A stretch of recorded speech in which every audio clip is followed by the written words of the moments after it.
Good morning. Today is 11th of April 2025 and we are going to be racing today. Today we're going to be racing at Geelong. This is in Victoria. This track is in Victoria. This is the best picture that I could get from Google Maps. And this is how the track looks like. It is not one of the best shape. It is not one of the worst, but this is what we've got to deal with today. And there are 8 races here. The ground rating is good. The last finishing mile from the last bend to the finishing post is a little confusing. There are readings that says it's 360. There are readings that says it's 400. So we'll check the first one to identify a probable final length, and that's what we have here. This is in Victoria. The track is good. Last time when we played here last month, it backfired. And we have reasons for that, why it backfired. But we are going to try this again today and we'll see what we can do here. Welcome to Grandstand, and we do horse racing 5 days a week. And we do that in 2 steps. First, we try and identify the best horses through physics, mathematics, a little bit of understanding of horse racing. And once we have identified the best horses, that's when we take a look at the horses at the paddock when we get the live stream from the paddock or the gates. If we find that all the horses that we have chosen are looking good and good to go with, we stick to our picks and we place our bets. But if we find that there are better horses or there are circumstantial changes, we do make changes with our picks and then place our bets, or we often step out. This is horse racing, so we need to be vigilant. We need to be making decisions that are worthy and in favor of us. So that's exactly what we try and do. I've got 3 tabs opened in front of me. The first one is where we get to see the live feed. The second one is RaceNet, where we take a look at the odds and the scratchings. And the third one used to be Top Sport at one point of time, but now it has become bettor. And this is where we take a look at the winning numbers if we cannot make it through the feed. So that's what we have, and I've got the races. I'll share my thoughts once I've got a clarity on this. But the first one I'm definitely going to skip. We'll take a look at what happens. So we'll take a look at the scratchings. There are no scratchings. 5 runners. Odds are 5, 3, 1, and 2.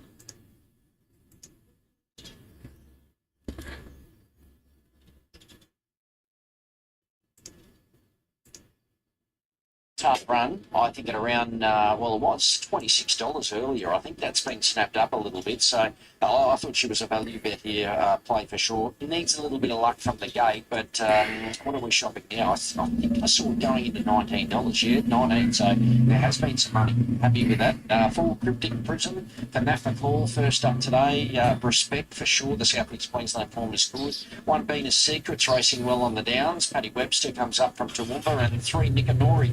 No knock on his maiden last start for Gary Clem. So 2, 4, 1, 3 for me. 1, 6, 4, 7, and 3. I'm in the corner of 6 Lightning Stroke Rail. I like what he saw on David when he was able to win it. Look, he's been in and out of work a little bit since then, and he's had a bit of a trial. He's got a sticky gait, but look, he's got early speed. You have said that, and a little weight relief there with the claim that Mackenzie Appel brings him down to the 54.5. So I thought he was well placed. He's been well tried too, around that 380 mark. So 6 on top for me. Thought the danger was 4, Big Prison. 1 for the Napa Courtyard, Stanley to ride. 3rd selection, 7 Rock Fury. This is at a stable change. now trained and to be ridden by Warwick Satherley. Now, this is about 9.50 into 5.50 this morning, so you can make a case for it. And I make up for number 3, Nicanori. My number's 6473 in the final event, race 7. Okay, let's recap our best bets, best value, starting with you, Michael. Well, we line up today for the best bet. Race 3, horse 2, Get What You Give, Ash Butler to get him home. And a little value play in the last for me. Race 7, horse 2, Bello at $19. Yeah, we totally agree. Best bet on the program, race 3, horse number 2, Get What You Give. Your thoughts on the quad? Yeah, look, I tried to trim it up a little bit. First leg, race 4, I've gone 3 and 4. I thought that was pretty clear cut between those two. Race 5, second leg, 4, 3 and 6. Race 6, third leg, 9, 7, 1. I was nervous about the last. I'm hoping the value gets there for us, but 2, 4, 1 and 3, $72 for 100%. Yeah, I thought it start the program, particularly the quaddy legs, the back half of it. In the first leg race before, my numbers are 4 and 2. Then to the second leg race 5, my numbers are 4, 1, 3 and 6. The third leg race 6, my numbers are 7, 1, 8 and 9. Close the race 7 the final leg. My numbers are 6, 4, 7 and 3. To take those numbers for 100%, that will cost you $128. Okay, Jockey Challenge, when we last looked, Justin Huxtable was the pre-post favourite, and the mains favourite at $2.80, of a Warwick Satherley at $5, any other jockey $5, and then out to Mackenzie and Bell at $7. Your thoughts? Huxtable, I've got him for 3 winners, so I'd be investing there at $2.80. Yeah, very good rider, rides his track very well, rides all tracks very well. I do think he'll justify favouritism in the Jockey Challenge this afternoon and take it out. Okay, that is the preview for Callaghan Park Racing out of Rockhampton this afternoon. Day 1 of the Capricorn Yearling Sale Carnival for 2025. We'll be back with the running of the first in just over half an hour from now. Good luck if you're having a bet in the beef capital today.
tab market mover for day 2 of the championships, and it's in the big one. It is the mare. It's Via Sistina. We bet on the Queen Elizabeth 365 days a year, and she went up $6 chance after her second to Pride of Jenny last year. She became a $3 chance after her Cox Plate demolition, and she ended the spring a $2.30 chance after winning the Tab Championship Stakes. Even money she became after her win in the Randwick, 190 final field on Tuesday, and she's firmed again, now a $1.85 chance for the Queen Elizabeth Stakes. Let's have a look at her last start run in the Randwick, and she was $1.20 this day. She was expected to win. She wasn't up against the strongest field. She beats Lindemann, who will be $26 on Saturday, $41 on Saturday, $26. Faulkner Park runs third. That's the price he'll be on Saturday.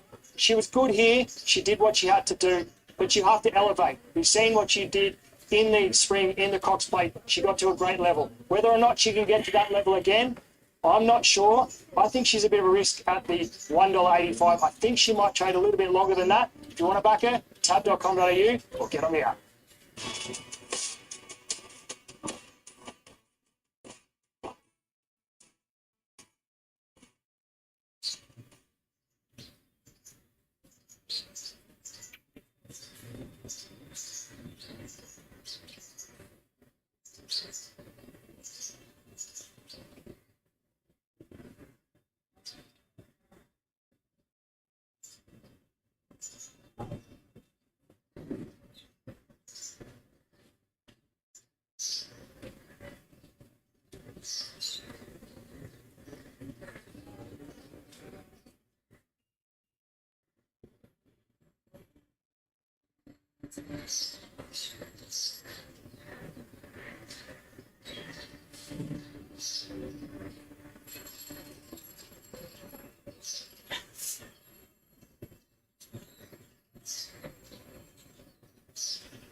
Good afternoon and welcome to Orange here on Sky Thoroughbred Central. It is Orange Cup Day. Fantastic program of racing ahead of us. 8 races on the card and we've got perfect conditions. The sun's shining, we're on a good 4 surface and runners are in the yard for this maiden plate over 1,000 metres to get us underway. Form expert Ben Walker alongside me. Let's have a look at our first horse, which is the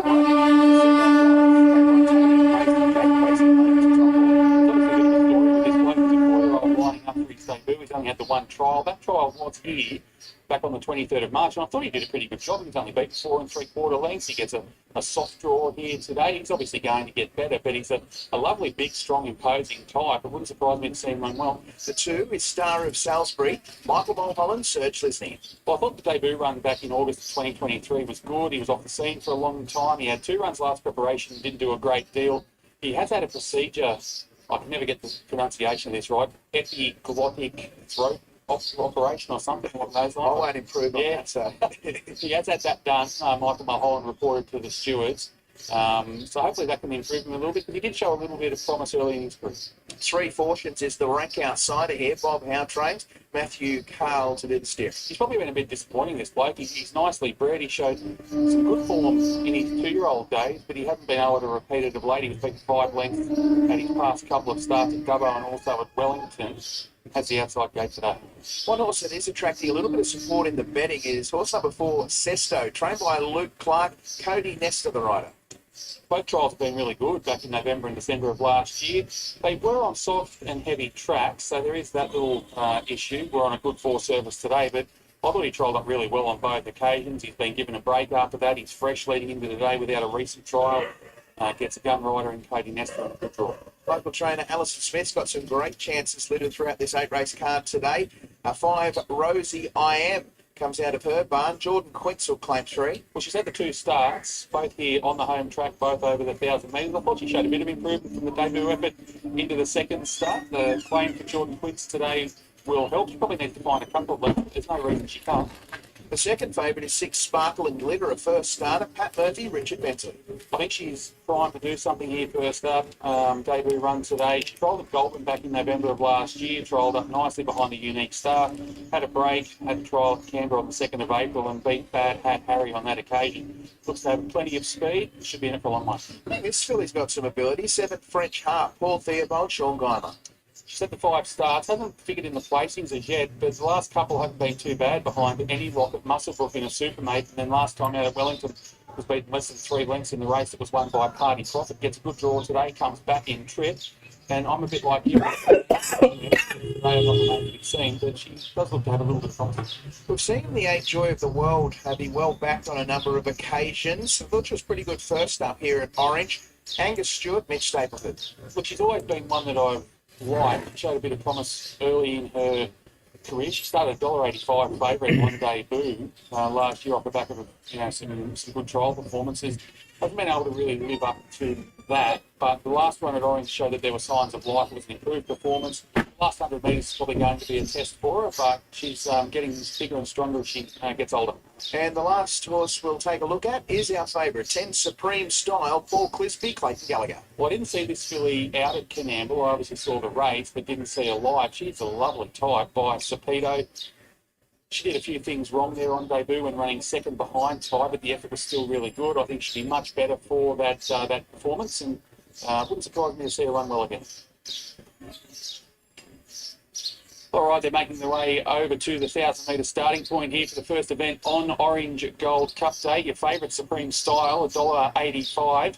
Sparkle and Glitter is a $3.50 chance, $5.50 for Joy of the World. Sesto, $7.50. Casino Dallas heading up the rest of them at $31. Pat Murphy's made his way over from his Goulburn Base. He's got a couple of runners in today. The first of them is Sparkle and Glitter, and he's with me now. Sparkle and Glitter, Pat, a couple of trials, look pretty sharp at both of them. Yeah, very, very nice filly. Very excited to be here today. Her parade was really good. I took her to Canberra. Didn't need to trial her, but I thought a day out would be just to sort of dot the I's and cross the T's in that way. She did a few things wrong, and she was probably a little bit hotter in the tie-ups then. Today, she's just been really good, so it was well worth that trip. Very fast horse. Richie knows I've done work on her, so yeah, no, very confident. Okay, she's shown lots of speed in their trials. Do you think she can lead here? I think so. Yeah, definitely. We're not going out there to do anything silly. I loved the 1,000 metres here from when I was actually riding. It was one of the best country 1,000-metre starts that you can get. It's a nice run. Like, they're basically races are won in that sort of that early part of it. But it's ideal. Her draw is probably ideal. She had a couple of barrier issues, but we're finding them out. So I think it's just a lovely place to start her off. The last little bit's the only question mark if she does too much early. So, yeah. Victory Roll goes around in the Orange Gold Cup, our feature event. He's a big horse. He's had a reasonable prep. He's had a great prep. He just had no joy at Wellington the other day. We'll start wide to do it. The extra distance will be ideal for him. Track by Walker is pretty firm, which he might sort of half resent, but he's proven that he can do on both. He probably likes to sting out a bit more, but I think that extra distance back to 55 kilos is a great advantage. And a great week lining up in the final event. Yeah, I was a bit disappointed in his run the other day, but I think there was a lot more circumstantial than not. He bounced through it really good. Today we'll probably have the handlebars down sort of approach, fit, mile, and yeah, I'm really happy with how he's going. So obviously he's put those runs together. It's hard to now find where he stands up, but I think today we'll just jump and run and we'll see how we go. Best of luck with all three. I appreciate it. Thank you. There he is, Pat Murphy, talking to us about his team of runners here at Orange today. Out to 440 now for this runner here, Sparkle and Glitter. The money's coming for Dean Murphin's horse, which is, sorry, not Dean Murphin, Angus Stewart now. Joy of the World into $4.60. And Toby Bracey's run, geez, I was taking with him in the Casino Dallas. He's been about $34 into $21 in the last few minutes since they paraded. I wanted to find a way to put him into my numbers, but I learnt my lesson at Wellington the other day. Don't change your numbers, just don't change your numbers. But I'm going to put a caveat on it and say I think he'll run well. 10, 6, 8 to 4 for me. I'm with the favourite. I thought the debut run at Canberra was very good. She looks to have bounced through that well. Paul Clisby always does a good job with his horses. He has good success here too as well, Paul. I'll put the 6 in for second, which is Pat's horse, Sparkling Glitter. She showed any amount of speed in those trials. And he wouldn't be coming to the races with her today if she wasn't ready to rock and roll. He's very astute. Joy of the World, I've put in for third. I've tipped her on a few occasions and she's let me down. Now I jump off and the money's there for her. But she'll be there when the whips are cracking as well. And I'll put the 4 Sesto in for fourth. It's probably the one that has been friendless of those that were in the market. $6 just out to $9, back into $8.50 as the money continues to come for Casino Dallas. $34 into $18 probably in the last 5 or 10 minutes. Yeah, certainly a very flashy type. And when we were talking with Toby Pracey off air, I think you were keen to get a comment as far as on his speed goes a little bit later on in the day. And he kept mentioning this horse, didn't he? The horse number 1, Casino Dallas, from the good draw. So if you're interested in having something at a horse in a bit of a price, it might well be the one, especially given the market support. I've gone 6, 10, 4 and 8, putting Sparkling Glitter on top. We just heard from Pat Murphy. He seems quietly confident. I think she probably needs to work on her race manners a little bit. In the trial, she's been doing a few things wrong, but she's blessed with plenty of speed. And I thought she was pretty sharp, winning a Canberra trial on the 2nd of April, defeating Bad Hat. Harry, 10 Supreme Style. This is a Speedo filly trained by Paul Clisby. I thought was tremendous on debut there at Canberra. Was well supported when finishing second behind Ty. 4 Sesto in the mix. Hasn't trialled for a little while. Cody Nestor on board today. And 8 Joy of the World, best of the rest. 6, 10, 4 and 8. What about French Harp? We're talking about Casino Dallas, 34s into 14.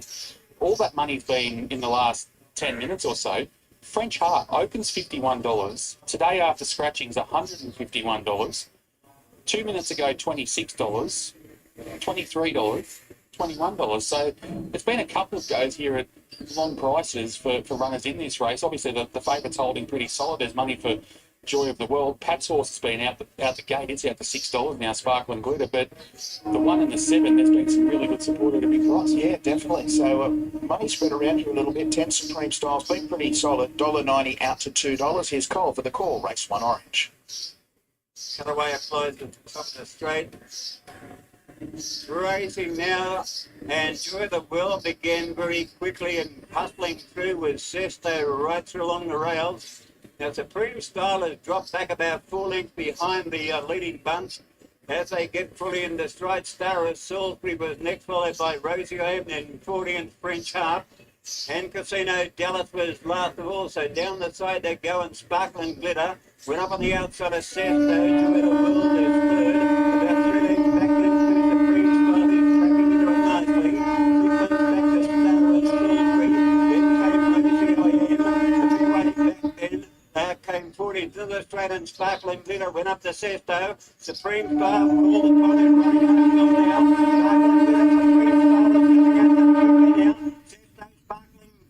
Sparkling Glitter hanging on. Supreme Style is trying to get up at Sparkling Glitter. Beat Supreme Style. Third home will be Joy of the World. 4th Star of Salisbury. Casino.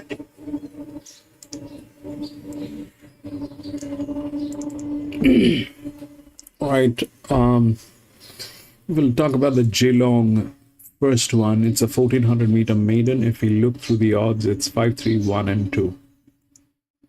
Now, this is not a handicapped race. This is it starts with the neutral and then everybody has advantage, same advantage. Okay, now if we look at how things might work, if we look through the rails, so that 3 has won league race. It's in very good hands, and if that's a very strong number. Now, in contrary, this thing doesn't have people. I think it is a lot of expectation from this horse with whatever is happening here. So that's one thing. The second thing is the 5 is the favorite, which is a neutral. And honestly, if we look at the advantage line, that's 5 and 1.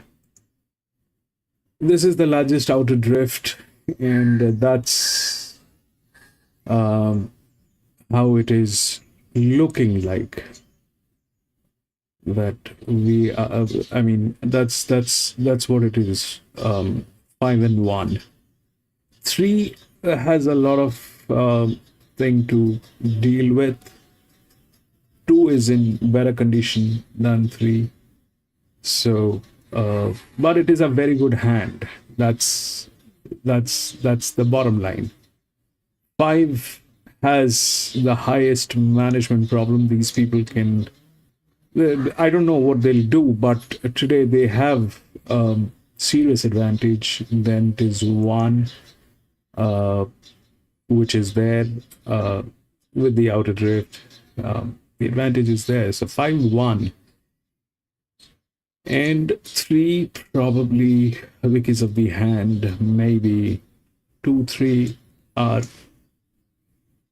like that. But 1400 meter, two of the BBs needs to be on the top 4. So 3 definitely has. It's a good horse, but whether it will be able to handle that pressure is something that we need to figure out. That's what it looks like. It's probably 5-1. We'll see how it works.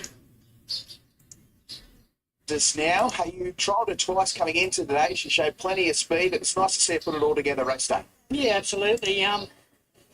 Been waiting for it to hit the races. 5 is the off the favorite, trials, but it's a neutral. That's super exactly what we need to figure out, whether it You is. know, she came with not a good reputation.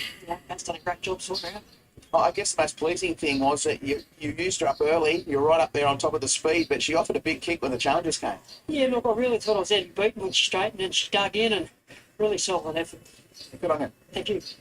6, 10, 8 and 2, the numbers here on the first at Orange, and Mick, the Bulldogs. They're 5 from 5 in the NRL, the Bulldogs, and they got the bye this weekend.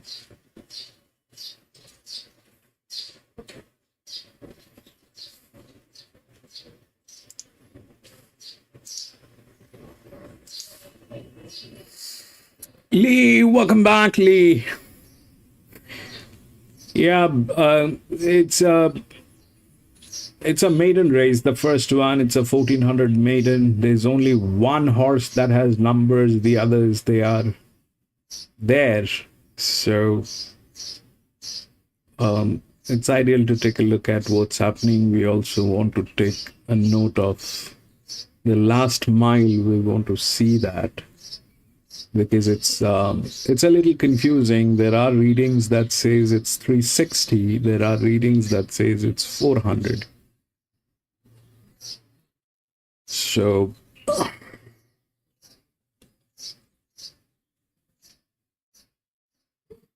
should be anything between 360 to 400, but it's the first one, Geelong. I'm going to be out.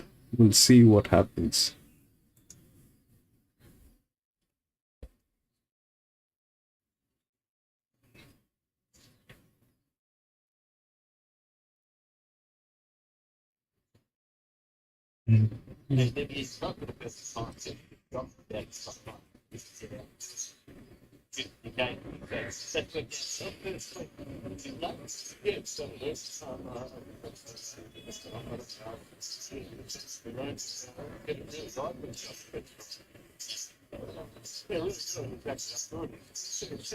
Yeah, 5 should be there, Lee. 5 shouldn't be a problem, but getting a place is not a problem.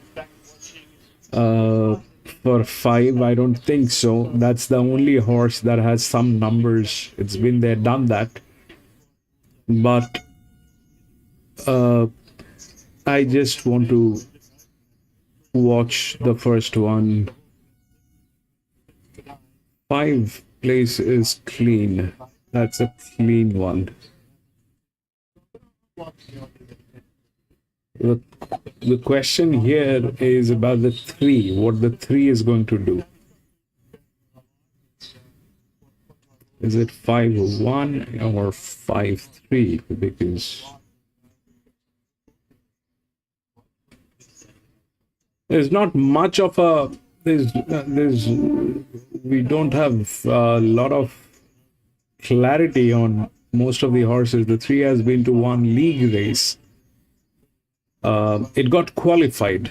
That's a big thing. Getting qualified for a league race is quite a big thing. So that's there. Maybe that's why there's a lot of pressure on that horse. But at the same time, it's in very good hands.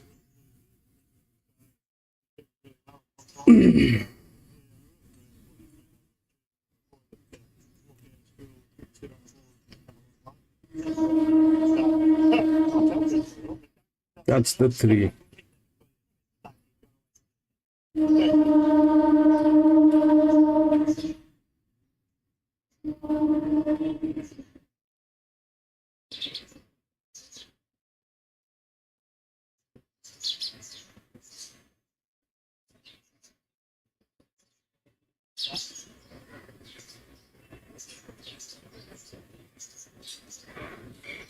Ready. 30. Table. Making up to 340. Expect 180. Brandon 650. Similar price. Second Sunbra. Let's see.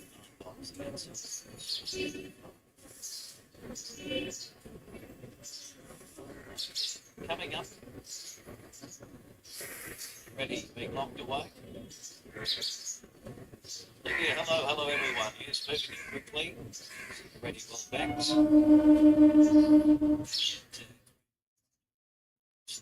Good at the end. Down on its rivals. And the Jordan's up late, and then it will be set for the first late races today.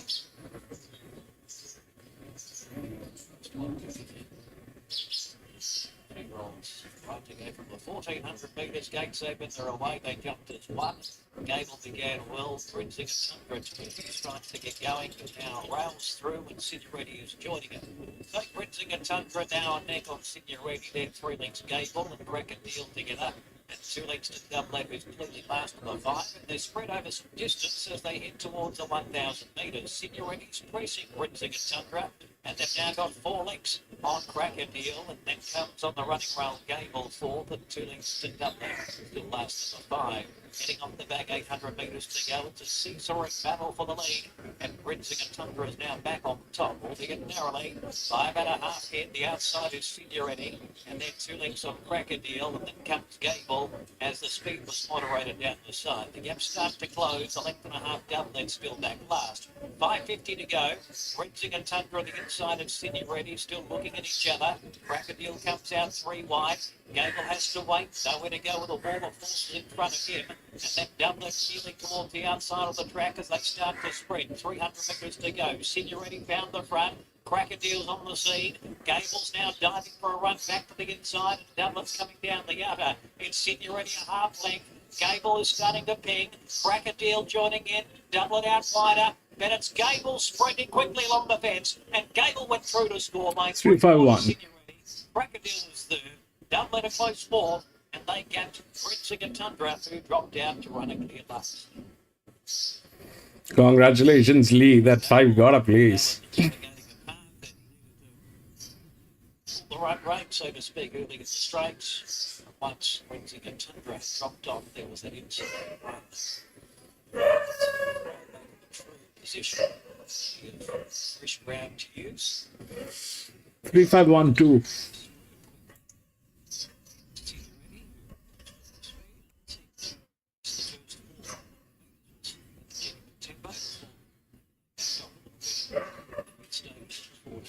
Race. Still having plenty of reserves. Keep on fighting to the line. The race. You're the next.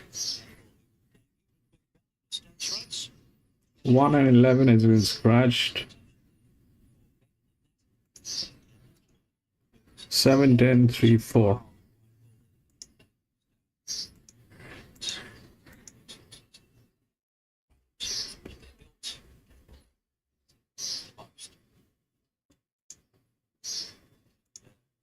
On my screen that there should be 3, 5, 1 and 2. In time margins. Will Larkin is representing the Leon and Troy Horston's yard, along with, of course, Willie's part of the training partnership. Let's see here. A lot of the time, Adam, you come here trying to do a coach race. There's 2 of the 3 members of partnership from the Lewis. It's nice to have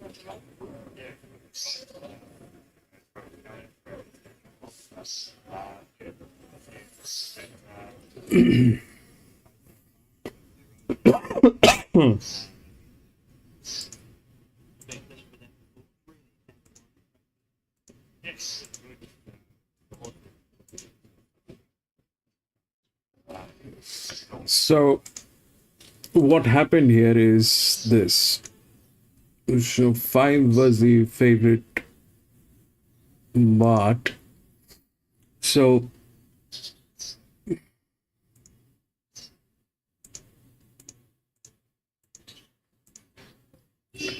now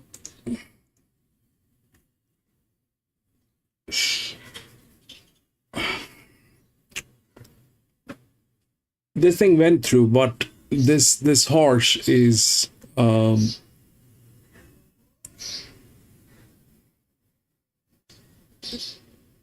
good one. There's no doubt.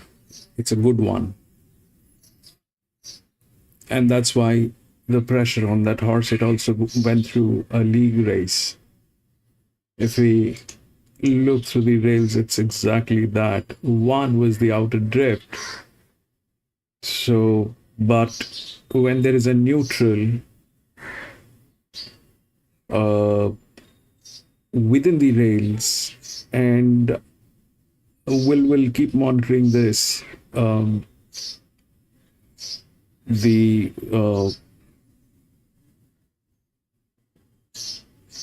So in that case, the neutrals will get through, and there's a beautiful management on this. There's no doubt.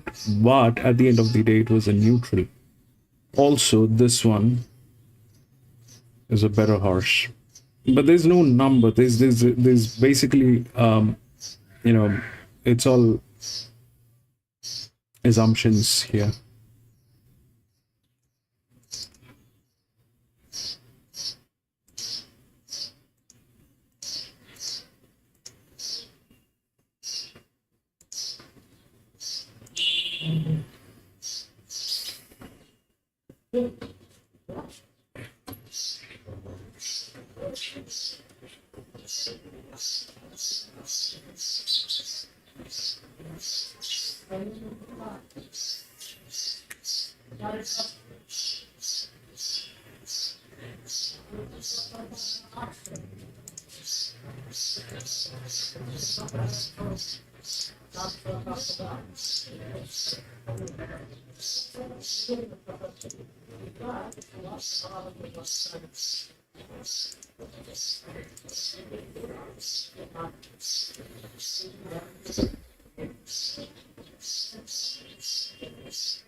All right, this is the second one.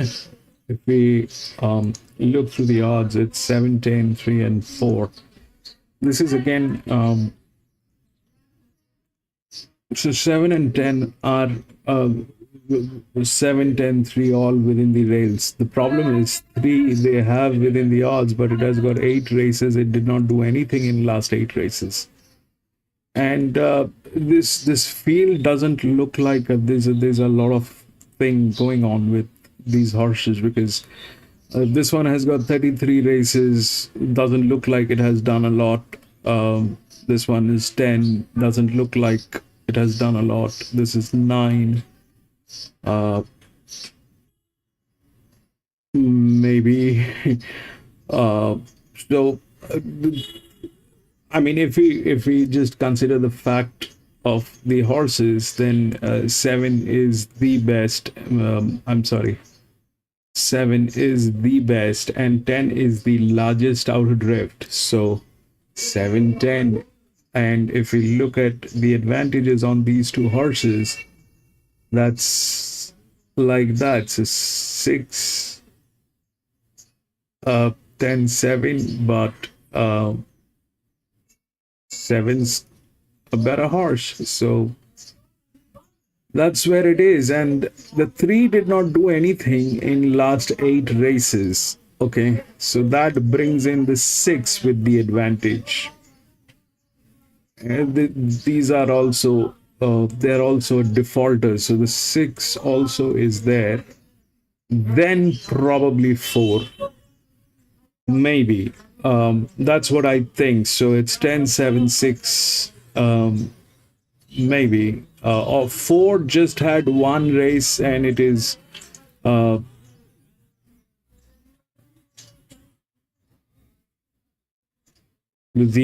advantage is with 6. So let's not get there. The rest, everything is absolutely mulish. I don't know. So 10, 7, queen, maybe 10, 7, queen. 3 is dicey. It's got 8 races. I don't know whether it'll deliver. 6 is far-fetched. 4 cannot win. 4 is not in a winning position. That's there. That's what I think, because that's a lot of pressure. We've seen how that this 4 with that pressure, how it lost. So everything came within that, but it just lost because of that pressure. Here the highest pressure is on this 5. So the 5 definitely is not winning. 4 is an assumption, might be there, but 10, 7 should work, but as a queen, because this one is still a neutral. We'll take a look at if that's the fact. But this is the best horse. 7 is the best horse. 7, I mean, generally I would, if this was a linear, I would have gone with 7, 10 as a forecast, but it's not a linear. It's a 2200 meter. It's a neutral, should deliver.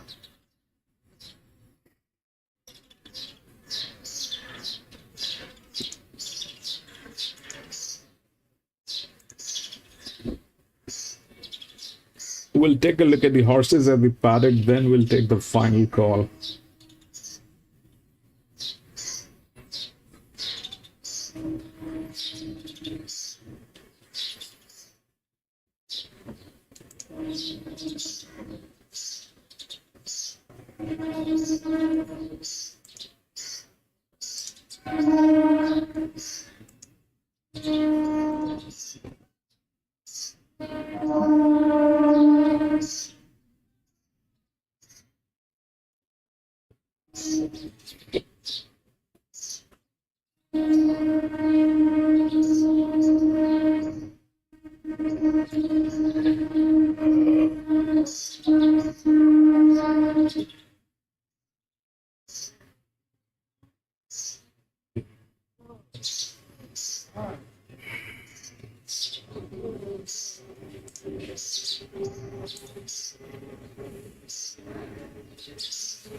Was away. So, yeah, as I said, just probably wanting to maybe switch off and feel a pinch of touch late, but too good. 1, 6, 5 and 4 the numbers. We are underway at Rockhampton. We will take a short break on Sky Thoroughbred Central. On the other side, Mickey Wallace and the birthday boy, Benny Walker, for race 2 at Orange.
Race number 2 here at Orange is a maiden handicap over the 1,280 metres. The runners are in the yard. The first horse we're going to have a look at is our favourite.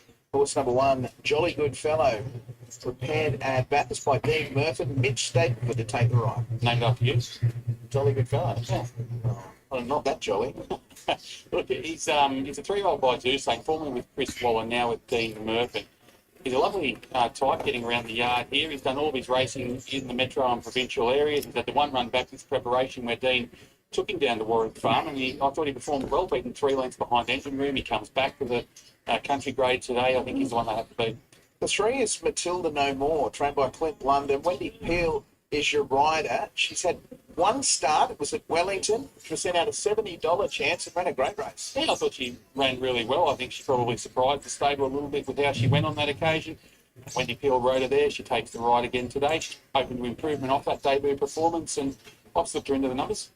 4 Medal Magic, Gary Fraser, Grant Buckley. 4 starts without figuring in the placings for this bloke. Did win a trial at Hawkesbury back on the 24th of February. Resumed at the Hawkesbury over the 1,100 metres, was beaten 9 lengths. That was obviously at the provincials. Back to country grade today, can improve a little bit, but would need to lift a few lengths. Joe Ryan, Sterling Alexio trained the 5 Northern Eagle. He's in the market. Are yet to place in 4 starts. Yeah, I'm just keen to lay an eye on him. He's just over the back part of the mounting yard there. He's a nice enough type. He's by Written Tycoon. He's well bred. He was good at Wyong first up this preparation. The last run at Golden wasn't the flashiest behind the Mona Lisa, but I think this is probably a little bit easier overall today, and there's no reason why he can't improve. Con Karakatsanis is the trainer of 6 City Rockstar, Heavy Vanderhoven. So the 2 starts at Tuncurry and also at Gosford, only beaten 1 runner home combined in those 2 starts. It's a bit easier than that last run at Gosford behind Mercantilist. Heavy Vanderhoven takes the ride. I'd be looking on today, though. Around about 10 minutes ago, we were informed of a late scratching of 7, Still Excited. So she comes out. So we'll go down to 8, Vicious Rumour. Michael Mulholland, search listing. She's had 2 starts since she joined Michael Mulholland's stable. She was good first up when gunned down late over 1100 behind Miss Clamorosa, and then last time out didn't have the best of luck from a wide gate when finishing 5th, beaten 3 lengths there at Wellington behind Party Profit. Gets the inside draw today. Won't have to do as much work in the run. She can improve. 9, Bold Bender, Connie Gregg, Jake Bracey home. She's moved up on a few occasions this mare, including 2 starts back at Wellington when beaten a length and 3/4 at $71 behind Devil's Daughter. Went to Dubbo there only 4 days ago. Was beaten 5 lengths when finishing 5th behind Wolf Club. Obviously thriving with racing. Needs to find a couple of lengths, but has placed here in the past. 11, Juliet Bravo was placed here last start. Connie Gregg, Andrew Banks. I put her in my numbers. I think she's ticking along pretty well. She wasn't beaten all that far at Mudgee 3 starts back. She was good at Dubbo behind Tulip Wood, and last time out she was beaten half a length here in that race. It was won by Short Intention. She gets a good draw today. Connie's team's ticking along well, and I think she can run a cheeky race. All right, back here now. The horses have made their way out onto the track. We're a bit under 6 minutes away from start time for race number 2 on the program at Orange. It's over the 1280 metres. Jolly Good Fellow is your $1.75 favourite. There's 330 for Northern Eagle. The only other runner in single figures is the 8, which is Vicious Rumour. You've got $11 for Juliet Bravo. The 3, Matilda No More, she's $12. Connie Gregg's other runner, Bold Bender, 26s. Con Carrot Kasana, City Rockstar, $34. Metal Magic rounds it out there at $51. Now, I was going to try and track Dean Merkin down for an interview here to get his thoughts on Jolly Good Fellow. He's hanging around here watching the horses as they go out onto the track. I've been trying to find him ever since, Nick, and haven't been able to lay eyes on him. So he's usually up for an interview, Dan. He is. But maybe he just wants to get away from us, doesn't want to put any pressure on because he thinks this thing's a good thing. You know, in the old days, he was quite superstitious and he used to avoid the interviews. But over time, he did a few interviews and a few of his horses won shortly after, so he got over it. He's no longer superstitious. But unless he's suddenly superstitious again, it's going to come full circle. My numbers here are 1, 8, 3 and 5, putting Jolly Goodfellow on top, formerly trained by Chris Waller, as we touched on now with Dean Murphy. It's been placed 2 of 3, raced on speed, had Warwick Farm last start when beaten 3 lengths by Engine Room. You expect that form to hold up here. It does go up considerably in the weights, up to 60.5 kilos here this afternoon. Should settle down in the first 2 or 3, you would think, and looks the testing material. I think 8 Vicious Rumour can run well. I'd be tempted to have something each way if Jolly Goodfellow ends up too short. I know it was a beaten favourite there at Wellington last start when sent out a $1.40 chance. Finished 5th to Party Profit in the end, but was never on the track. 3 Matilda No More can only improve off the debut run there at Wellington, which saw her finish second behind Party Profit when sent out a $71 chance. And 5 Northern Eagle, best of the rest, is receiving good support in the betting, going to $2.90 and is the cleared second elect. 1, 8, 3 and 5. Well, I've just flicked Dean Murphy a message to see if we can get him to come down. Hopefully he sees it. He might just ignore it. And I wouldn't blame him if he did ignore me. I've gone 1, 5, 11 and 3. I've had to jig my numbers around with the late scratching of Still Excited. I'm with Jolly Good Fellow as well. I think the first up run was very good behind him. A really nice horse in Engine Room. That was in a Super Maiden at Warwick Farm. Comes back here today. Finds a Super Maiden at Orange. Stays at a similar trip. Has a sticky draw, but does look to have a bit of ability. I'll put the 5 in for second, Northern Eagle. Glad to see some market support for him. Obviously, the run at Wyong first up was very good there behind Summit Victus. The last run left a little bit to be desired, but there's no reason why he can't bounce back in this grade from the good draw, particularly with Dylan Gibbons aboard. I'll put the 11 in for third, which is Juliet Bravo. She's been ticking on well without winning, been running some honest races. She gets a good draw here. And the 3, Matilda No More, was good there at Wellington on debut. Probably against the expectations of the stable. If she's improved off that again, there's no reason she can't run another cheeky race. 1, 5, 7 and 11 are my numbers, and trying to cast an eye around to see if we can find Dean. We can't. So, but interesting that there is this move for the second favourite here, Nick, Northern Eagle. Obviously, punters willing to give that last start over the Golden. You remember the Northern Eagles? They were a rugby league team. They played out of Gosford, where I'm from, and no one ever turned up, so they folded. You know who played halfback for the Northern Eagles? It'll come to me. A bloke called Ben Wood. Is that right? Yeah. There you go. Wasn't you? No, he was the brother of Chris and Shane. Yes, played that's at Broncos and then ended up at the Northern Eagles. Speed's interesting in this race because you've got Vicious Rumour and Juliet Bravo who've drawn gates 1 and 2, and I imagine they'll be looking to hold a position. Then the likes of Jolly Good Fellow and Bold Bender, who are drawn out wide, who can go forward as well. Yeah, well, Jolly Good Fellow looks to have a little bit of speed. If you have a look at that run from Warwick Farm there last time out, like he was up on speed. He does have a tricky gate because he's answering everywhere. Mick just brushed one off. Either he brushed one off my shoulder or he was trying to deck me. And wouldn't be surprised if it was the second one. He's got enough speed to put himself into a handy position. It's just going to take a good ride for Mitch Stapleton just to be able to slot in, I think, given that there are those two drawn on the inside who can show some good early speed. But I think if he can lob, 1-1 or even 1 out, 2 back and not have to cover any additional ground, it's going to be very hard to do. Punters have narrowed it down to 2 horses, haven't they? Jolly Good Fellow, $1.90 into $1.75 today. 5 Northern Eagle, $4 into $2.80. What did you make of Northern Eagle's last run? I thought it was a little bit plain down there at Golden. Yeah, it was. I suppose particularly when you see how well he went first up this time at Wyong, you thought that the natural progression would be to go from that provincial race to that race at Goulburn. He was coming back a little bit in trip, granted, but I think the expectation was that he'd just bounce off that first up run at the provincials and be too good there in the country last time out. But I think this is a much more suitable race today. He draws well. He gets a good rider aboard in Dylan Gibbons again. He had Andrew Adkins last time out, who's also a good rider. But Dylan Gibbons today, good draw in a race that looks potentially devoid of too many winning chances. Punters have gravitated to him, probably more from the price factor. Big crowd on deck here at Orange in preparation for the feature event. Our Big Dance qualifier, race number 7 on the card, the Orange Cup over 2,100 metres. We've still got a few races before that. We might head up to Coral Hodges for race number 2.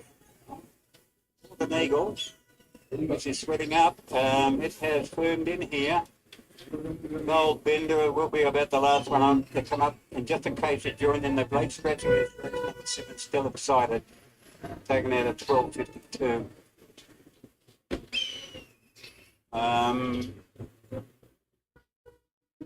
So it looks like they're about set to go here. Stand by, race 2 in the card, red lights on. All set. Orange number 5, please. Best of luck. Bold Bender out wide, jumped away. Lee. Jolly Good Fellow is coming across. It's going to look for the lead. Matilda No More and Vicious Rumour is over on the rail. About 2 lengths back to Juliet Bravo, followed then by Metal Magic, getting a long way back. Northern Eagle with City Rockstar, it's outside, and Bold Bender, after jumping well, had dropped out the last. So it's racing pretty keenly in the lead with about 700 to go. And I speak of Jolly Good Fellow out by 2 lengths to Vicious Rumour. Matilda No More moves up on the outside, caught deep now. Juliet Bravo is over on the fence, and Metal Magic, Northern Eagle, City Rockstar, and Bold Bender was last. Jolly Good Fellow brings them down with about 500 to go. Leads a length on Vicious Rumour. Matilda No More's been pretty wide. Juliet Bravo on the fence. Metal Magic is starting to make ground around the outside, and then came Northern Eagle as they race up towards the home turn. And turning for home, it's Jolly Good Fellow, the leader. Juliet Bravo followed then by running home all right there with Vicious Rumour. Bold Bender, Northern Eagles getting up along the rails, but Jolly Good Fellow in front. Northern Eagle finishing well, but Jolly Good Fellow's too strong for Northern Eagle. Bold 5, got a place. Lee, you're on fire. Metal Magic, back there was City Rockstar, Matilda No More back behind them. Congratulations, Lee. Race number 2 here at Orange. Jolly Good Fellow began nicely from an outside gate. Had to be used up a little bit over the first 200 or 300 metres to cross and find the rail. There were challenges there at the top of the straight, but he just outplugged them out in the middle of the track. Maybe just had a slight class edge over Northern Eagle, who's boxed on okay down closer to the inside. Nice run from Bold. 159.11. The Connie Green stable and Juliet Bravo.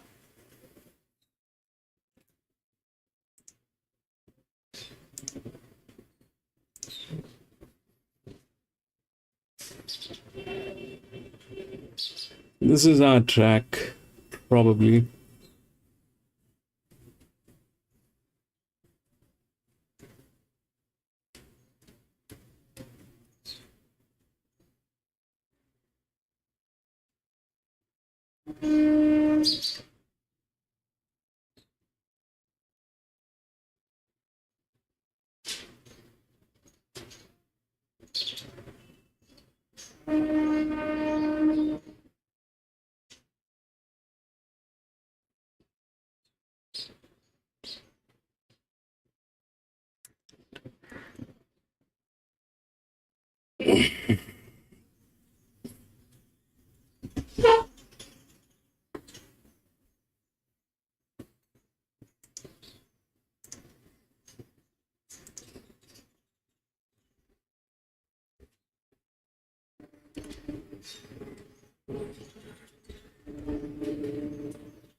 The 3 has 8 races and it did not do anything. It's within the rails. One of the worst management. What damage can that do? The other thing which is capable of getting in is 6 probably. But that's not a winning position. That could be a...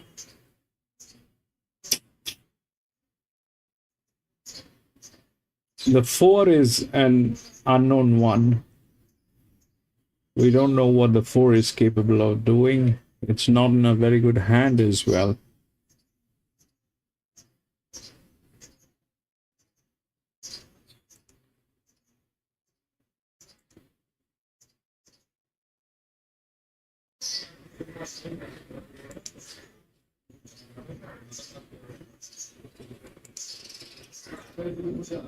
And there is no money on 7 and 10. There's no money.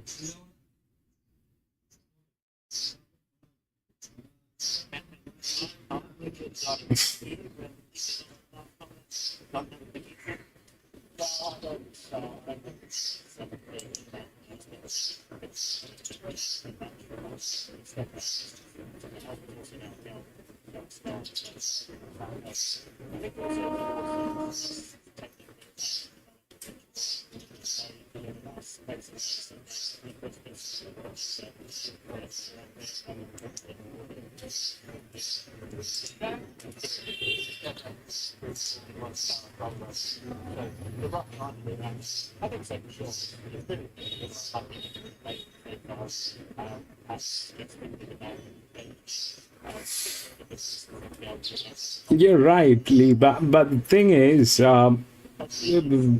there's no money, absolutely no money on 7 or 10. So place is not, either we play this hard or we step out. There's no point in putting in money and then not. Either we play this hard. It's either 7-10-6 that might get us something, or we will be just upside down because of the 6. I mean the 4. It's either 17-6 or 17-4.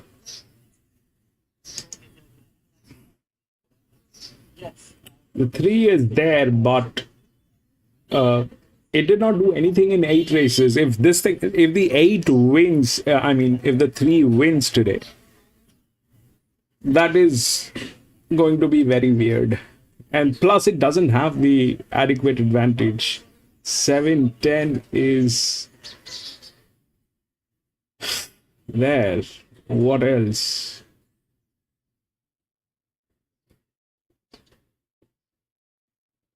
The 8, which is in very good hands. 7-10.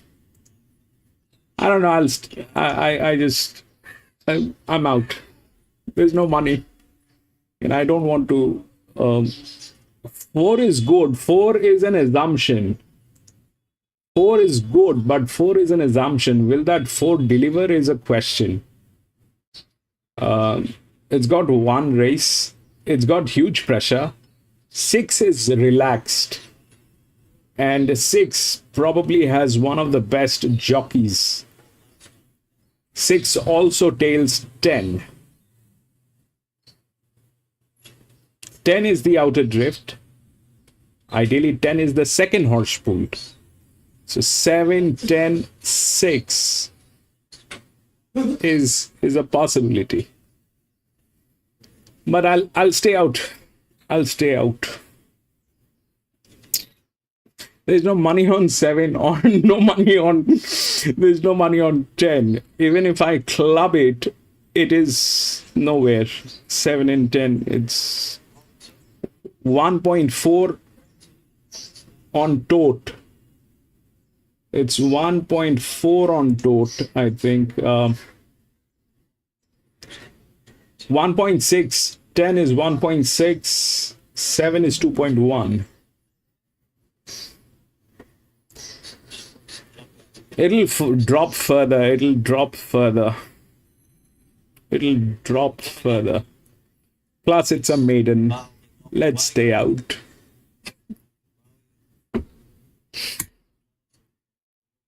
Four is good, Lee, but 4 is an assumption. Whether 4 will deliver is that's a wild goose chase. It may not, but there's a huge pressure on 4. There's nothing. I told you, there's no money.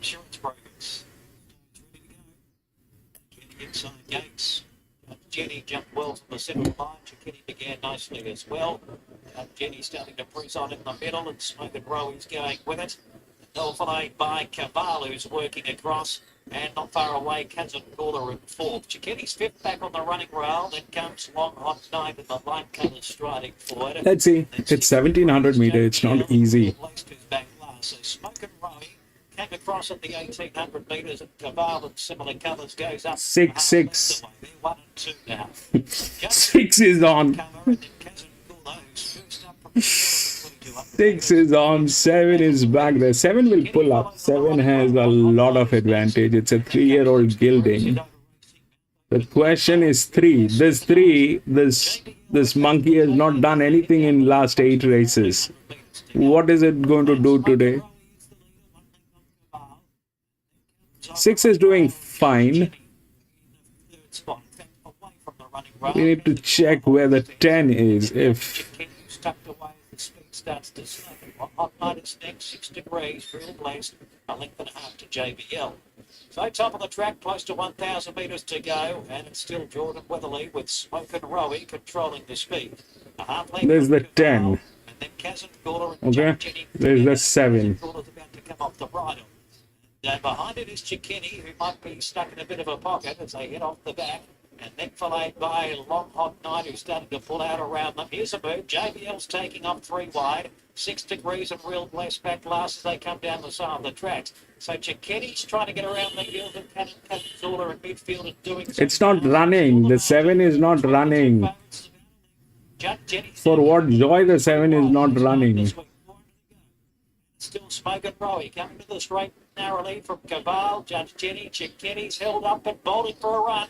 Seems to be travelling okay. Can't quite get a crack at them as they draw down to the final 300 metres. Smoking Rowie keeps on running. Kazangula's got out of its pocket. Is this joke? Clear and winding up. I got past Judge Jenny. Okay, so 7. Coming with the There's 7. now. Up to Smoking Rowie. 7. In the middle's picking up as well. It's going to be a 7 4 6. 7 4 6. The 10. 7 4 6.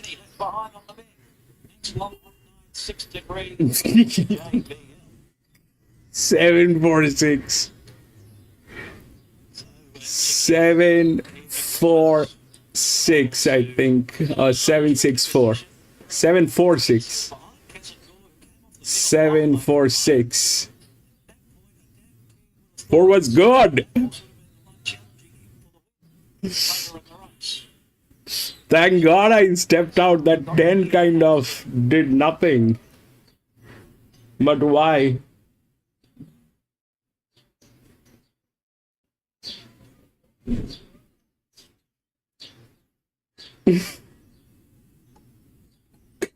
Seven, 4 6 and what?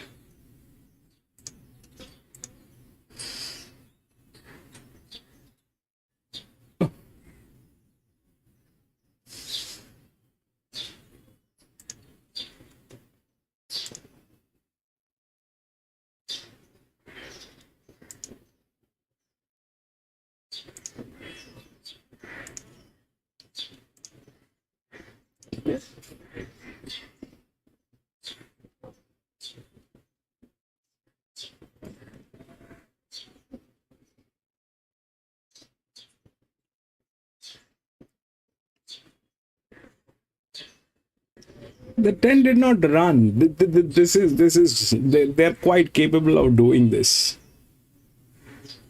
The 10 did not run. There's no reason for the 10 to fail.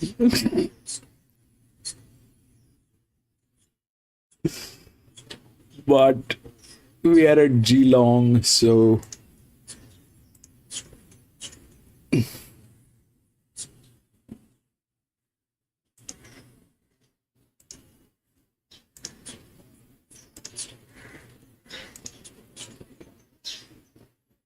three. 8 and 9 has been scratched.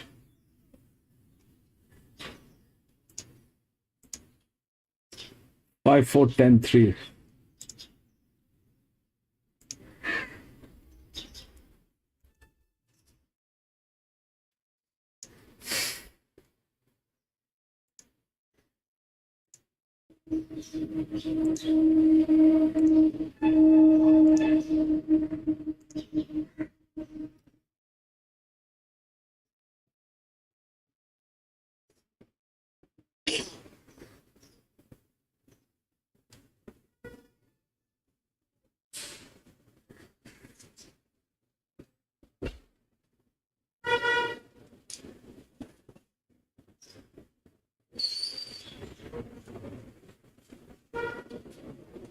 Yes, hello Mercedes. Lovely day here in Adelaide today here at Strathalbyn. 24 degrees, clear skies, hardly a breath of wind, so perfect day to be at the races. And the first is due here shortly, 7 race card. In the first year, number 8 Star Gladiator. I make this one of my best. It's $5 into 260, having its 8th career start. Does look very well positioned today to break through. Ahead of the 9, the Streaker, $4.40 into $3, but the market is smashed one here, and that's number 4 Streetcar Tennessee. They put up $26 if you don't believe it. It's now into $4.40. Didn't do much on debut at Murray Bridge, but that's a big market move. So the stable expecting obviously an improved run in its 2nd career start. Then you've got Zuhoff, who's also been well back, 23 into 950, and Political Promise 26 into 10. So a bit happening here in the market in the first. Star Gladiator at $10.70 the favourite. I like it. I made it one of my best. I'm 8, 9, 4, 10 in the first. I look forward to you coming today at Strathalbyn.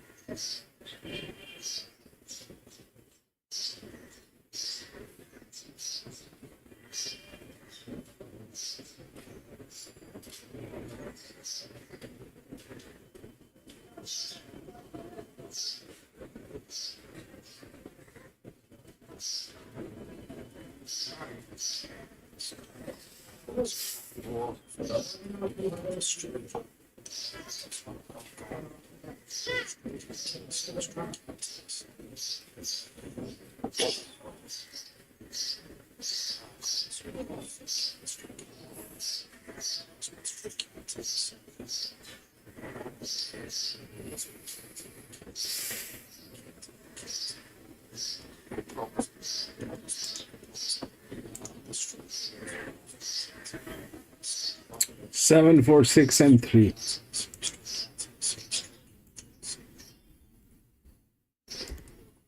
The previous race. 7, 4, 6, and 3. So everybody delivered apart from that 10, which had almost no money.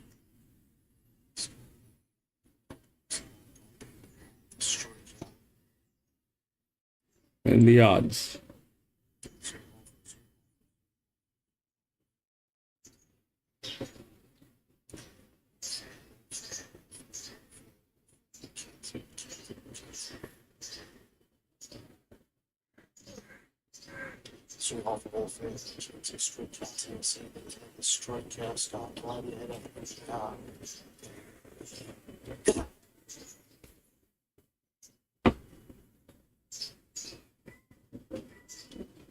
Straight down to 6 start, running out of Penny Argon, political promise, further making the run at McKenzie, then a margin the streaker, followed by Zuhoff.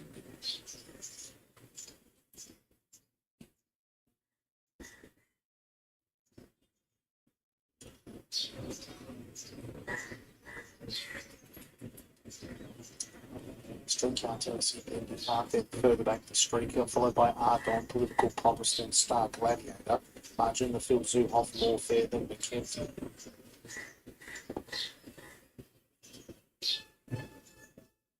Street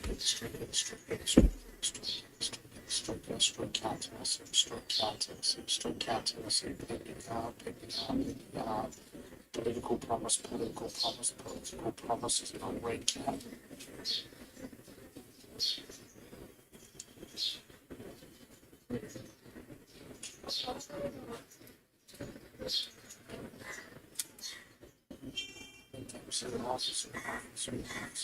More fair.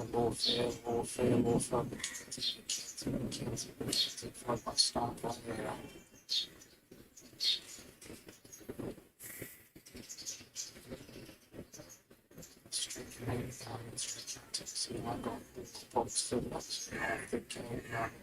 Warfare margin of the future working around Star Gladiator.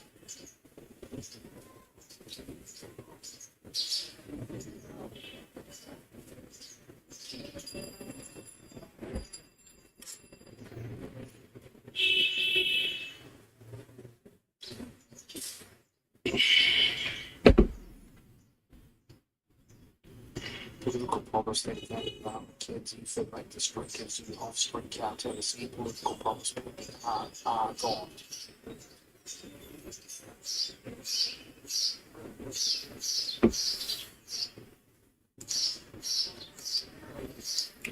This is the third one, okay? Here at Geelong, 5, 4, 10, and 3. The 5 is the favorite. Now, everything is good, but that's a drift. That's a drift. 1100 meter with that drift. Supposed to get a place. Winning is difficult for this. This is not how it works generally. So 3 is the linear, but that is a very weak linear. That's not a great linear.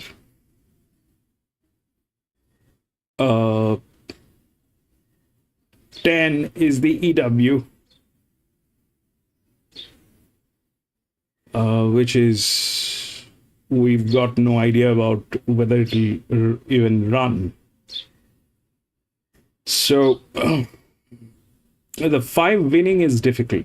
That's weird. That'll be weird because that doesn't generally on an 1100 meter you. It's either the linears, but the linear is weak here. The other numbers that we have is I definitely liked the 6, but they're 70%, 71% downdrift, so they will never deliver. These people is they're very difficult to work with. These are 50%, 50%.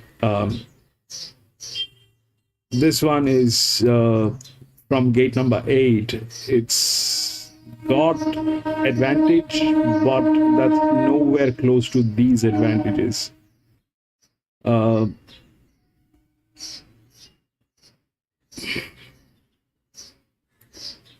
But let's say even if we consider the fact that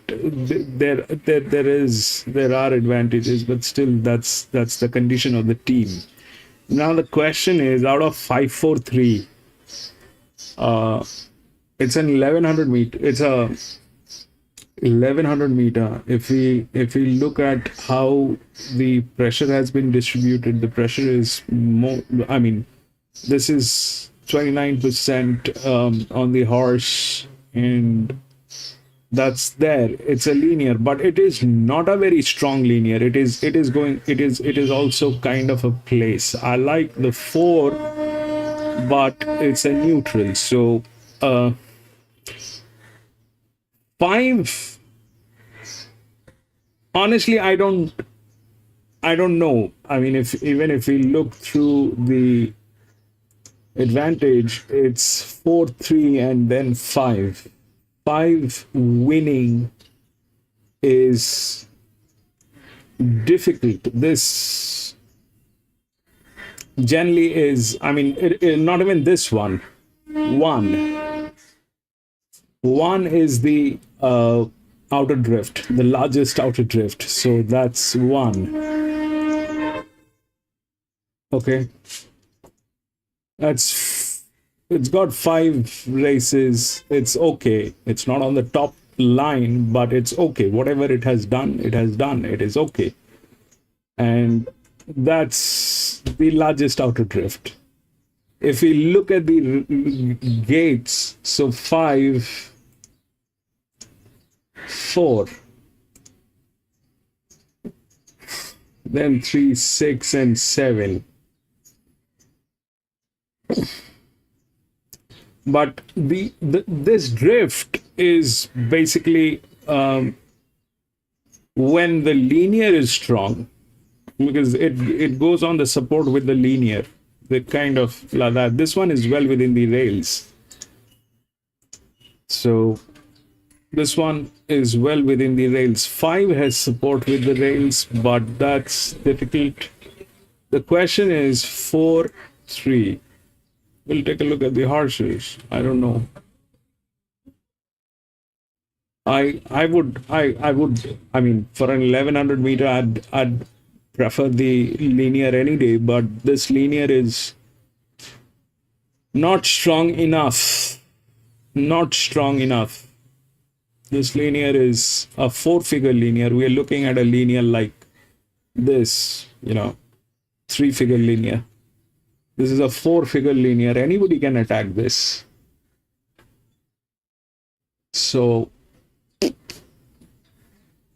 4 is in good state. 4 is in good state, but that's a neutral. 4 is in good state.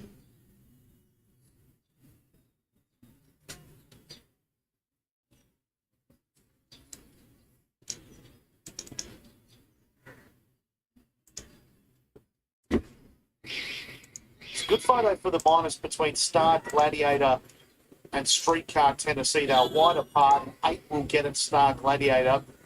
I wouldn't sack it. It just had barrier 1 syndrome there up towards the corner. It was just sweating on a run. And the run opened up a little too late. And I think lost a bit of momentum. Did pick up and found the line nicely for second. 4 was third. Streetcar Tennessee, Justin Potter for David Jolly. Certainly a better run at a second career start. At 9, the Streaker sat on the speed and time. Lane J. Doyle for Stephen Theodore. interim placings 7849, 7849, gallop 115.45. Those dividends. Political promise. Hey, we've got some good races coming up. Good races isn't like the handicap races. They're putting in all garbage for the maiden races. These are not good maiden races. And plus, I don't understand how that 10 did not work. Because it's a maiden race, they'll take that advantage. I mean, if they want, they'll take advantage in each and every race. But I seriously don't know how that 10 did not work. The 6 came up. I was hoping it is going to be like 7, 10, 6. 4 was exceptional. 4 came up. But 6 definitely had a chance. More than the 4. 10 got strong support. Geelong, Lee. 10 is in the best hands, okay? And it's the,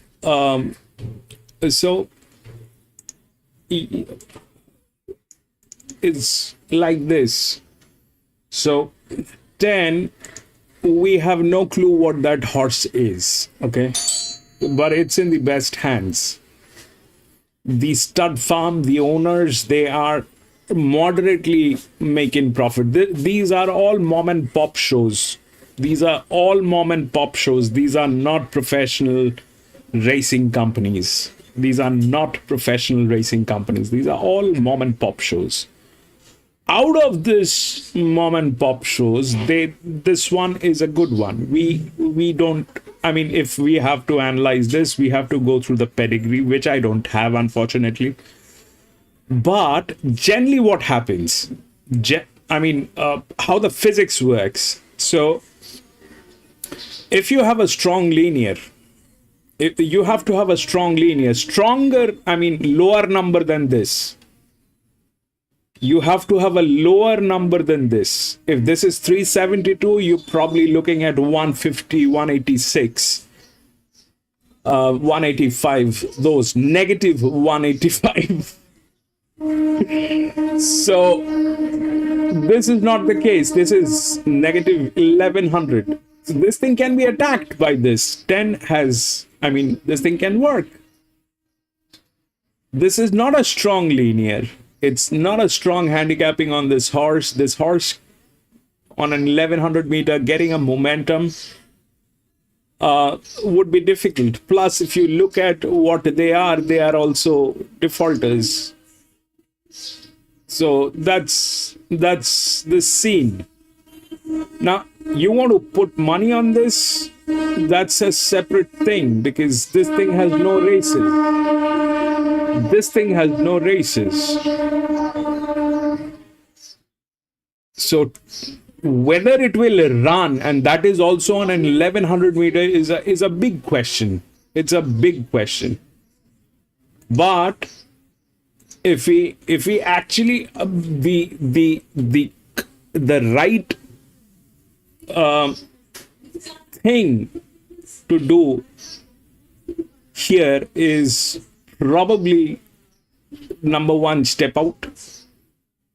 Number 2, if you actually have to do this, then maybe 4, because of the last mile advantage which it has. Maybe 4 with a place. Whether it'll be, the problem is it's a neutral.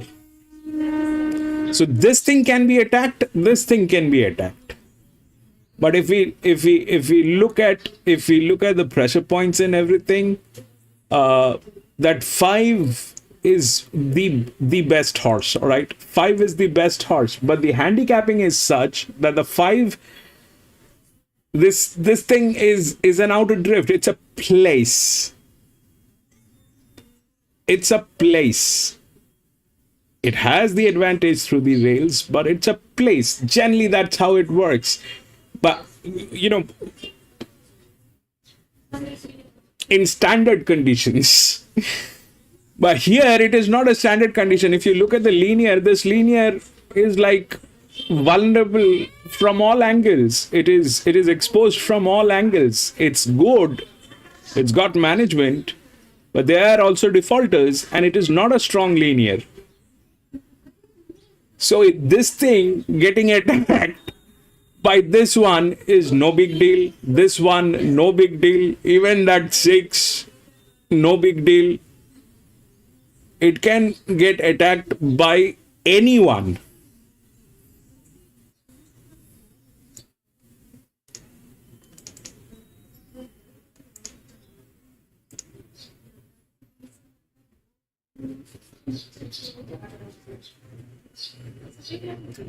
The Joker is working in this one.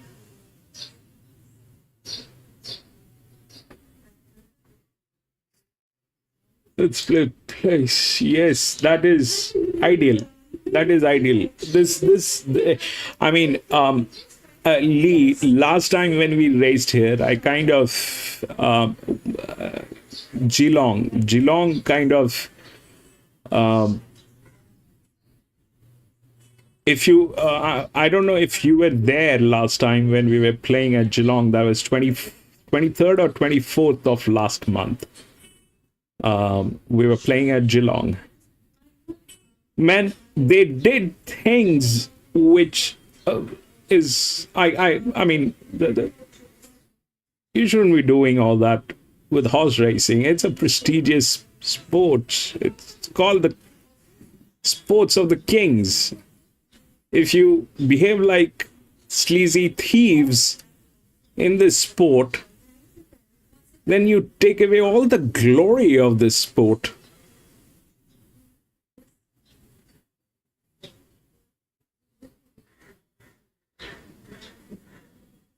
And you want to just call it horse racing? Lee, the thing is, horse racing itself is not gambling. Horse racing itself is not gambling. The gambling is the people involved in horse racing. That's where the gambling is. The gambling part involves the people, not the animals. These are uncomplicated, super machines. There's no complication with the horses. The gambling part comes with the people, the involvement of the people.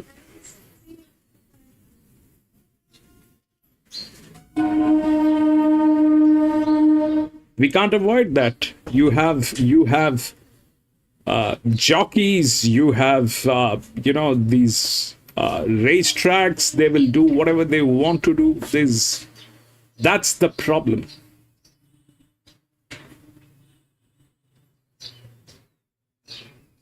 And that's exactly, I think, it's ideal to wait for the right opening. With the right match, you have, I mean, you can never actually have a risk-free environment in this when you have the involvement of people.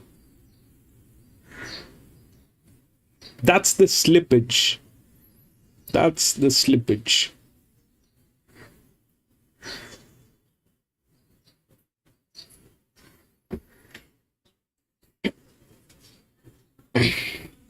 So that 3 is the linear. Now, the 4 is the neutral.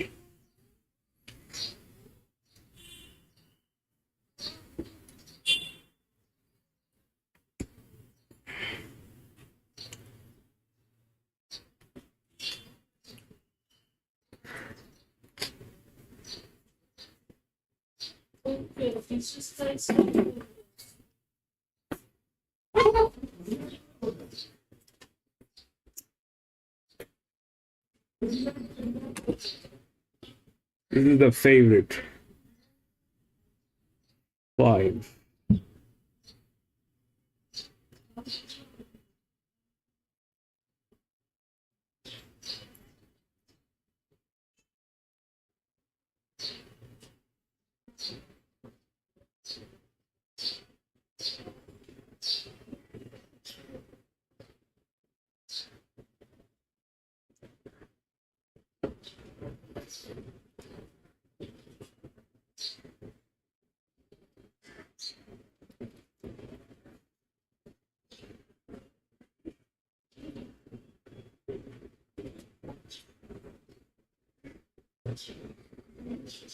7.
And this thing can go wrong in so many levels.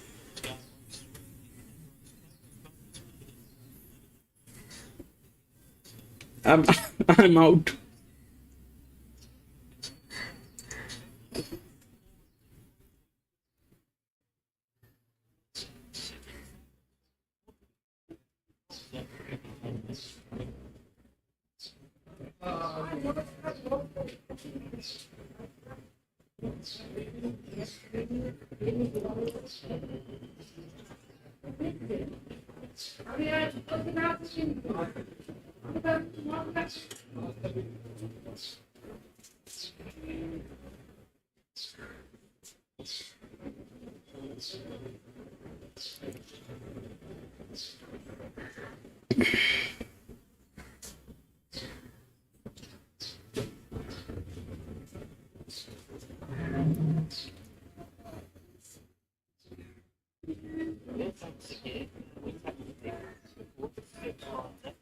Who is that?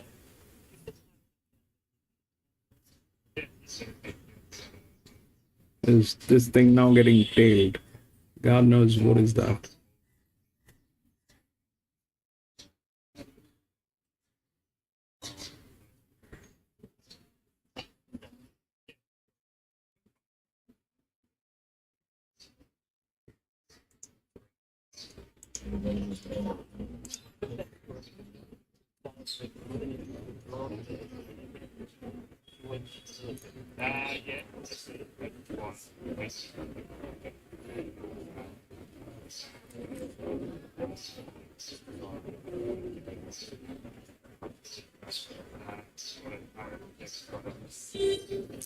Ten is getting tailed.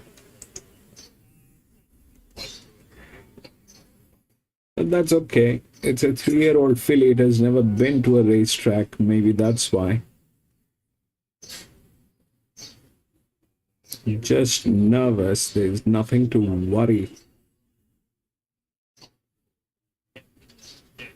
But getting tailed is not a good thing.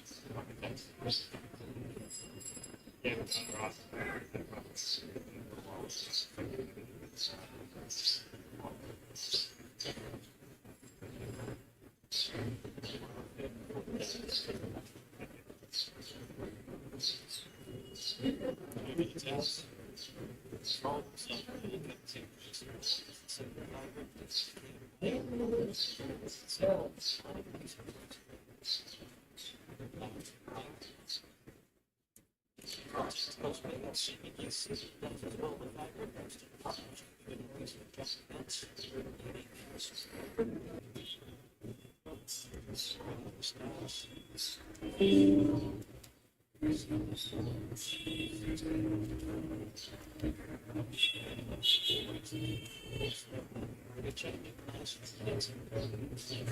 $4 and the nines. Easiest getting to 5.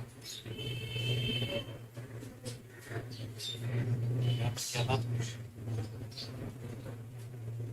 Yes. Likely race, but improve this time around. 6 starts. It's run. Second, moderate tempo.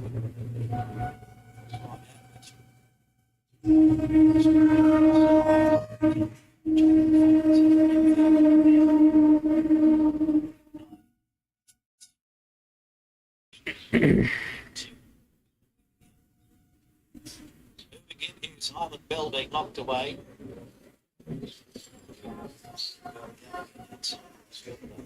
51. Rolls over with speed. Well, you're slightly back in distance from 12 to 1100. 12 soon. Sedna goes visually looked good in a jump out, beating very ordinary opposition. Strike number 2. Time was comparable to a number of other trials. Stable that the horses had an unofficial jump out. Should have a lot of money on that. Official jump outs as well. It's official. And it's a good one.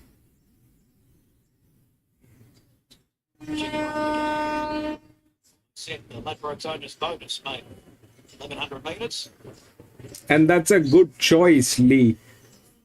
And they're off. Run Chicken Run missed the start 2 or 3 lengths, and Harland Bell won the start. Linkview's going forward out wider. Setna jumped completely in third, and then Denial 4. Arabian Myth has gone 3 wide from Turf Action. Down in the middle, and Run Chicken Run's 2 lengths away. So Linkview goes to the front. Very keen, wants to be restrained back to the field, but Linkview just wants to run. A length and a quarter, and Denial going to second. Highland Bell is next to the fence. Arabian Myth 3 wide, the Trip, and Setna in the middle. Rolls Owners next from Turf Action and Run Chicken Run. They've got 450 metres to go. Linkview travels better with the rise and speed. Now by 3/4 to a length on Denial, Highland Bell and Arabian Myth to the centre. Setna's off the mid-pack. And then comes Control Zone towards the centre and Run Chicken Run. Linkview a little bit green in the lead, but still has it by 1 length. Control Zone coming after it. Then Denial, Arabian Myth. Linkview with Control Zone. Control Zone bearing down on Linkview, who's kicking strongly. Linkview holding Control Zone. Linkview won it by 5-3. Control Zone. And they were 2 lengths Arabian Myth, then Denial, followed by Setna.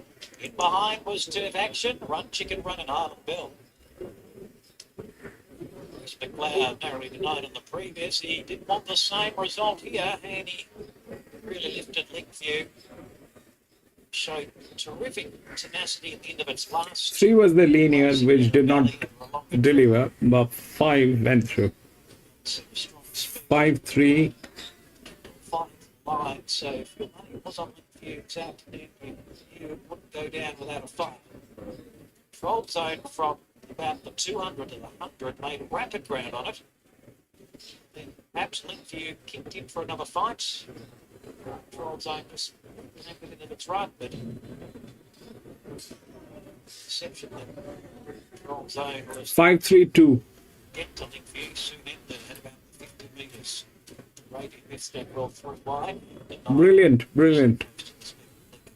5-3-2. Setna. Lee. 5-3-2 and what? Numbers 5, 3, 2, and 4. Long heat 1 3/4. Time 1 minute 5.34.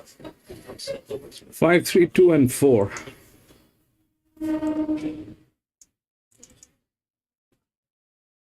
So what I have. Ooh. So what's going on is let's see from the first one. Okay, the 3 won. correct? The 3 1 3. We'll keep a track of this, okay? That 3 won. Look at that number. That is the biggest number, okay? That is the biggest number. Number 2, 7 1. That is the biggest number, okay? Here the 5 1, that is the biggest number, okay? Now let me explain what this is going on. So we have a BB, which is we find the body weight, the estimated body weight. Now this estimated body weight has to be, you know, there has to be a correction on this. So this basically is the percentage that shows if we are right on the EBW. So far this is what has played. So far this is what has played. In here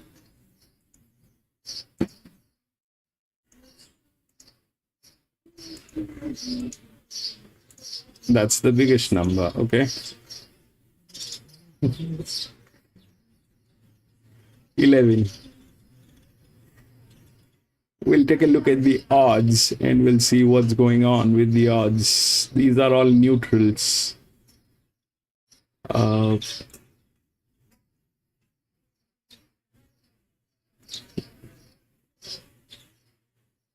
If we've got this thing right, then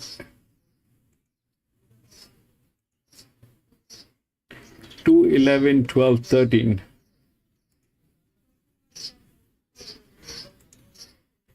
2, 11, 12, 13. And 2 is the favorite. 11, 12, and 13. So now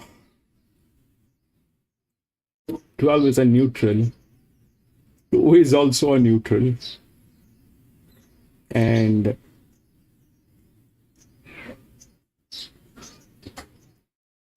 now this is like that. So this is like this one, the first one, all right, the 3 won.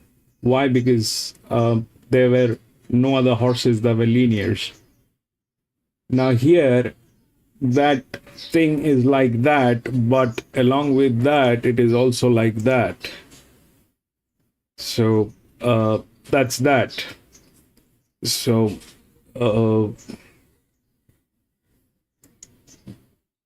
that's the largest outer drift. That's the largest outer drift. It's a 1300 meter. 2 is the favorite. So far this is what has won. And 2 is the favorite.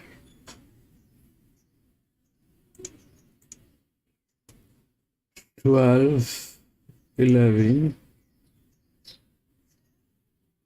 The best hand is 6 here. The best hand is 6. Here we look at that. 4, not happening.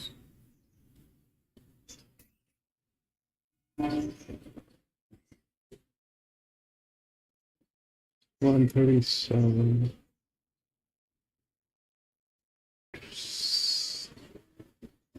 We have no clue about this horse. It's in the best hands, like the 4 here.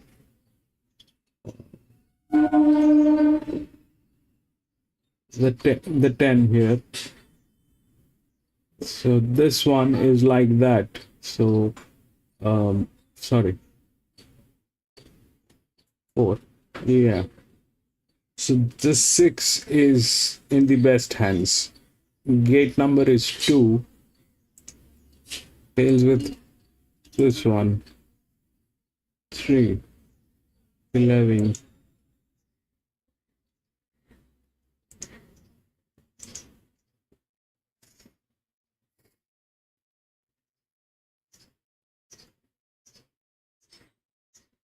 We'll check this one.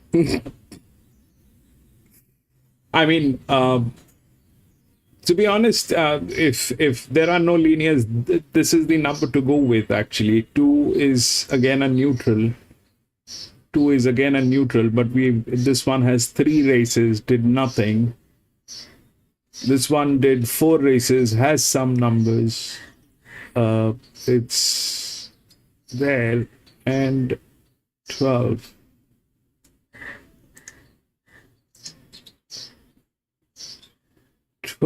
To 11, and here maybe this should get in, but that 5, so 4.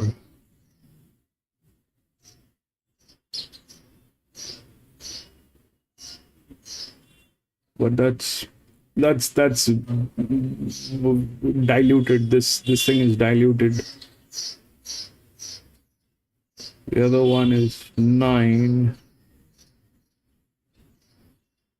These are neutral horses, so that's a purposely done thing. It's a purposely done thing. Here the neutral did not win. The 5 went through. The linear was the second one because it is this. Here both of them are neutrals. And that's the thing going on, but at the same time they are 100% defaulters. They're like 100% defaulters, these people are. Not a great one to get into. Lewis, welcome back, Lewis.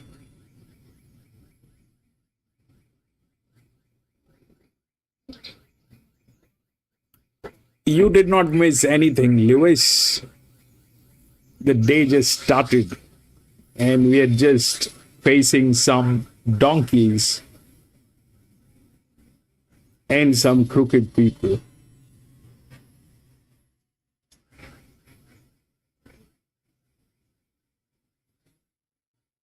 There's nothing great yet.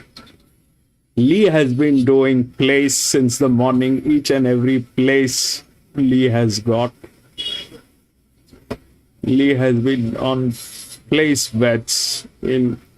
He's on fire today. He's been getting everything on that. But yeah. So there's a clarity on 11, but the team is absolutely menace. I am not going to go with it. The 2 is a neutral.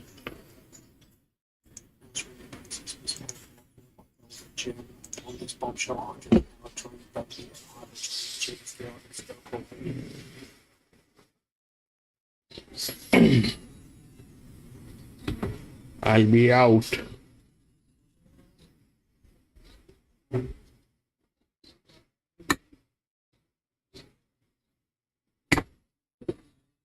They're at the gates here, Strap Albert race 2. Nostradamus standing at Springfield Farm, Fillings and Maiden playing here over the 1200. Right here for the girls, and Hysterical Lady number 9's the favourite. It's Harper's Quote. $5 into $2.30 about the 9 Hysterical Ladies. Had the full career start for 4 minor placings. Both runs in this preparation been full of merit. Just missed the KI first up. And hit the line strongly at Oakbank in the second up start on the 19th of March. was an eye-catching run on that occasion. Drawn gate 2 today for Kayla Crowther as they start to load away. Like a Diamond's the next one in the market, rock solid at $5. Took the 5 goes at it, ran second last start, first up from the spell at Mount Gambier. Sat midfield on that occasion, found it on nicely, should take good benefit from it. Going to get a nice run in the race. Then you've got 8 Dream Baby, which is 380 to 550, ex-Michael Friedman. Now with the David Jolly team, it's on the third line of betting. Chris Pamperlot's a drifter, 550 out for 650. Did get as far out as 850, but just tipping back in now. Wasn't all that far away at Balaclava last start. So the 2 minors from 6 career starts. Just have the sticky gate, then Ivory Cow $11, Velvet Gem $17, the Tropical House also 15 to 17. A relay's joining us here for race number 2 on the 7 race card today at Strathalbyn. And Hysterical Lady's the favourite. Speaking of which, it's about to come up now with the barrier blanket on. Hysterical Lady, Kayla Crowther for Peter and Belinda Blanche has gone in. 4 to load here. Dream Baby, Ivor Dream, Miss Pamperlot, and Blondie's Bombshell. Dream Baby goes in. Ivor Dream, the next one to come forward. And then just 2 to load away when we set her up. Last look at the market here. Hysterical Lady firms up again into $2.15. The next one on the market is Like a Diamond at $5. So the market's really coming here for Hysterical Lady. $5 is very much long gone. Well done if you found it. Blondie's Bombshell goes in with Pamperlot to complete the line. We're over the 1200 fillies and mares maiden plate. Miss Pamperlot locked and loaded. Starter has the light flickering away. We're ready to run. Off they go.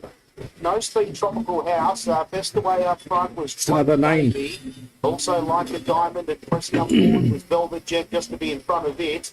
Then came underneath there Tropical House now, who's really picked up after not stepping that well. So it'll be Dream Baby leading Tropical House, then Velvet Gem, Like a Diamond. Hysterical Lady just spit out of the speed, which is pretty genuine. Miss Pamperlot was next, Freaky Princess, 2 Hydra Tower. Blondie's Bombshell, the G's Girl, 3 lengths of stir. That's your first ball down the side up towards the corner. Dream Baby leads Velvet Gem, Tropical House burrows through. Then Like a Diamond, Miss Pamperlot. Hysterical Lady's all cluttered up at the moment, gonna need a ton of luck. Then Hydra Cower, Reeby Princess, Blondie's Bombshell, hooking out wide, then Ivor Dream. G's Girl still stone motherless, 350 left to run. They swing for home here, top of the straight. Dream Baby leading to Velvet Gem, Miss Pantherlot. Like a Diamond, the run presents for Tropical House. Hysterical Lady's trying to save all the ground. Miss Pantherlot hooked the widest, it's Dream Baby. Being tackled by Velvet Gem, Like a Diamond. Miss Pantherlot, Dream Baby. Hysterical Lady's out now. Dream Baby, Hysterical Lady dives. Got it. 9. Got it. Hysterical Lady maybe a nose. To Dream Baby. Velvet Gem. Man, you're on fire, bro. Blondie's Bombshell and Ivor Dream. I'm leaning to the outside here, Hysterical Lady. I thought it got its head down at the right time, but there won't be much in this. Hysterical Lady has got it. 9's up in the frame. Hysterical Lady. Gee whiz, you wouldn't want it over again if you're back to favourite. Just had to go back to the inside after getting shuffled back down low and managed to get out just at the right time and pick up Dream Baby. 9 Hysterical Lady, Kayla Crowther for Peter and Belinda Blanche, defeating the 8 Dream Baby, Justin Potter for David Jolly. 7 ranked 3rd, Velvet Gem, Brooke King for John McMillan. And 5 was 4th, Ivor Dream, Tegan Vaughan for Grant Young. Interim placings, 9, 8, 7, 5. Gallop 115.25. Hysterical Lady 210 the win, $1.10 the place. Dream Baby $1.90 the place. Velvet Gem $4.50 the place. 9, 8, 7, 5. The interim numbers here on race number 2 at Strathalbyn.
Orange number 10.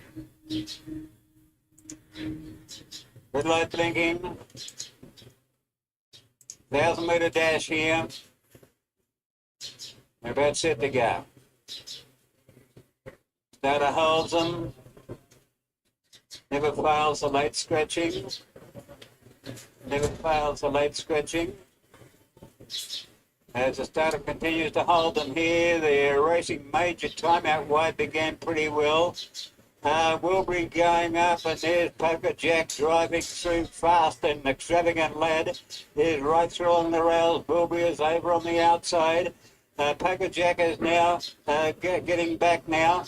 Back in behind them, Invincible Dash getting a fair way back, Cattegat, followed then by Crop Duster. Cyclone Ribbit and a fairly long last with Brogan Spriggs, and Major Time leads down towards the home turn.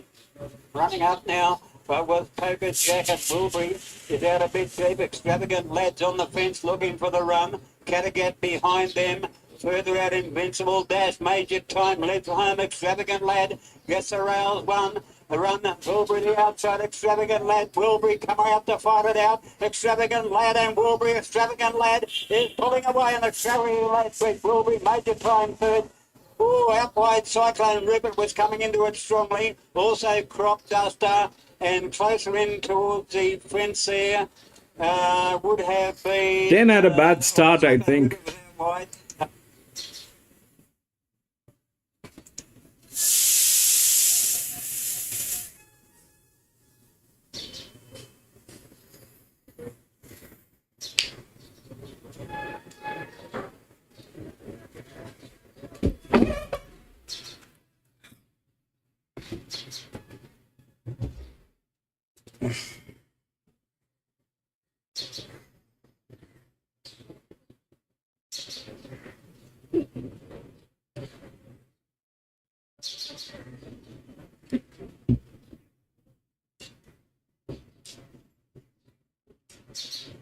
Here the 10 looks good, and the 10 is this.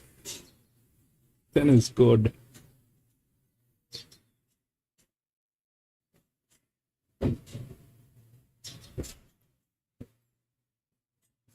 That is 11.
Calling the owner of the following vehicle, please to your car immediately. It is a Mercedes with a registration BRB.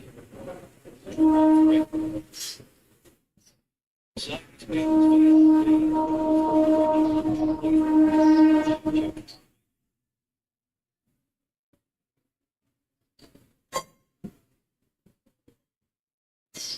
and the trolleys are at the start and about to come up in the forest. You've been locked away. Be careful, Ross, to join them. Finding in dreams. Come up shortly. Here's Heavenfield being locked away, one of the fillies in the race. Linkers go on Heavenfield for the first time today, taking off at Gallagher. Really fine, tactic change came through. Now we go really closer to midfield. Starts. Here's French Savoy.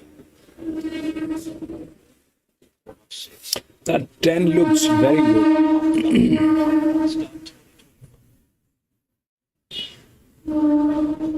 13th place. with slow Osam's Razor at the tail end with the Waterman Tilda. First into stride, highly intrigued. There's Heavenfield going on from Nicoforos and French Savoy. Exceed success a bit deeper, and Brutifies taking up right around them. She'll be right up there today. Nicoforos midfield, Fender Mers covering a bit of ground from Forest Gem. Then Russian Escape travelling on the inside, and then a Morgan Tilda. 2 lengths to Osam's Razor. Down the side, 800 to go. Heavenfield and Brutify coming with it. And they clear out through Exceed Success. And then comes Highly Intrigued for Fentimir is fifth. French Savoy is next. Order Matilda keeps on making ground on the 3 wide line from Nicoforos Forest Gem. And then Russian Escape and a length to Osam's Razor. Up to the corner, 4:20 to go. Heavenfield, she's still travels on the lead. Brutify second, corner behind. Exceed Success comes to the middle. And then comes Highly Intrigued back on the fence. Fentimir letting down the middle. But Heavenfield's on debate. 250 to go. Now 3.5 lengths clear of the nearest rival. Exceed Success trying hard. Brutify, French Savoy. Osam's Razor from a long way back. Heavenfield still in front. 2 lengths. Exceed Success trying hard. But Heavenfield. 13. Heavenfield Exceed Success ran second. Third, we Lee. have horses there. Forest Jim was jumping out of the ground. Joey Highly Intrigued on the fence. You'll be wanted very soon.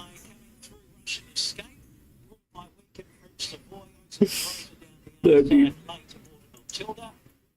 Didn't run on. Before us, popped in towards the back of the field. It's been one of the last times.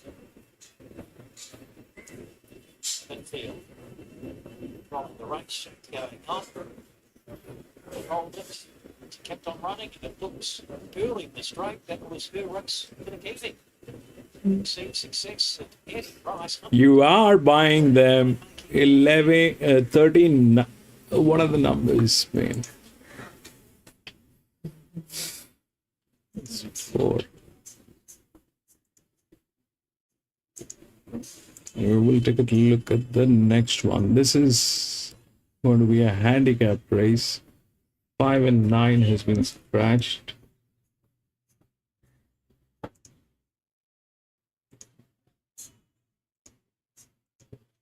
Two, 8, 3, 6.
Thirteen, 3, 9, 4.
Yep.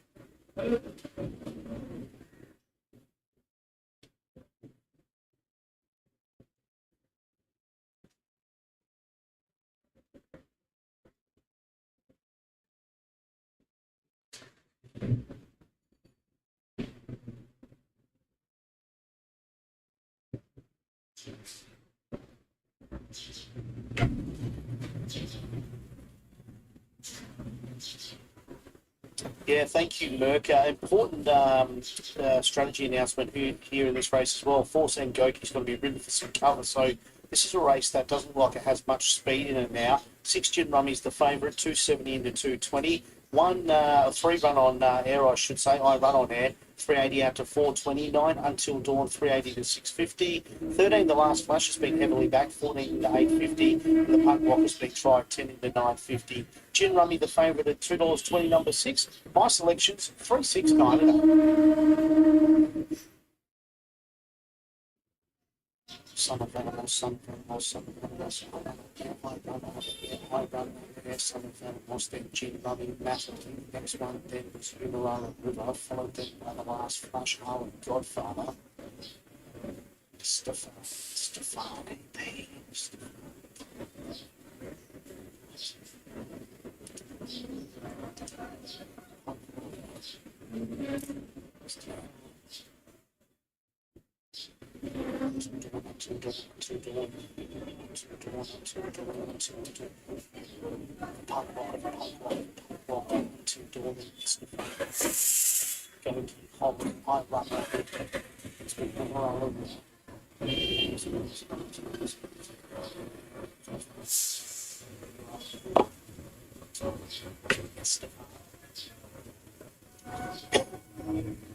Off to the gates here, Strath.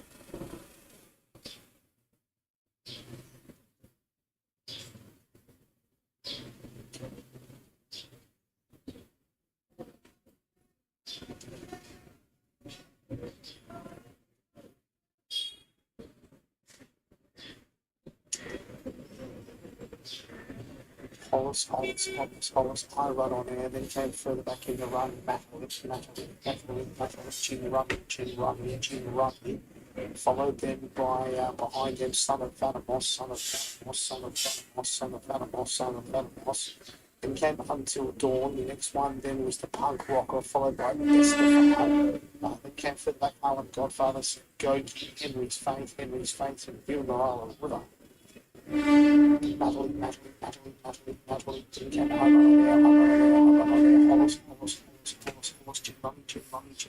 Rummy, the Punk Rocker. All right, this is the fifth one. If we look through the odds, it's 2, 8, 3, and 6. 2 is the favorite, 8, 3, and 6. Now,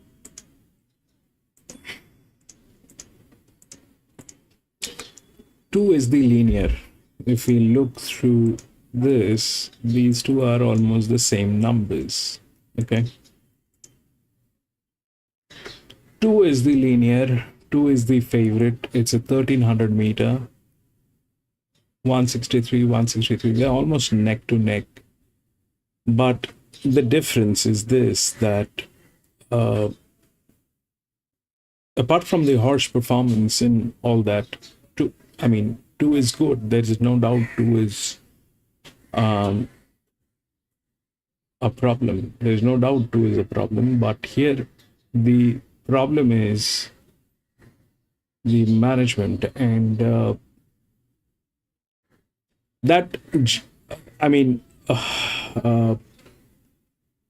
it's a 1300 meter. So what are we looking at? That 3, we have 2 drifts. Now this is where things gets a little tricky. So now this is negative 534. We have got a 563 here, which is the EW. They are tailing gates. Okay. There's a, the thing is, I don't know how to explain this, but the 3 has been to a league race. The 3 is the larger drift, but it is not the largest one. This is the largest one, the 11, which is a 7-year-old gelding. Okay. It's a 7-year-old gelding. It looks like it is slaughtered. So if that is slaughtered, then what are the other possibilities? Because it is not going to be exactly what the odds are. So that 2 is the favorite. The 2 is the linear, but it is not a strong linear. It's 534, and here is a 563, which is neck to neck. On the contrary, this is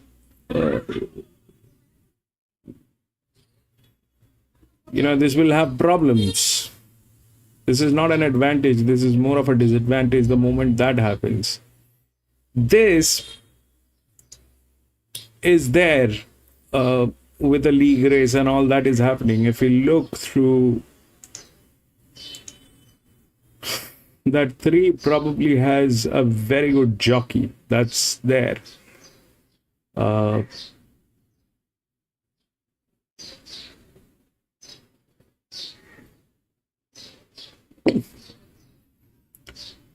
Now, I'm going to go with the linear. We'll see what happens. Okay, I'm going to go with the linear. That linear, there's a problem with the management. There's a problem with everything that is there. We've seen how the management kicks in. This one was a good horse, but there was a lack of management in there. So this is again on. This is not the worst, but they're still there. It's a problem. 8 is, out of all this, 8 is still better. If we look at the largest ones, then probably 8, 6 is good. Then it is 11, which is also in good hands. That's the largest outer drift. But we are going to go with the. We're going to go with this.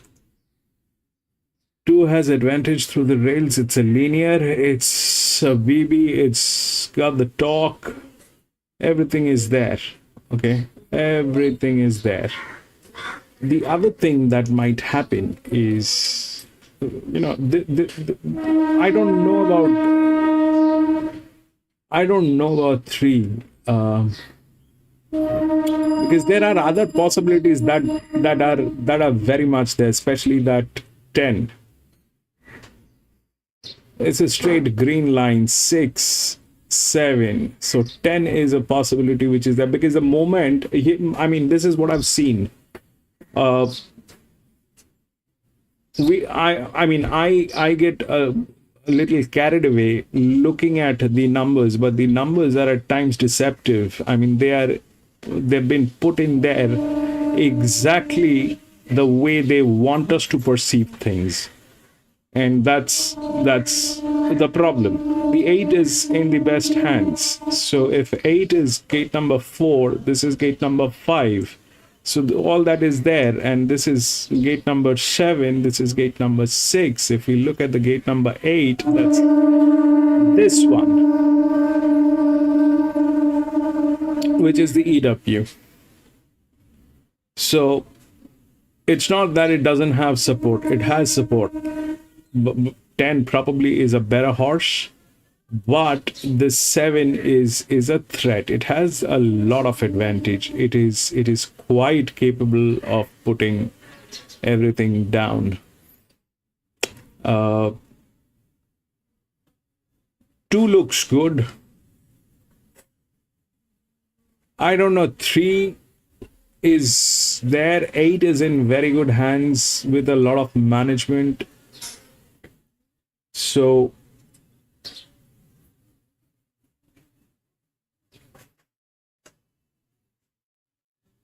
this is a problem. This, if we treat this as a larger drift, then we'll have to talk about this. And this probably is not in a position to deliver, but it still has the physics. And it is not that it is in a bad hand. It is also in a moderately good hand. It's a 7-year-old gelding. The other possibilities that might happen is these are the 2, then this. 37 to 45, 63. 3 has a beautiful jockey. That's there. I'm going to go with the 2, probably, if it doesn't get tailed. And we'll see. Azhar, welcome back. Arman. 10-11, Rockhampton. Arman, welcome back. This is probably a bit of a drop back in grade today. Gets a good draw and Brody Boy aboard. We go down to 6, the Herald, Jeffrey Crothers, Glenn Carl. Yeah, form of late hasn't been great, has it? Finished last at 2 of its past 3 starts. In the middle of that was a 7th place and behind Flying Impala. Would need to lift a bit of what we've seen lately. Zunil would need to improve off the first up run, you would imagine, to figure here. Kylie Kennedy. Hey, Azhar. Yeah, that's right. In saying that, she's had 5 goes second up in the past. Thank you for doing that. 3 times. We know that she'll push forward. She'll try and roll along. She gets a good draw here today. She won't have to do too much work in the early stages. And I wouldn't be surprised if she gave a little bit of cheek. 8 bonus Tempest, Brett Lazzarini, Heavy Van der Hoven. I know you're making your case for this bloke with a big price. Has an awkward gate to overcome.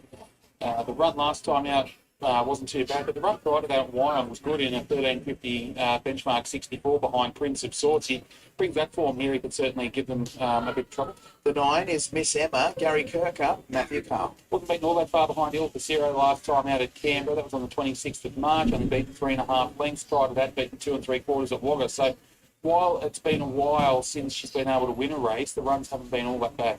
It's the 10. I know you're keen on her today. Toby Pracey, Clayton Gully. I think this race sets up nicely for her. The run at Randwick 2 back was very good. From back to the field, will only be beaten 3 lengths in a highway. Prior to that, a dominant winner beating Tullaheen Sky. And last start, I just think that the Musselbrook track wasn't to her liking that day. She was beaten 4.5 lengths. I think back on top of the ground today helps. 11 Exotic Dancer, Gary Portelli, Olivia Chambers. Yeah, Gary's here today. She's had 2 wins from 4 starts. This filly by Russian Revolution. She won a recent trial at Warwick Farm, beating Excelidas. Gets a good draw here today. She's bound to run well. 12 Santorini's son, Nat Jarvis, Rebecca Bonnet Park. Another one that's been running well without winning the last 3 starts. Was a winner at Parks back in January, but the past 3 starts have all been good efforts without breaking through for another win. Gets a claim for Rebecca Bonnet Park, which will help. 13 Tommy's Girl, Angus Stewart, Mitch Stapleford. Probably eligible for easier races. She's only won the 1 from 13, but the recent runs have been pretty good behind Quick Onyx and the Midnight Affair. Mitch Stapleford takes the ride, but has a wide gate to overcome. All right, the runners are out on the track. We're about 5 minutes away from jump time here for race number 5. Of course, the first leg of today's quadrilla. And let's have a look at the market, we've got Exotic Dancer, your 310 favourite on his speed, 390, and then it's double figures for the rest of them. Joining us in his old hometown of Orange today, Gary Portelli's got a big weekend coming up with Verona Rose in the Oaks. He joins me now. Good to be back, huh? It is, mate. And particularly with such a big crowd, it's good to see people get back to Orange races. When I was a kid learning the trade out here, that you couldn't get a car park, you know. So it's good to see that people start to get back into racing out here. Lee, zero. Exotic Dancer, nice filly. She's got a good little record. What is zero? Orange. It's interesting. I own it on my own, so a bit of pressure on. She's a pretty ordinary loser, so hopefully she rides it well. Because the trainer's got a bad habit of jockeys off as well. Look, she's pretty easy to ride. Jump forward, go forward. You know, and the track's been pretty leaderish. She's only the one trial to jump out as well, so just tight to ride up for the day. You got Flying Argento going around in the main race, the Orange Gold Cup, on the quick backup after a run in the Derby recently. Yeah, we ran the Derby, 20 runners. I think we drew 20. Decided to go back, thought there'd be pressure in the race, and they absolutely walked the whole way. So the second pack of the race were just climbing over heels. My bloke, whilst he was a 200, 300 chance, he just over-raced, and it was a wasted run. So he got three-quarter pace, 2,400 metres. He pulled up really well. Hometown Cup race, and he pulled up really well. So I think over 2,100 will probably just roll forward a bit from the gate today, and hopefully be midfield. He's a genuine star. It's a true run race, and hopefully Waterhouse Source does put the pressure on, and he'll be plotting into top 3 or 4 for sure. The stable's going really well. You must have been thrilled with the run event Cup there in the Doncaster last Saturday. Yeah, it's sort of bittersweet. Come to the corner, I thought run top 10, 50 to go, please win. It was like a long neck in it, and it was a good run, 50 to 1 shot. He ran out of his skin. And before I let you go, Verona Rose tracking towards the Oaks, so you give her a winning chance? Yeah, look, I did until the barrier draw come out. Now it's a tricky race. Small field, I'm hoping someone changes tactics, put a bit of speed in the race down the back. Something happens that makes it a test of stamina, because my filly is bred on the trip, and she's just been screaming out the trip. She took so much ground off the last day. 10, 13, 1. I think if things go to plan, she's not out of it. Best of luck today and on Saturday. Yeah, thank you. There he is, Gary Portelli, talking the series runners, not only here at Orange today, but also Verona Rose. I agree with him. If she'd drawn a gate, she would have given the Oaks one hell of a shape tomorrow. She still could if the race pans out. I've gone 10, 1, 11 and 2 here. I've gone the way of Bonnie's speed. I think the run 2 back was very good. I'm forgiving of that last start effort. Clayton Gallagher takes the ride here today. She was a winning pride. I'll be back from the washroom in a jiffy. She's ticking along really well. I put Turgenev in for second. Lutz racing here, 2 from 2. So put a bit of tempo on. He'll be steaming home. I put Gary's horse in for 3rd, Exotic Dancer. First up, she's built a good little record, and the 2 in for 4th. Smarter Than You. Should appreciate getting up to the 1,300. 10, 1, 11 and 2. I thought it was a pretty open race. I ended up marking them 8, 10, 2 and 11, putting bonus Tempest on top. I think if he turns up here in his best form, I think he can run well. He's got a bit of an awkward draw, but I don't think that's such a bad thing. I think they'll probably go back with him anyway. His run at Wyong 2 back behind Prince of Swords was good. Finished 5th there after running into a couple of dead ends in the straight. And the last run at the Sapphire Coast was a little bit plain on the heavy track, beaten around 6.5 lengths. I just thought might be able to bounce back here on a firmer track. 10 on his speed's going to be awfully hard to beat. That run in the Highway 2 back really caught my eye. I was beaten less than 3 lengths by Spec, and then just didn't have the race run to suit. And Musselbrook last start went 6th behind Merchant Speed. 2 Smarter Than You. She really found the line well. First up there at Wagga went 4th behind Destructive Diva, goes up in trip today and has been placed 2 or 5 second up, and 11 Exotic Dancer. We just heard from Gary Portelli. Won the 2 from 4 and did win a race at Warwick Farm Trial, defeating Mad Darcy, a horse we've seen be very competitive in midways. So I thought that was a good effort. 8, 10, 2 and 11. Bravery takes on many forms. You've left the Turg out. The Turg, we love the Turg, don't we? You love the Turg. He's on the 3rd line of betting at $10, isn't he? He is. He's a $10 chance. You've left him out. Yeah, no, he's one of my favourites. We both love him. He's been in terrific form too, hasn't he? He's won his last couple, shooting for a hat-trick of wins. He's 2 from 2 here at Orange too. He is, yeah. I think he won the Cup Prelude last year, and then of course he won that race here not all that long ago. $3 your favourite. That's the 11 Exotic Dancer. It looks like there's only a couple left to load over there. This, of course, being the first leg of today's quaddy. Good luck with your investments here, Scott. Up the eyes, Bernard Campbell's 20 speed. Turgenev, it's won its last two. Turgenev, the first time went trained by Kieran Hazelden at Gilcandra, and then the owners decided that some of the owners decided to sell, and Alison Smith then trained at this next start. So 2 in a row for Turgenev, but around about a $10 chance per day. National Race Activity. Also got Sky with us, and overall good, very good coverage for this Orange Cup meeting. Good crowd here too. It's the last meeting of their season, Orange, and they've really turned things around Orange over recent years, and they've had a great season. Big crowd here today. Now Miss Emma comes up. We're waiting here on Tommy's Girl, Bernard Tempest, Chop the Ice, and Turgenev. 4 to come in. This is a field of 13. So we've got the last one starting to move up here. The 1300 metre race. It's sponsored by the Opa Hotel right here in Orange. Right, 4 to come in. Shot the Ice moves up. Let's go to train Galloper. Down at Canberra. And Shot the Ice a bit reluctant to go forward. The bonus temper still to come in. Together with Tommy's Girl. Home pretty strongly last start. Tommy's Girl. Got beaten too. When it finished second at Bathurst in the race won by Midnight Affair. Now, Chop the Ice, not keen to come into the barrier stalls here. So just running through the winners so far today. Sparkle and Glitter won the first, Richard Bensley. Jolly Good Fellow won the second, Miss Staplewood. Camboogle race 3 with Zoe Hunt. Extravagant Lad race 4 with Matthew Carl. So the rider has dismounted from Chop the Ice, and they'll try to lead it up riderless, and it's not keen at all to come in. But the jockey on 2 at Geelong has never got a race at Geelong. So Extravagant Lad, still no luck there. The jockey Tommy's Girl on the 2 and Turgenev kept back never got a race. Inside gate in this race has been drawn by Plenitude. Tim's Principal is in barrier 2. So I think this one might be a run about its last chance here. Chop the Ice. Exotic Dancer favourite, $3.20, number 11, tap 6 odds ahead of 10 on each speed. And Righto, we've got the some favourite. more news coming through here. Number 3. Chop the Ice, number 3, late scratching wooden load at the time place. 2:58, late scratching. Late scratching, 2:58, late scratching time. Chop the Ice, wouldn't go into the barriers. So they continue to move forward here. And the last one in will be Turgenev. It's about 3 or 4 late scratching had today, or playing up in the barriers, or refusing to go into the barriers.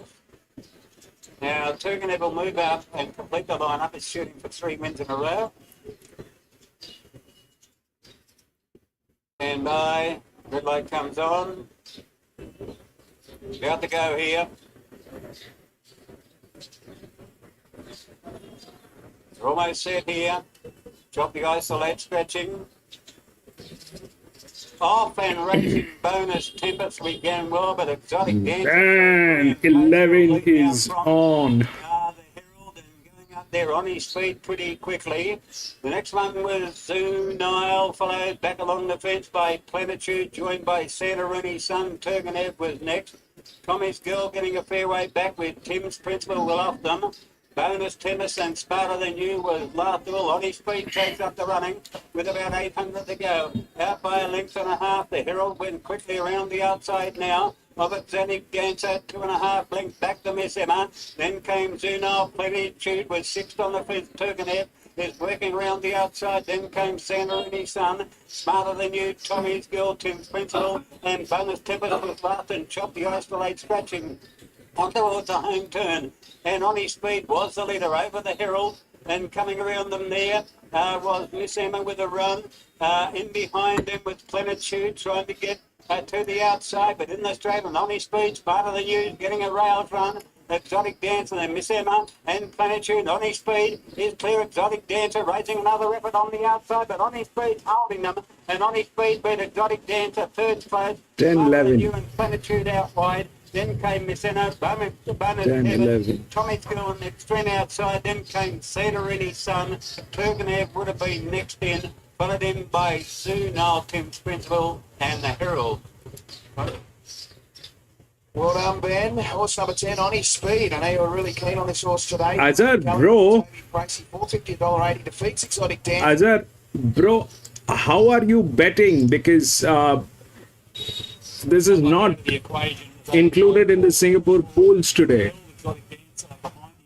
Which site are you using, Azhar? If you share, the rest of the people will get a lot of Far too good for them. help. The 11's run well. Plenitude down the outside looks to have finished in third, maybe just ahead of the two who will confirm third and fourth. 10-11 in photo here on race number 5. Let's get to the girls' report. We have a lot of people from Singapore. How are you putting in bets? Because these races at Geelong are not. Okay, you're not playing Geelong, I guess. 10 small win. I want to go with the 2, but the jockey on the 2 is absolutely a moron of the highest order. He's never got a race. Arman, he's on Bet3. Bet365 is not there in Singapore.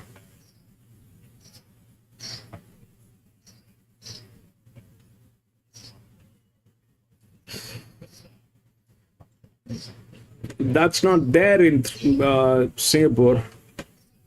I had a very, very difficult time in Singapore because it's only this. It's there.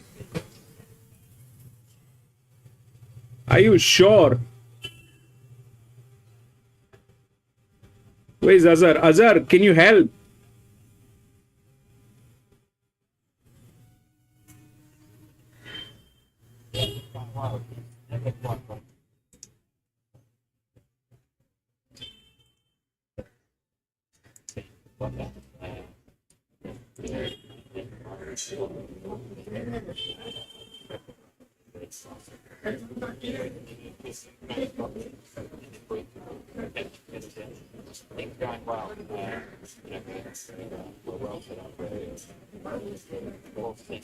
It's a risk on 2. It's a risk on 2.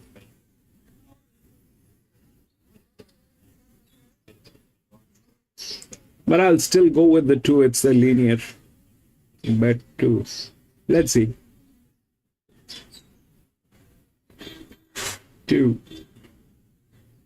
It's big and nice. This guy never won a race. This guy never won a race at Geelong. Nothing. Probably apprentice.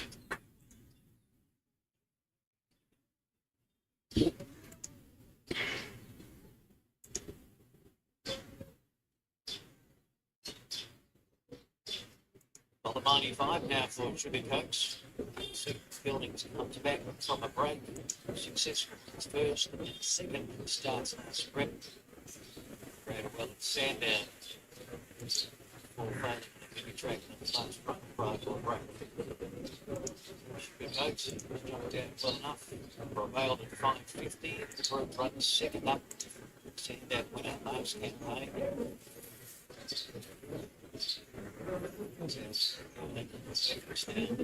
Sugar Coke, see finalists. Stanley just got into the time.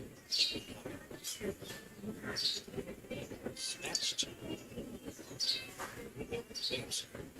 2 is winning at Geelong. I hope so. I hope that happens. It's the linear. Should win. The distance is okay. It's a 1300 meter. That's what I considered, that it's a 1300 meter. The jockey, all that he needs to do is ride. Just stay on the horse. That's all that you need to do. Don't fall down. Don't start swimming.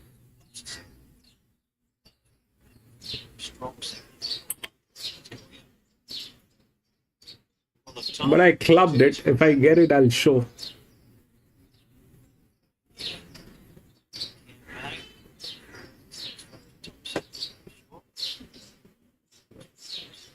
Day. There. Double. Foxy Heart's about to be loaded. Okay, 5. Some jump outs. Outs. One winner climb start.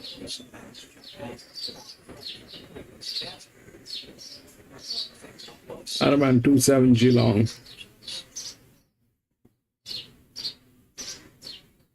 Jenny Castleford goes in. A lot of jets. The last one will be Sutton Rayless. Farewell and thanks. Michael Chief Daly, handicap 1300 metres. Go just centre of the line. All of time, so nicely as well. There's the signal, and Come on. Best Repair's got a great start.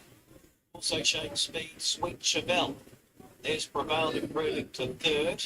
Where's the favourite? Look at that monkey. What is he doing? And it's Sweet Chevelle going on to now. Look at that monkey. Foxy Heart emerges third. Prevailed anchor down fifth, 2 lengths to Snatch Rule of Time.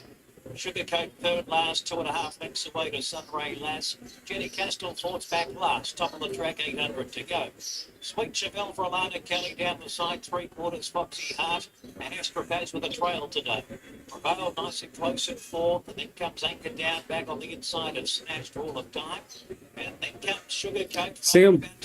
Singapore is open for orange. Okay, Azhar. That's exactly what I was wondering, Azhar. That Geelong is not there. I'm looking for an opening there. Come on, baby. Where the fish are you? Prevailed is let down. Prevailed goes to Foxy Heart, and then Sweet Chevelle has Prevailed and Sugarcoat making ground. But Prevailed the one to beat, 100 to go. And Prevailed's too strong for them. Great. Length and a half. This guy never won a race. Second, Sweet Chevelle prominent. Foxy Heart, Sugarcoat also there. And Estropaz was rushing through when the race was over. From Snatch, Jenny Castleford. That's beautiful, Azhar. That guy never won a race. And he will never win a race. With that attitude, he is never going anywhere.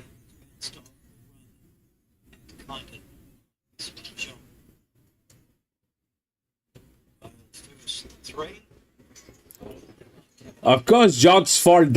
I went with the horse, but look at what he did.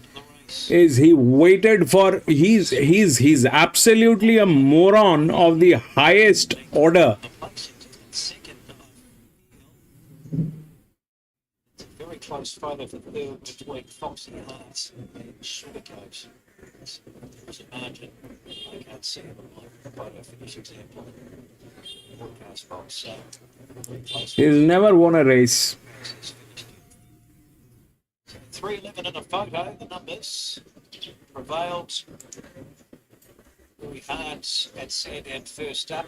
Better with a trail last. Yeah, Azhar, that is exactly what I was wondering. I mean, if you get an opening through that, if you get any other site that works for Singapore, please share it with all of us.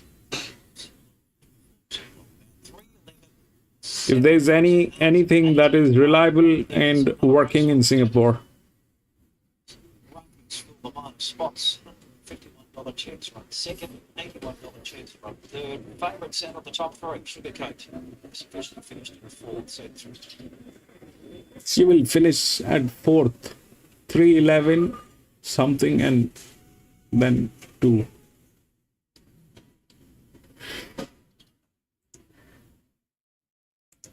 He never won a race.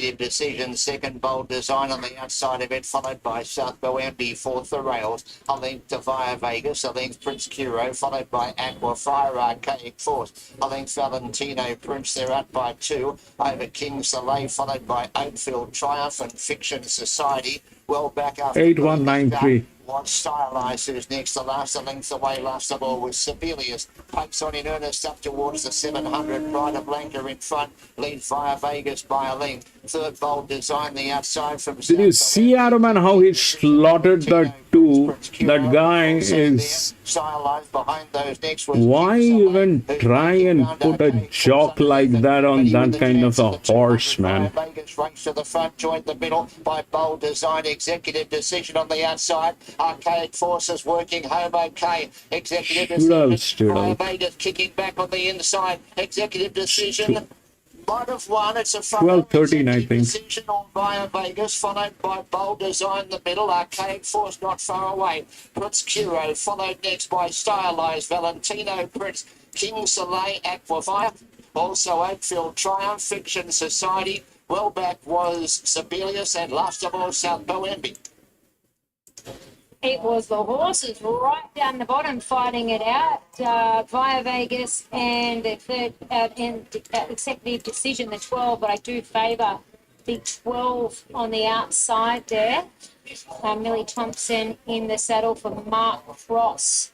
Yeah, will win off that shot. What did you think, Mel? Yeah, I agree. I think Executive Decisions just got the better of Via Vegas, drew the outside gate, or one of the outside barriers, Via Vegas. Executive Decision just had the softer run with the clean for Millie Thompson, and I think we'll get the better of the 13 Via Vegas back towards the inside. Bold Designs definitely run first. Okay, I'm hearing 12 is in the frame to beat the 13s. 12, 13, 6 and 4. So a couple to follow out of this race, no doubt. And that'll put us straight out the quad. At $79, you would certainly think so. Let's get to Rockhampton. They might have more luck up north. Welcome back to Rockhampton for race 5, the Great Northern Class 3 handicap over 1,400 metres. Here's the one, Jupiter's from the Ricky Bale Sable. Mackenzie Appel to ride. Gate 1 takes 3 off down to 58 kilos. Bandage is front the first time. Second up, he's off Sebring. He's probably going to get better after a few runs and probably looking for the mile, I'd say at least. So, look, I think he can put himself into the mix somewhat today. The 2 is New Level from the Gladbell Sable and Emerald. Chris McIver to ride. Gate 10, 60 kilos. A son of Al Mansour. He's just had the 4 runs back, struggling for his real form here, so I'd probably prefer others in this. We go to the 3. Our turn now from the John Wigington Sable at Rockhampton. Ryan Wiggins to ride. Gate 4, 60 kilos. He's had the 1 run back. That was over the 1,200 metres. Will be a lot sharper here going to the 1,400 metres. He did show good ability last time in. I think he's definitely in the mix here. We'll go to the 4. Rido from the Daryl Hanson Sable at Sunshine Coast. Justin Huxtable to ride. Gate 6, 58.5 kilos, and a I Am Invincible. He showed brilliant ability early on this horse. I think he's got it there still. He's just been battling away down in the southeast. This will suit him a lot better. 5, Tornado Rouge from the Darrell Johnson Stable. Paul Hamlin to ride. Tricky Gate, 58 kilos, a mare that does look nice order. She was placed at Mackay 2 back, just battled on here at Mackay game last start. 6 is South Sea from Stephen Copeland Stable at Toowoomba. Cormac to ride. Gate 3, 57.5 kilos. Blinkers first time, son of Rich Enough. He's been just battling away in strong races down the southeast corner. He's going to find this a lot easier, that's for sure. It does look well. 7 is Bobo Beware from the Zoe Hone Stable. Brooke Johnson to ride. Gate 11, she takes 3 kilos off down to 53. Son of Dundee. Will improve it. All right, this is the 6th one. If we look through the odds, it's 8, 1, 9 and 3. That 8 is the favorite, 8 is the linear. It's a 276 linear. And the jockey looks good. The jockey looks good. Possibilities that might happen. So this is an EW. And if we look at that number, that's very high.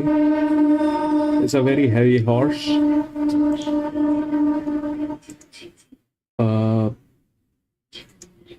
1 and 2.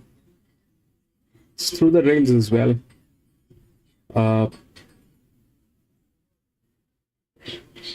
This one is with management, good people. But for once, let's try and see if actually, without the people, we can win. Without the people, not messing up.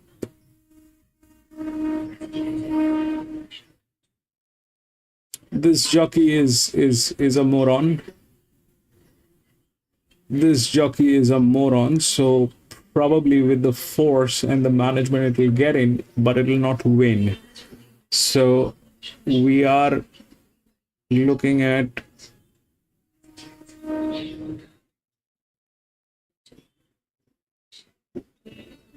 this is good, this jockey is good, this jockey is good. The best jockey is here on 5. But it's got 21 races, has done nothing. Huge advantage today. It's a 6-year-old gelding.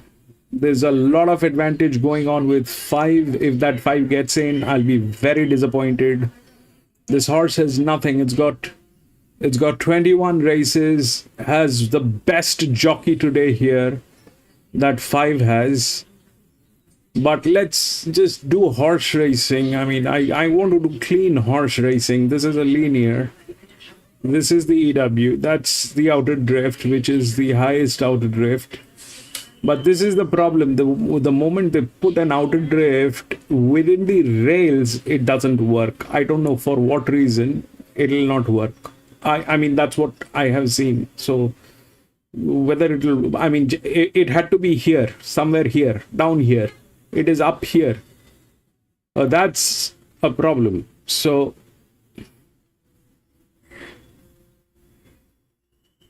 this guy is a moron of the highest order. This is also a moron, but it's okay. We can deal with this guy. 8 wins. Let me switch up the poll. 13 Rockhampton.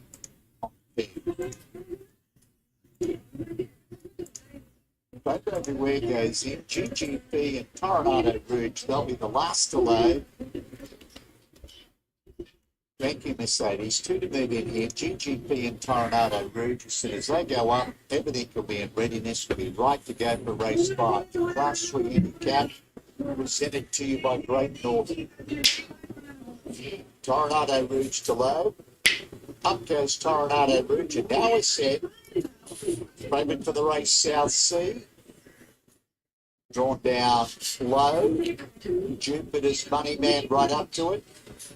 And the racing.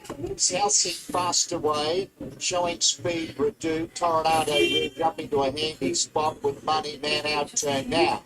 Sally Rappers out a bit deep on the track as they go to the 1200er. Over on the inside, Jupiter's What You Doing Up. Bobo Beware went back with New Level, and last of all of them is Latin Love.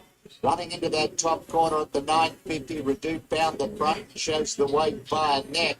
Tornado Rouge sits up second, the outside, Money Man third, the fence. 1-1 is South Sea securing a gun run. A length further back then, Masali Rapper up on the chewy a little bit, so the jockey now comes out 3 deep. Getting onto its back, Bobo Beware, What You Doing Up. Out turn now over on the inside, New Level, Jupiter's. Latin Love whipped them in. Top of the lane, 600 to go. Redo. Attempting to burn the candle at both ends. A neck in front. Tornado Rouge second, the outside. South Sea peeling out 3 deep. Money Man up behind them. On the outside, Bobo Barrera. It's Redu just in front, but here's the favourite, South Sea. South Sea went up on the outside and hit the front over Redu. Getting into the clear out turn now for the back of the field, Bobo Beware. But it's South Sea the leader, getting away from out turn now, then Redu. But if you're on the favourite, go find your bookie. He's home, South Sea, the margin. 6-3. Out turn now with second, Redu, third, Bobo, fourth. What You Doing, Latin Love, and Morley.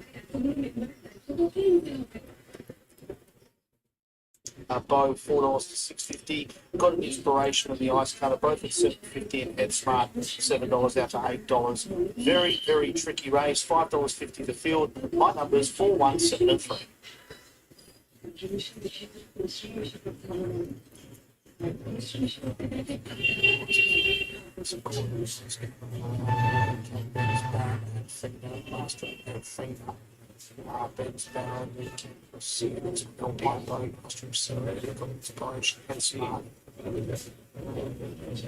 Betty to the gates here. 4.5 minutes of betting time left here. Race 4.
Or is it that they're going to play management?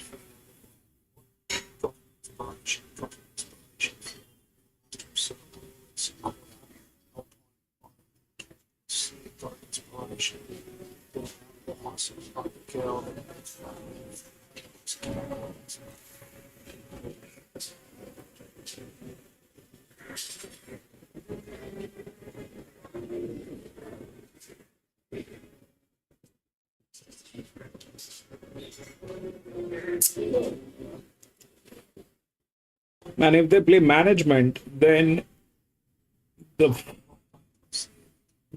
be tricky.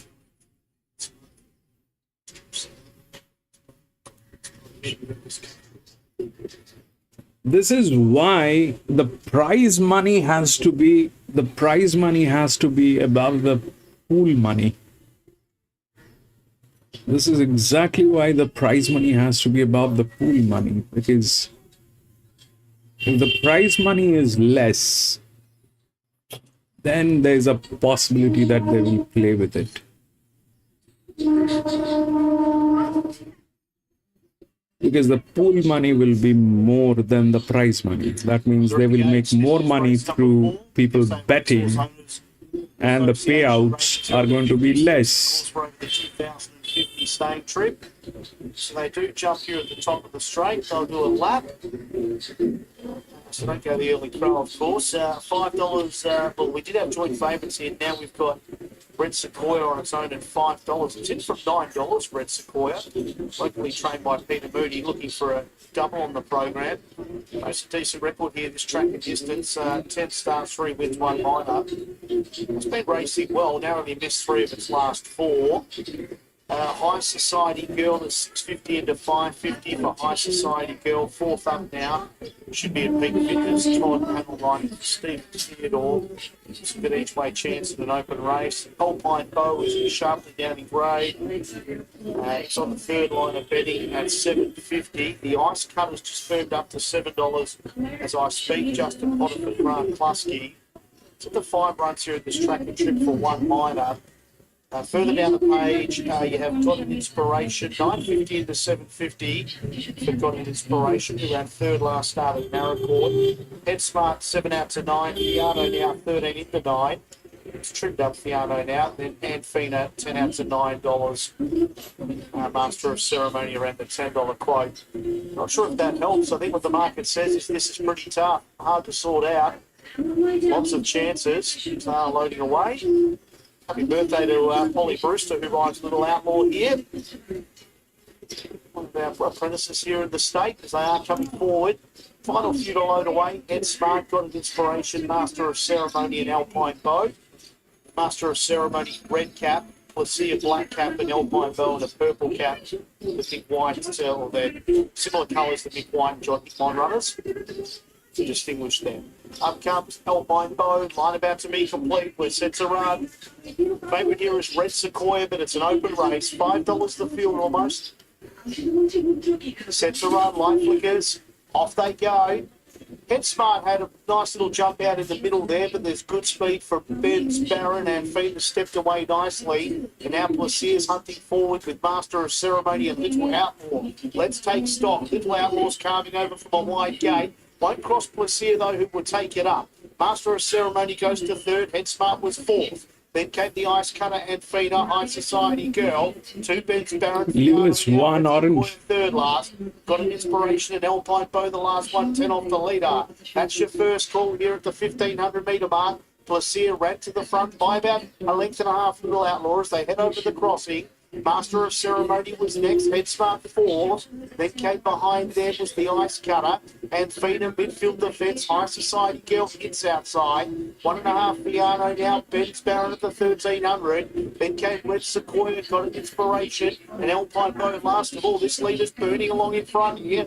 Out by about 3 or 4 lengths now, Plaisir. So Plaisir's making it a true staying test. Out by 3 or 4 to Little Outlaw, Master of Ceremony third. No change in the order yet. Then Head Smart, the Ice Cutter, and Feeder, High Society Girl, 1.5 Ben's Barron. Fiano now got an Inspiration, Red Sequoia. Here's Alpine Bow taking off from the back now. Holder's had enough of this. He's going to get going and on his bike. 700 left to run. The race is about to be on now. Down the side, Plaisir being joined by Little Outlaw, who popped up to apply some pressure. Then came Master of Ceremony, the Ice Cutter. Head Smart's got nowhere to go as the leader came back on it. High Society Girls cruised up around them. Looks like it's got something to offer. Then Fiano now. Alpine Boat and Phoenix run up behind them. Ben's Barron and hoisting the white flag was Plaisir. They're about to be homeward bound. High Society Girl on a sweeping run. Loomed up, got in front of Master of Ceremony. Little Outlaw sticking on, then the Ice Cutter. Head Smart, but it's High Society Girl just in front. Master of Ceremony comes again and Little Outlaw. High Society Girl just for Master of Ceremony. High Society Girl, Master of Ceremony. They go to the line. High Society Girl beat Master of Ceremony. Then came Got an Inspiration. Third, he lost the skull clap. Next one then was Little Outlaw, the Ice Cutter. Head Smart and Fina. Ben's Barron, Fiano now. Red Sequoia. Then came Alpine Boat. Couldn't sustain the long run. And Plaisir was near the rear after a very hot tempo out in front. High Society Girl. The winner here. Tight panel for Stephen Theodore. This stable was just airborne at the moment. High Society Girl winning. Career start number 18, win number 3. A 5-year-old mare by Plaisir out of Lady Grace. Was travelling sweetly up around the corner. Master of Ceremony was in for the fight, but High Society Girl was too powerful late. These numbers are flashing up now. Interim placings 4, 6, 3, 12. The gallop was 2, 13, 52. So for the winner, High Society Girl, top panel for Stephen Theodore, ahead of the 6. Master of Ceremony, Brooke King for John Hickmont, Corinna Riggs. 3 third, Got an Inspiration, Kayla Crawford for Garrett Lynch. And 12 was 4th, Little Outlaw, Polly Brewster for Sue and Jason Yench. Dividends, High Society Girl, 460 the win, 160 the place. Master of Ceremonies paid 340 the place. Got an Inspiration, $3. A long neck the margin in the end by 1, a long neck by 1. We'll bring you correct weight once we have it.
So the 11 actually got in the last race.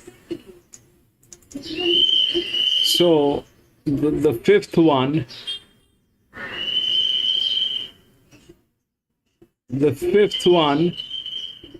three went in because of the jockey, and the 11 with the larger drift that actually went through as well. 3, 11, 7 and 2. 7 and 2.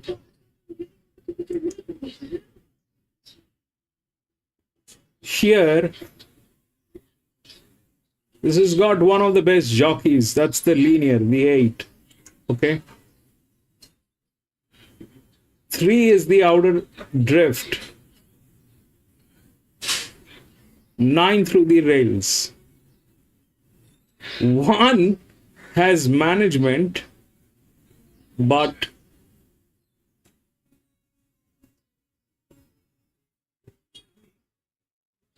three.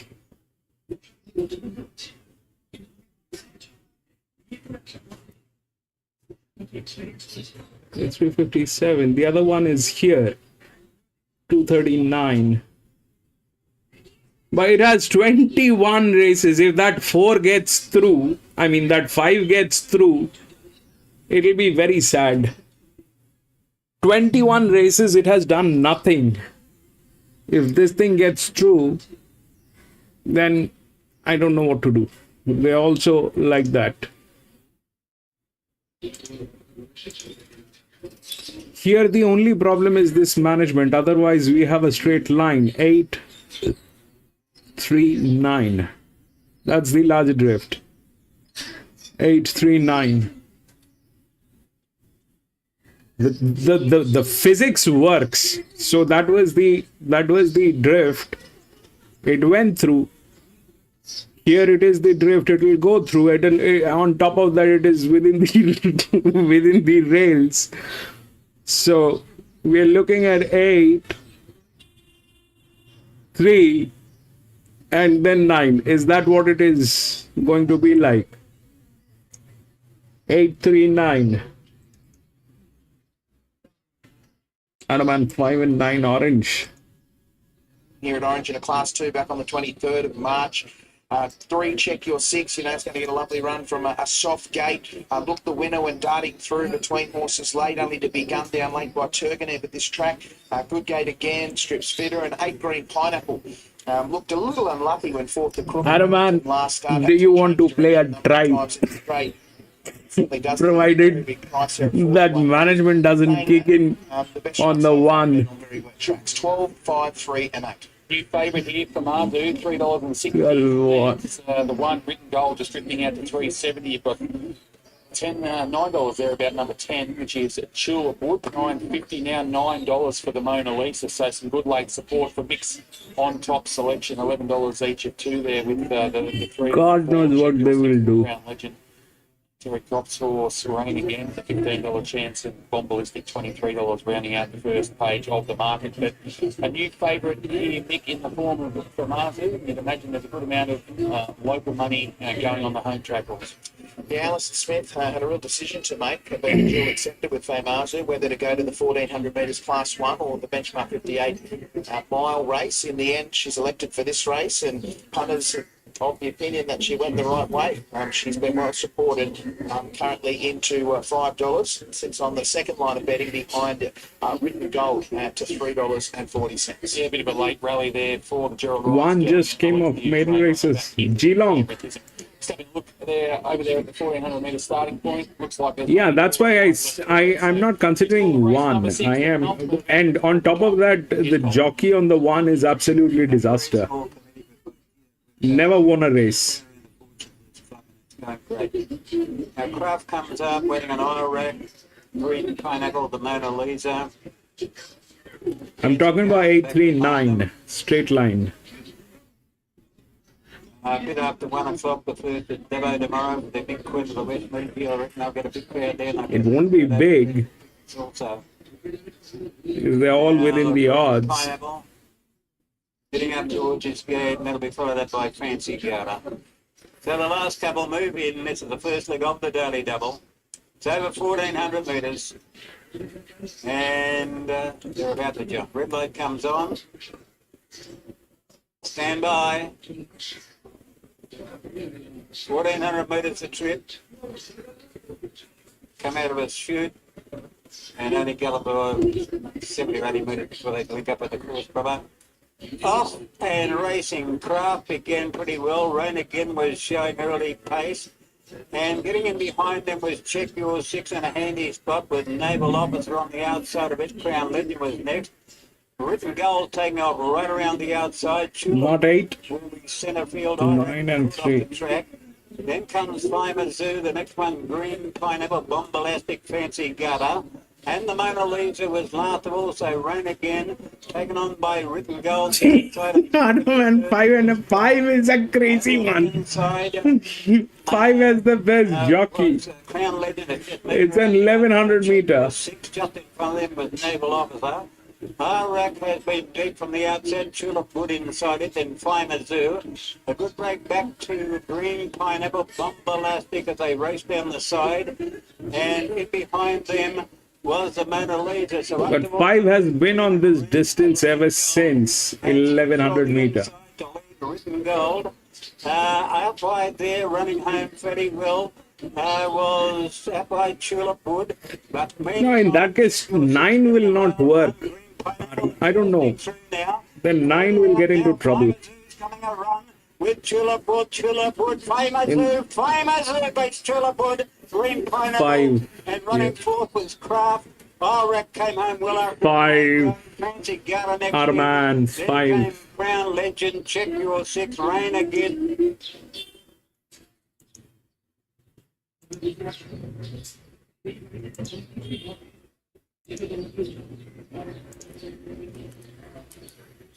Five through 8. So you're saying the linear is not going to win? The 1100 meter. Where will it win? In a grass field? Or a sugarcane field?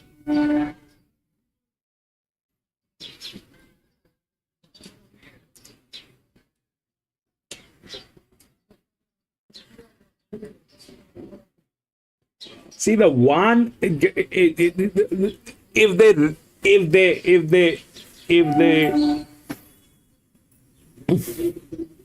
what are the possibilities that can happen here?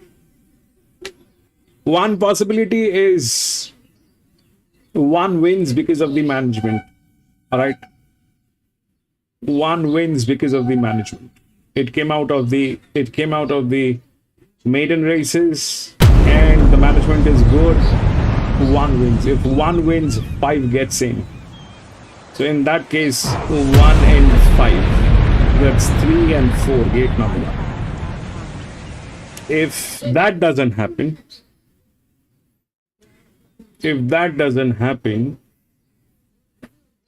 which shouldn't happen, it's an 1100 meter. You should have a. It's a perfect linear, well seasoned, 4 races. The pressure is good. 72, 71. The jockey is good. One doesn't have a jockey. The jockey on one never won. So now, if I mean, we went with the two in the previous race, that jockey never won and it did nothing. Now, let's say we do not go with the one, and here the jockey did not do anything so far, but today is the day he wants to win.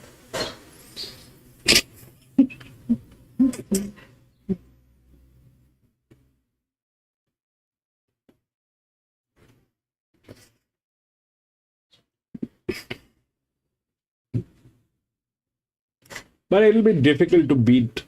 It'll be difficult to beat the linear.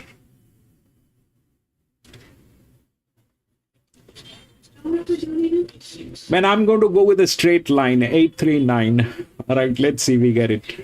839. Straight line.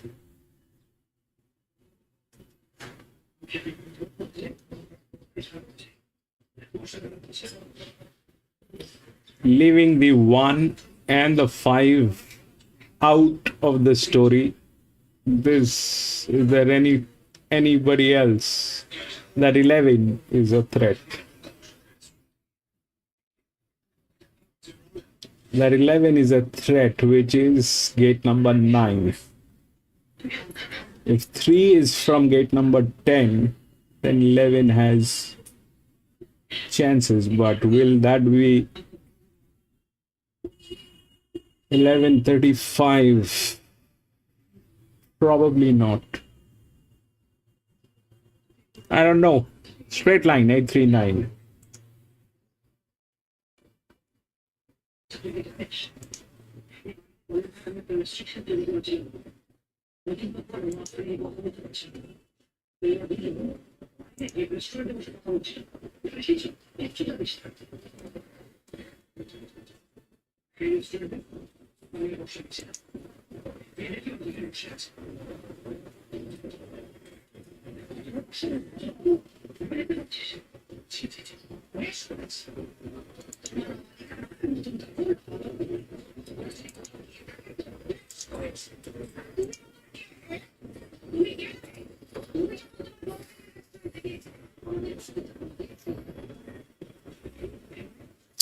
Lee 8 win place.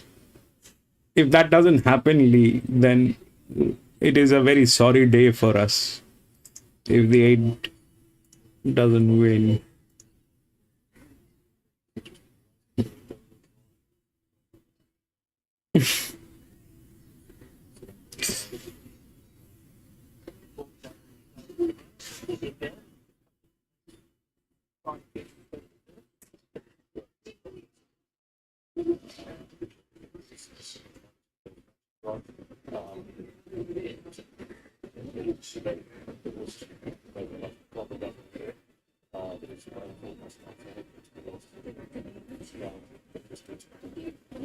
The only problem here seems right now 1, 11 and 5. One with the management, 11 because the 3 is there. 5 and 8 queen. 5 and 8.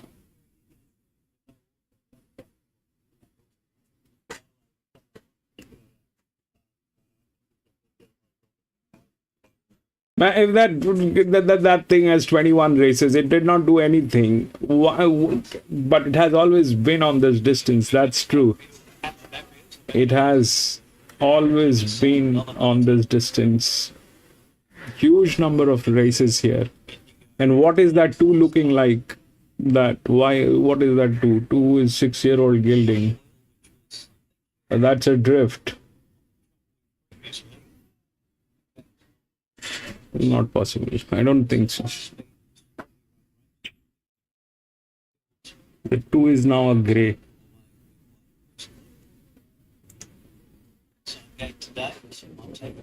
Five and 8.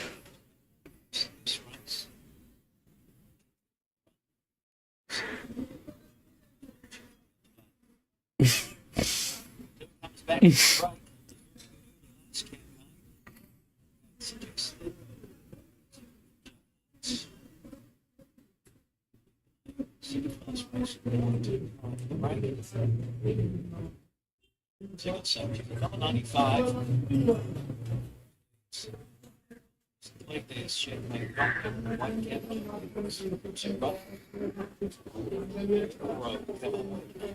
518 trifecta.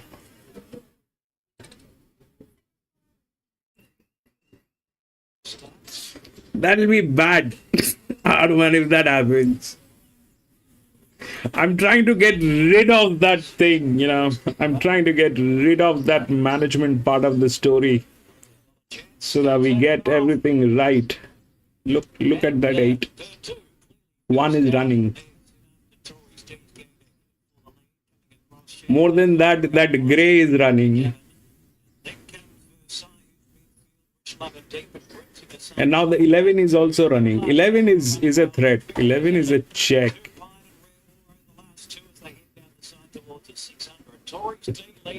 Seriously?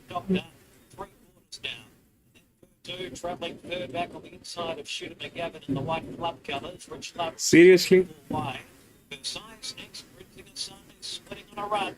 And now about to be onto the leader's back as they start to sweep 2 Pine Hills up and Brett Moore to the outside. And if the 8 loses, I'm going to go to Australia with a sledgehammer.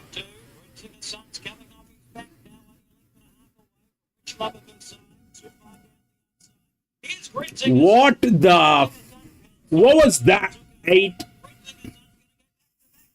See that 815? Automan! Tories team, just like Doctor, should have been getting the real war.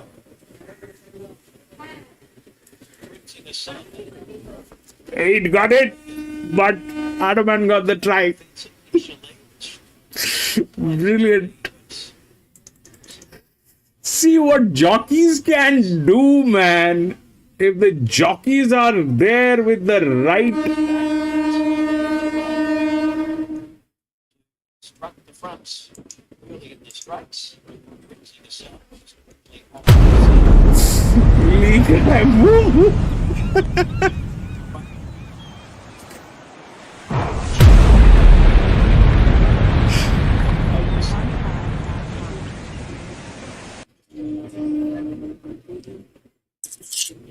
815.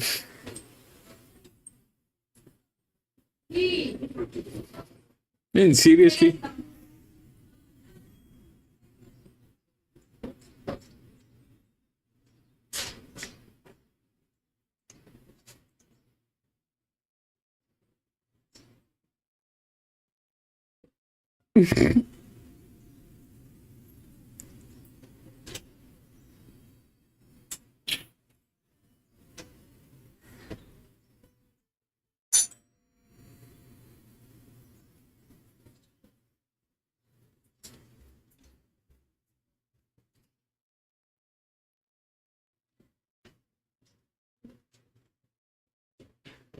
Eight, 1, 5 and what? 5.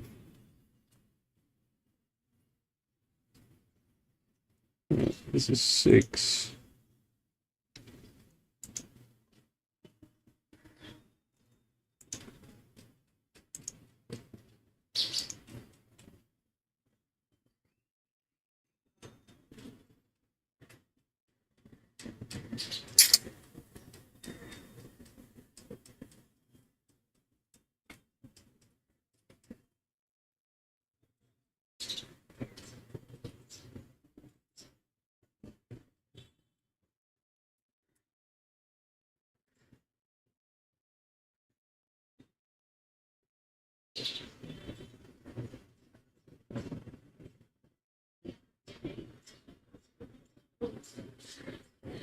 That 5 must have fainted by now.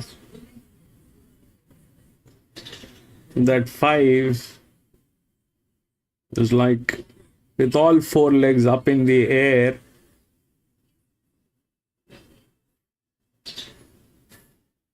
Has fainted.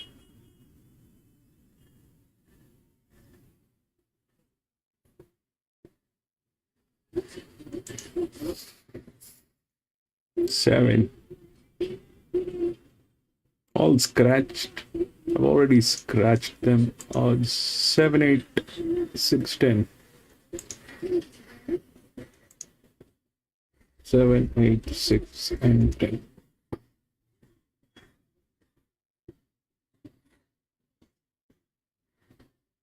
Nine, 5, 17, 3, 13, 11, 18, 2, 16. Okay.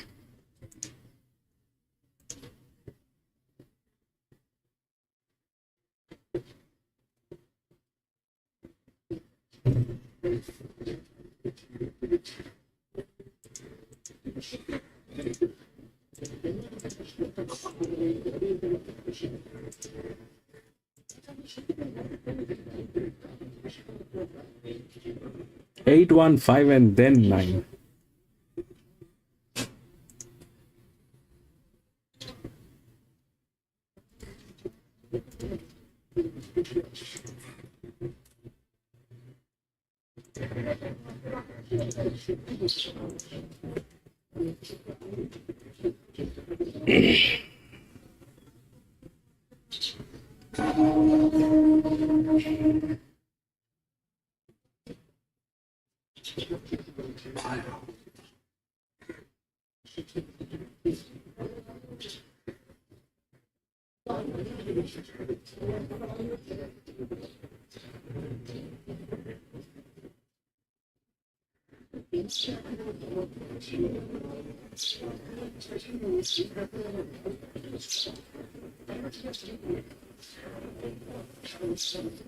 Seven, 8, 6, 10.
Eight, 1, 5, 9.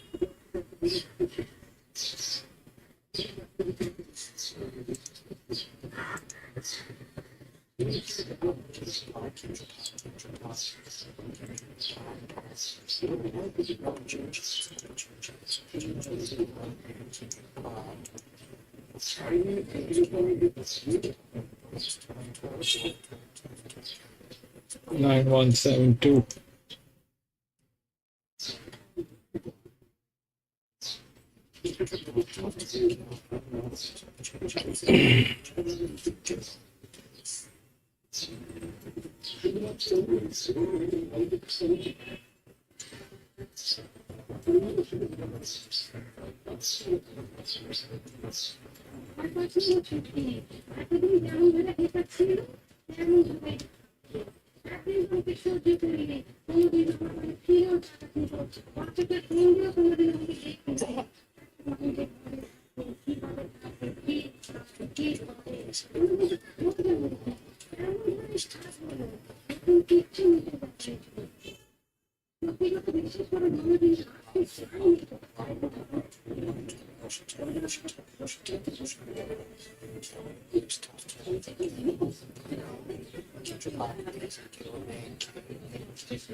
Caribbean breeze, Caribbean breeze, Caribbean breeze, Caribbean breeze. More grunt, more grunt, more grunt, more grunt, Caribbean breeze, Caribbean breeze. Caribbean breeze, then raw grunt. This one, Toby Washington, Kendra Park, Rory Goddess, then Easy Girl. More grunt, more grunt.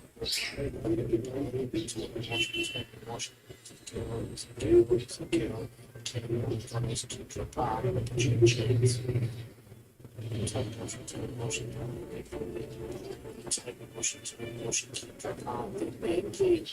Tough talk, follow my flow. The Campbell Goddess, opportunities.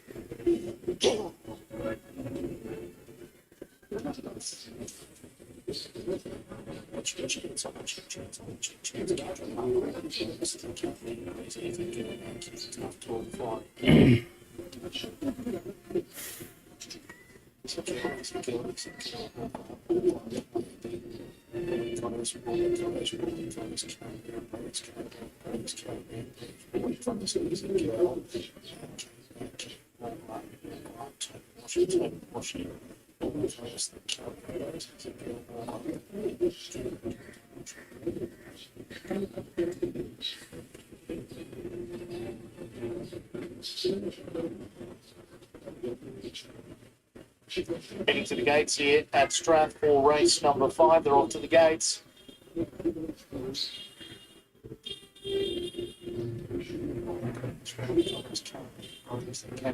Secure 5 or 6 for the afterwards, ball, right margin, Toby Washington, for the infectious flooring, time, talk, and keep the line, pushing chance.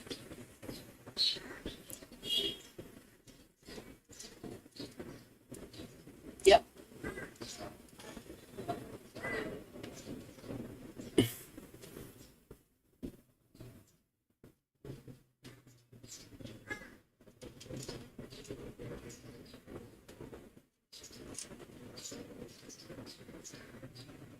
Girl Caravan, Breeze, then Blue Glass, next by Blue Run, followed by Toby Washington, Tough Tall, Margin, and Kindred Park. From that bit, the opportunity chance, followed by Florida. And thank you.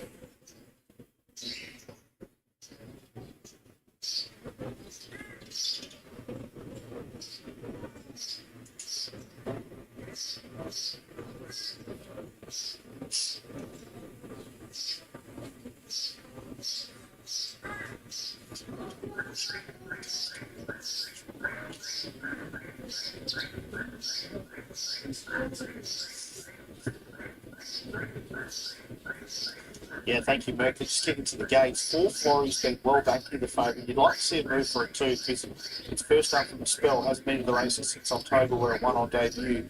It's 440 to 340. 3 Tough Talk, 460 to 440. Kindred Park's had good specking. $12 into 650, so it's half its quote.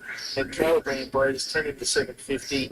Nanking 12 into $8.50 about Palambi. 4 is the favourite though, Florey. I have it on top too. My number is 4392, race 5.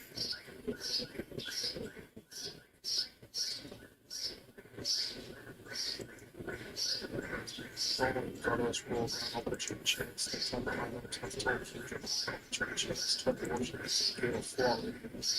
It's not the money for the total, but it puts and skill, Toby Washington.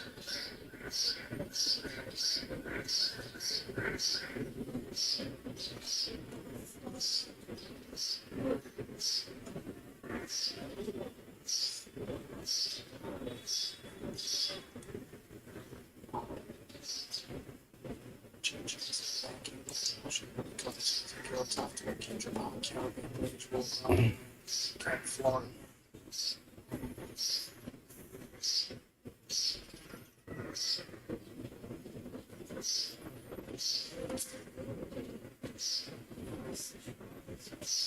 Tough Talk, Opportunity Chance, Goddess, followed by Walk on, Toby Washington, Kindred Park, Easy Girl, Florida, Caribbean Bridge.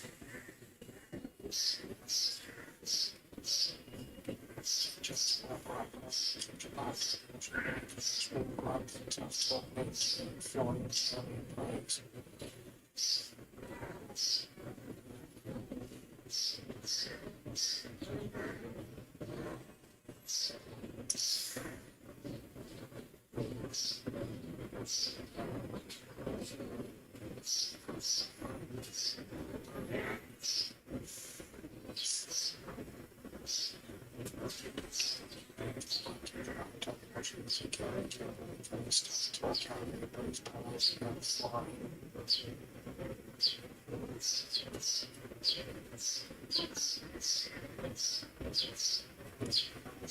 Race 5, Strathalbyn. Runners with the gates here for this Class 1 handicap over 1,200 metres. And there's a bit happening in the market here. Number 4, Florey's been well back this favourite. I was just saying down the radio line, you're hoping to see a move for it. Hasn't been to the races since the 23rd of October, where it stepped out here on debut over the 1350 and, well, stormed home late to score and ran away. Looked promising, was tipped out. His first up here today and drawn nicely for Justin Potter from the David Jolly team. Looked pretty smart last prep. Question mark was, will it need to run first up? But there is a nibble for it, 440 into 350, so money suggesting it'll run well. Tough Talk, 460 into 420, back in trip after getting out to 1400 at second career start to benchmark 62. The win on debut at OPAC was full of merit, was wide throughout that day, so it was a strong win. It looks promising. Then Kindred Park, $12 into $6 about Kindred Park. It's half its quote.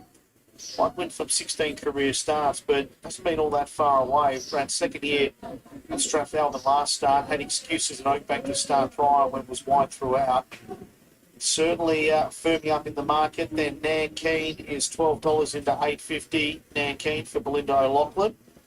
Top panel looking for a double on the program. They're the main hopes. Further down the page, Caribbean Breeze $8.50, Palambi $8.50, $11. Opportune Chance.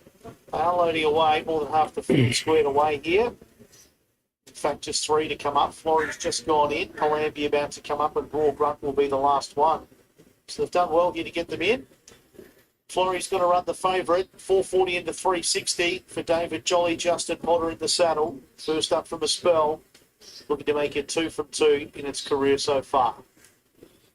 5 lengths away, it's a pretty strong race this, ready to go. Signal given. They're about to jump, ready. Standing by, racing. Left as one, Opportune Chance had speed, as did Palambi and Easy Girl, nice and prominent. Toby Washi was in that clump as well with Kindra Park. Then came behind them was Caribbean Breeze. The next one then was Florey. Ruling Goddess, Tough Talk and Raw Grunt whips them in. There was a bit of a fight on up front here. Easy Girl holds the rail to Palambi. Kindra Park was third. Opportune Chance was next. Then came behind them Dan Keane, Toby Washi, Caribbean Breeze. Now Florey's midfield off the rail. Then came Ruling Goddess third last. Tough Talk. Raw Grunt spots the lead at 9, it's last of all. 500 left to run. Easy Girl protecting the rail. Leads along there, Kindra Park, Palambi. Then Opportune Chance. Now Florey is starting to work up around them strongly. Then came Nankeen behind them, Caribbean Breeze. Toby Washi hooked the widest. Tough Talk on the favourites back, then Raw Grunt and Ruling Goddess. They swing in. They're fan right across the track. Kindra Park now hit the lead with Palambi. Opportune Chance. Florey still needs to pick up. It's in front here, Palambi from Opportune Chance. Palambi, Opportune Chance, then Florey. Palambi, Opportune Chance. They drive. Photo finish, I'm not sure. Opportune Chance for Palambi. They hit it locked together. Then maybe Florey grab third in front of Caribbean Breeze, but that's tight also. The next one through the line, Tough Talk, Kindra Park, Raw Grunt, Toby Washi, Nankeen, Ruling Goddess, and Easy Girl. This is pretty close. Opportune Chance and Palambi, their heads are out of sync. The outside had momentum. Opportune Chance, but staying out of it. Wasn't sure whose head was up and down at the exact right time, to be fair. For Palambi down low and Opportune Chance the outside. And the outside's got to get an Opportune Chance will get this and knows. So there is a margin. Opportune Chance, the winner, number 7, ahead of the 1, Palambi.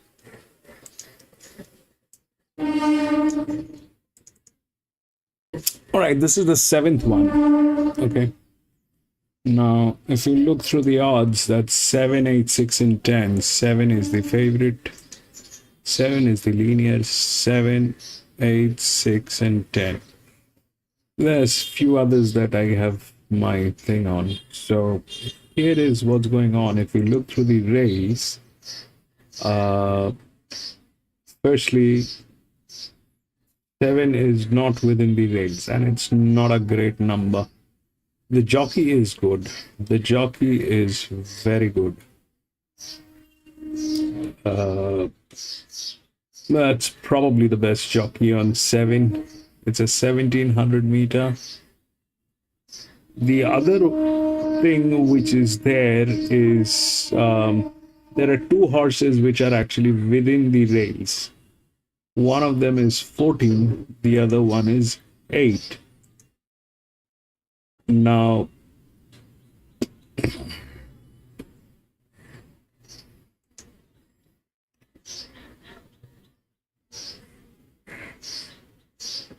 there's a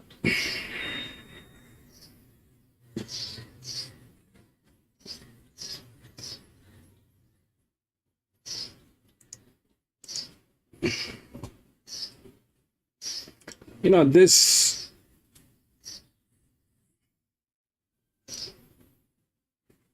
the problem is this guy is not within the rails, but 14 is. It's a neutral. This is also a very good jockey. So 14-7, then probably 10-15. That's how the things are.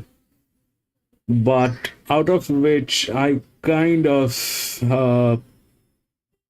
I kind of have a thing that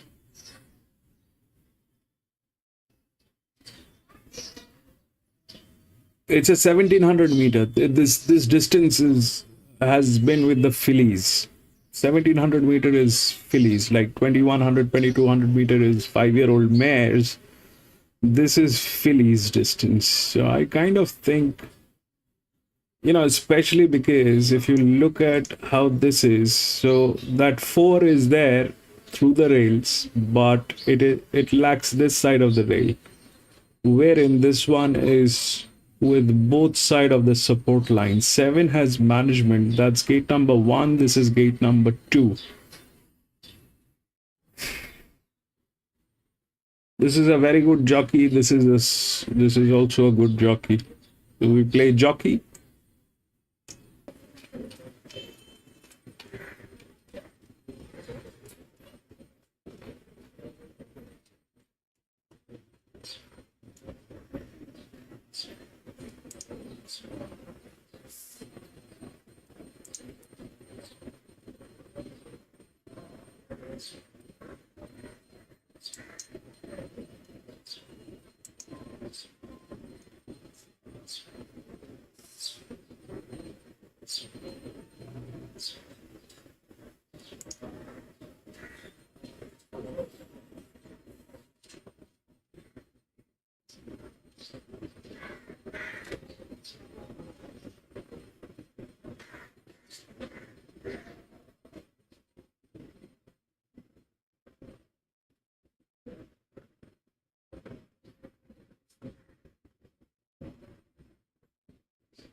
By the way, 8 is in the best hands.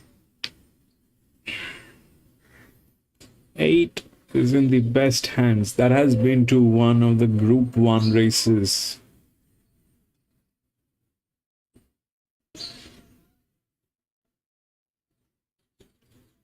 That's number 8.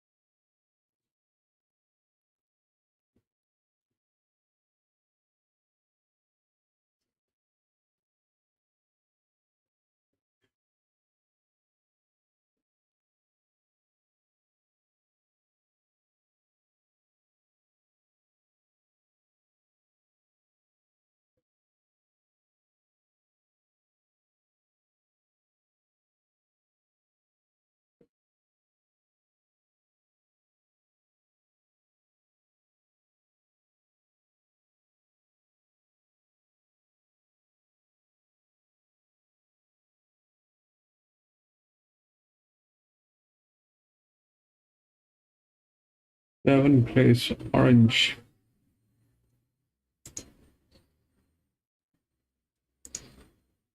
this morning for Steel Blades, 12 into 11. Gary Portelli's Flying Argento, he's at 16 into 14, back out to $15 late. And a bit of money around for 9, Don Stefano. $23 into $16 after bottoming out at $14 a short time back. Yeah, I can understand why. He's I'm going to be back in a jiffy. diving enormous here first up. He just didn't get into the race there last week in the Country Championships qualifier. So $2.15 your favourite. Campbell-Dino. Looks like there's only 2 or 3 runners left to load for the 2025 Pertec Orange Big Dance Eligibility Cup. Here is Cobb. Now, you love her still circles around behind the gates. Don Stefano is back there. Flying Argento moves up. Gary Portelli, of course, was red here at Orange, and his early working life was at Orange. So naturally enough, he'd love to win an Orange Cup. So a big crowd here to see the running of the Pertec-sponsored Orange Gold Cup, a big dance eligibility race. Don Stefano moves up, and they're about set to go here. They're off and racing. Lovely start. Flying Argento will try and work across with You Love Her, who's out wide, and Aim Point is heading up towards Elite Victory Roll. Is right there with it as they come down the straight the first time. Rico Suave and Campbell-Dino. From one of the barriers out in the middle of the course, it's moving up 4 wide as they race into the first turn. Rematch pops in on the rail, followed then. Getting back there was Tajawal. Magnate was centre field and pretty deep. Steel Blaze was over on the inside of it and going around them quickly there. Flying Argento. Getting well back now was You Love Her. It's a long way off them. The Euro Choice well back, and Don Stefano was last of all. Aim Point takes up the running. Leads out a length and a half on Victory Roll. Rematch was third. Then comes Rico Suave. Campbell-Dino is getting up along the fence. Tajwal was next, followed then by Steel Blaze. And caught off the track, one going around them there, Flying Argento. The next one was Benko. Magnate's a long way back, the Euro Choice, as they go down the back. And in behind that was You Love Her. And down at the tail of the field was Don Stefano. Aim Point lead, Victory Roll as they come past the 800. Into third place now comes Rico Suave. Rematch. Campbell-Dino's fifth. Flying Argento out wide. Carswell, followed then by Steel Blades. Magnate State start the run. It's coming from a long way back. In behind them was Benko. A long way back to You Love Her and Don Stefano. Aim Point. There's a narrow leader as they race towards the home turn. Victory Rolls moving up to have a challenge. Magnate's very wide on the track there with Flying Argento as they come around the home turn. Aim Point just the leader. Victory Roll. Rematch is getting a lovely run through now. Further out on the track was Magnate, and Tarswell's getting through, and Campbell-Dino's coming quickly now. Steel Blaze after Campbell-Dino drew clear, and Campbell-Dino beat Steel Blaze. Tarswell third, Prado fourth, Rematch, and on the outside Flying Argento. Out wide, good run there by Magnate. Next in was Benko making ground. Don Stefano came from near last. Victory Roll was next in. There's a long break back then. To the Euro Choice, followed in there by Rico Suave. Then comes You Love Her, who's a long way back, and Aim Point pulls up pretty quickly after the winning post. Favourite, much too strong in the Orange Gold Cup. Campbell-Dino coming off a couple of cracking runs on the Kenzo leading into today, and it was the one you wanted to be on at the top of the straight. You can see was travelling well as blended into the race. 7th place, yes. Has gone on for, Beautiful. victory. Steel Blaze, Lee is on fire today. Tajawal, who gets shuffled back, approaching the home corner, has saved plenty of ground up along the fence to run third, and Rematch.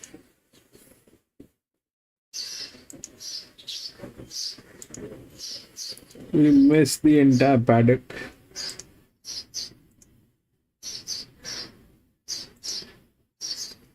That 7 is a grey. 1700 meter. Where is the 14? 7 is the favorite, but it's going to be very tricky. 7. Maybe if the jockey. If that happens, then this is a jockey track.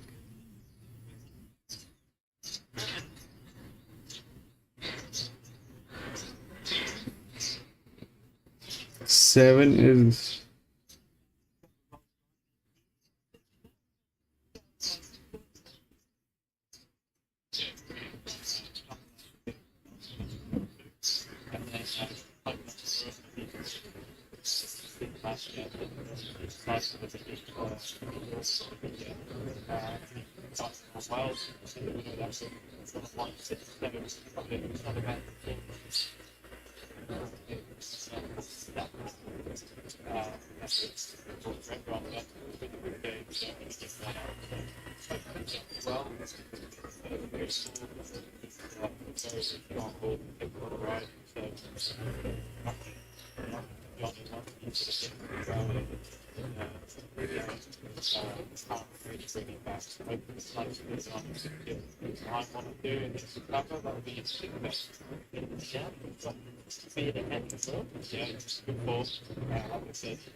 Race number 7, they're at the start and about to come up. Revolver at $3.40. Ray, order starts. Was run well in the thing last time. Gideon, slightly run race. Bendigo with the winner for $6.01 a game. Battle race. Hold in control very well going into this campaign. Slightly longer 17 minutes. Priccio, we've had a recent whip that has been racing well. He goes in, filling sets. Here's Revolver coming up. It's in your bill about to be loaded in. Red, white, others made famous by African Pioneer. It's only the jockeys who are winning here. Rest everything is absolutely clueless. Woody's horse. In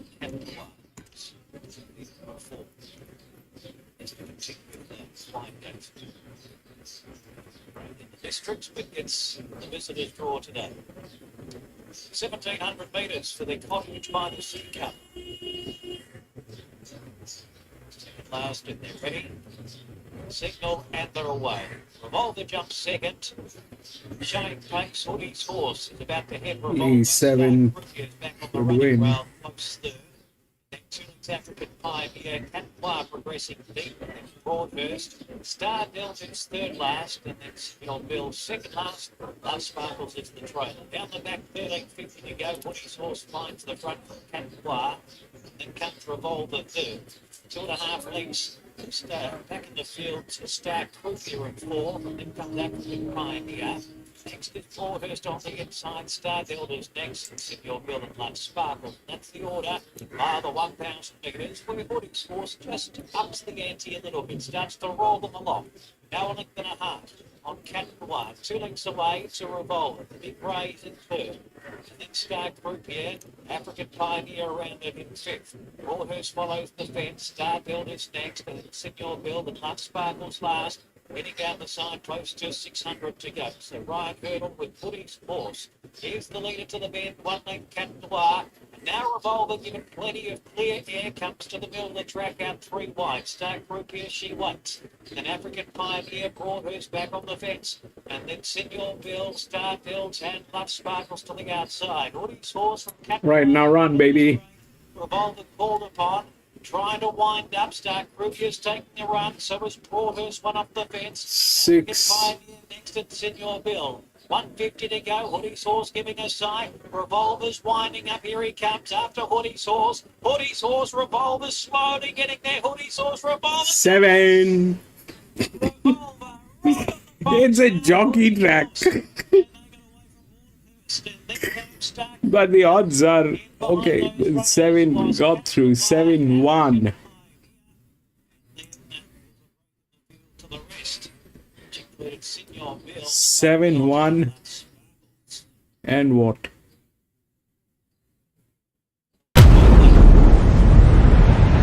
Boom.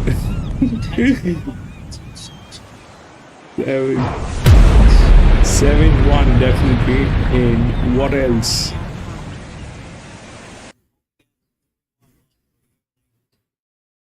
Went removing the strikes.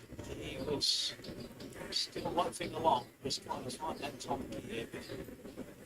Deeper, they went to the race. He had to be able to run down Woody's Horse. Straight ran up centre, $26. Wraps in the final stride. The 600 kilo grey Revolver. Revolver previously had won in 2,000 metres. A little bit further already today. It's down to the 7-1-15 Broadhurst to an economical run, which will back to inchmate price stands. That's place bets. 7-1-15. And what?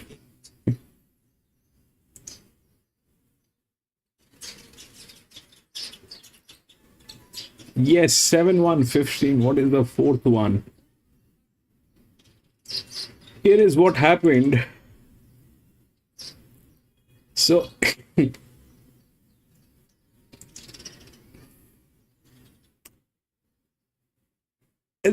this is so 7 was with the best jockey. All right. 1 was one of the best hands after 8. 8 did not deliver. 1 did. 15 was the largest outer drift. 7-1-15. And what else?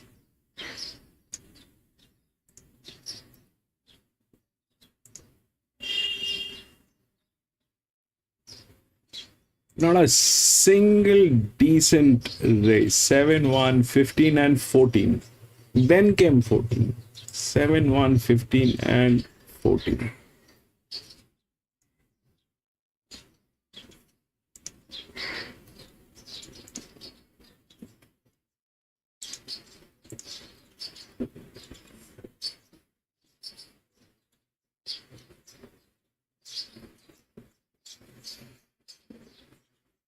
And 9, Port Macquarie. Where is that playing? Here.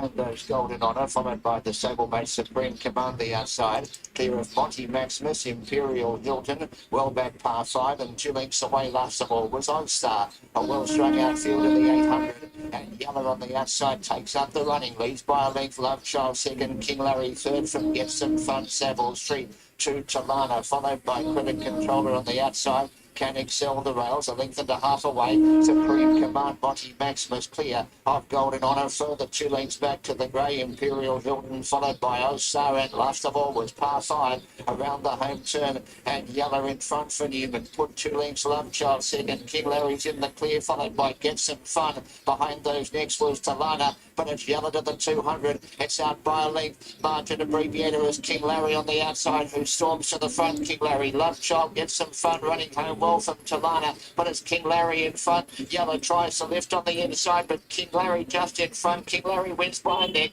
Second was Yeller. Third either Get Some Fun or Talana for Monstar Love Child. Behind those next was Golden Honour, Critic Controller, Monty Maximus, Imperial Hilton. Well back there was Supreme Command, followed by Arman got it. Street, and last of all was Can Excel. Oh, he deserved that. King Larry, he wins and pays $2. He's been a model of consistency or preparation. They took bad luck out of the equation early, had a beautiful run in behind the leaders, and he's been able to Nine, nine, lead out nine, Yeller nine. over the concluding stages. Beautiful. Take natural 9, improvement. 15, A 14. good run from Get Some Fun and Talana. So numbers here are 9, 15, 14, and 8. Yeah, he's nice. 9, 15, 14, and 8. We'll take a look at the odds for the last one. 2 has been scratched. 5, 1, 3, 4.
All right, this is the 8th one, the last one here at Geelong today.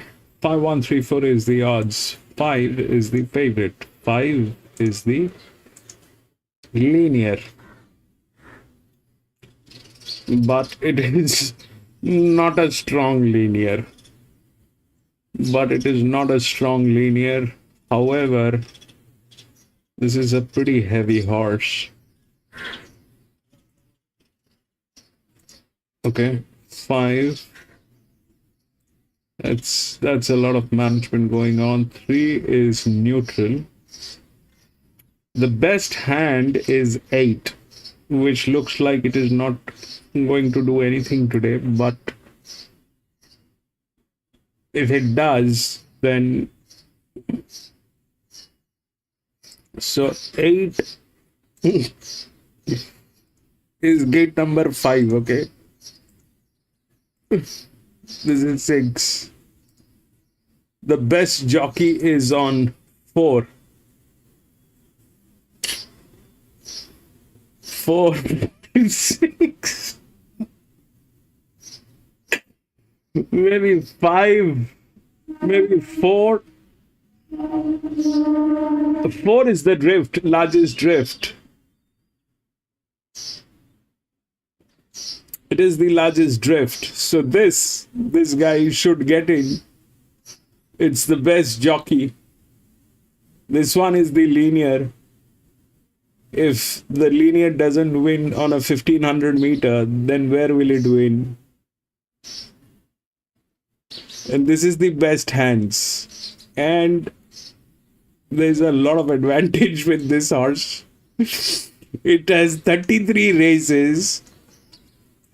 It has 33 races. And that's a straight line with that kind of advantage on this horse.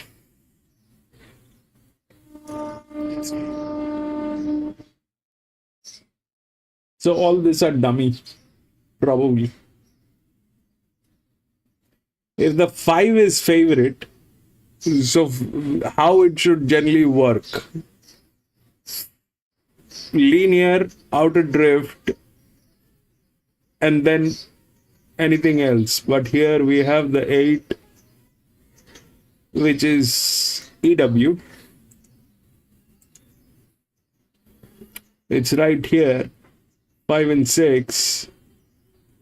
4 is here with the largest drift. And actually within the rails, this 3 is there. Alright. That 3 and that 1, both are there. 3 has a moderately good jockey, but it is a neutral. Now the question is between this and this. 1 is a neutral. They probably has same score. This is physics. This is sabotaged. This has better jockey. This has a moderate jockey.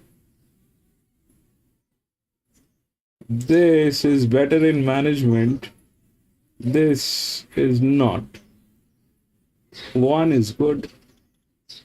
Has league races. Group 1. But apart from that, that's not an advantageous number. Ideally, it should be 5, 4. 5 and 4.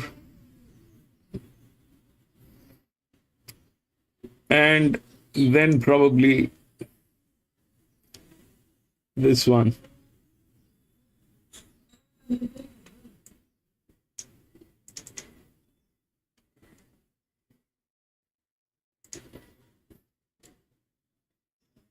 Rockhampton 6th place.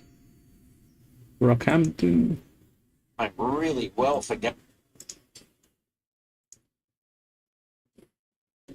5 Determination has run 4th. 1, 2, 3, and 5. She gave us a sight, the roughie, but unfortunately, being a secret, was just simply too good for them. Paddy Webster, Justin Huxtable combined to win the last at Rocky. She run well, 108.78. It's a good gallop for Class 1 gallopers on a affirming track. 1, 2, 3, and 5 to round out the day's racing at Rocky. They are on again tomorrow here. Of course, the big 2 and 3 and 4-year-old sales races and the big sales meeting on, not a sales meeting, the big Rockhampton yearling sales on Sunday at the Rocky Showgrounds. If you're in town, there's plenty of good buys to be had there. But that rounds out the day's racing from Callaghan Park, Rockhampton. I will say a very good afternoon. I will catch you from Mackay on Monday, but for now, we'll go to a break on Sky Thoroughbred Central. On the other side, Orange Race 8 with Mickey Wallace and a 42-year-old Benny Walker.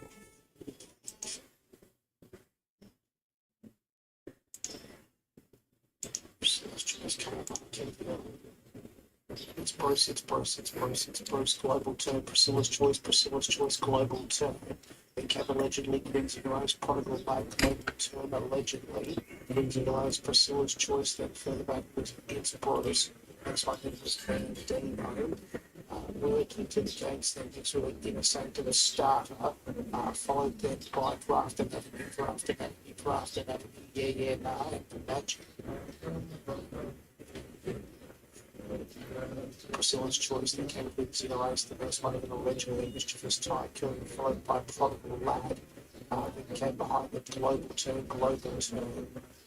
Next one then was Grafton Avenue. Inner Sanctum, started, Inner Sanctum, Grafton Avenue.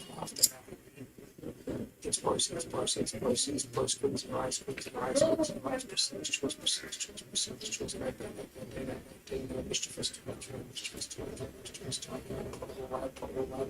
Prodigal Lad,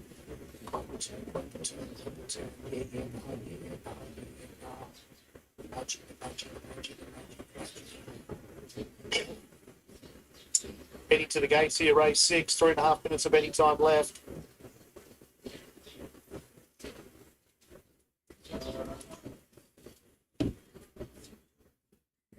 Priscilla's Choice, Quincy Rice,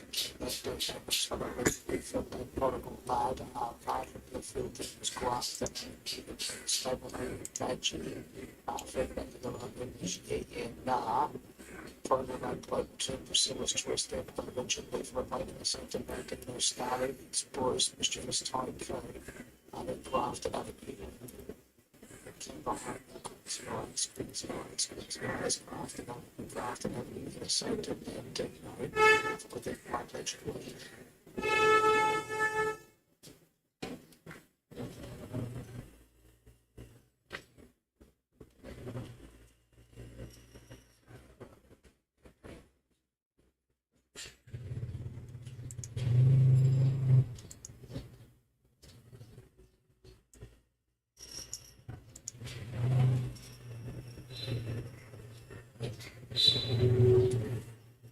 At the gates here for race number 6 here at Strathalbert, Australian Trainers Association, benchmark 58.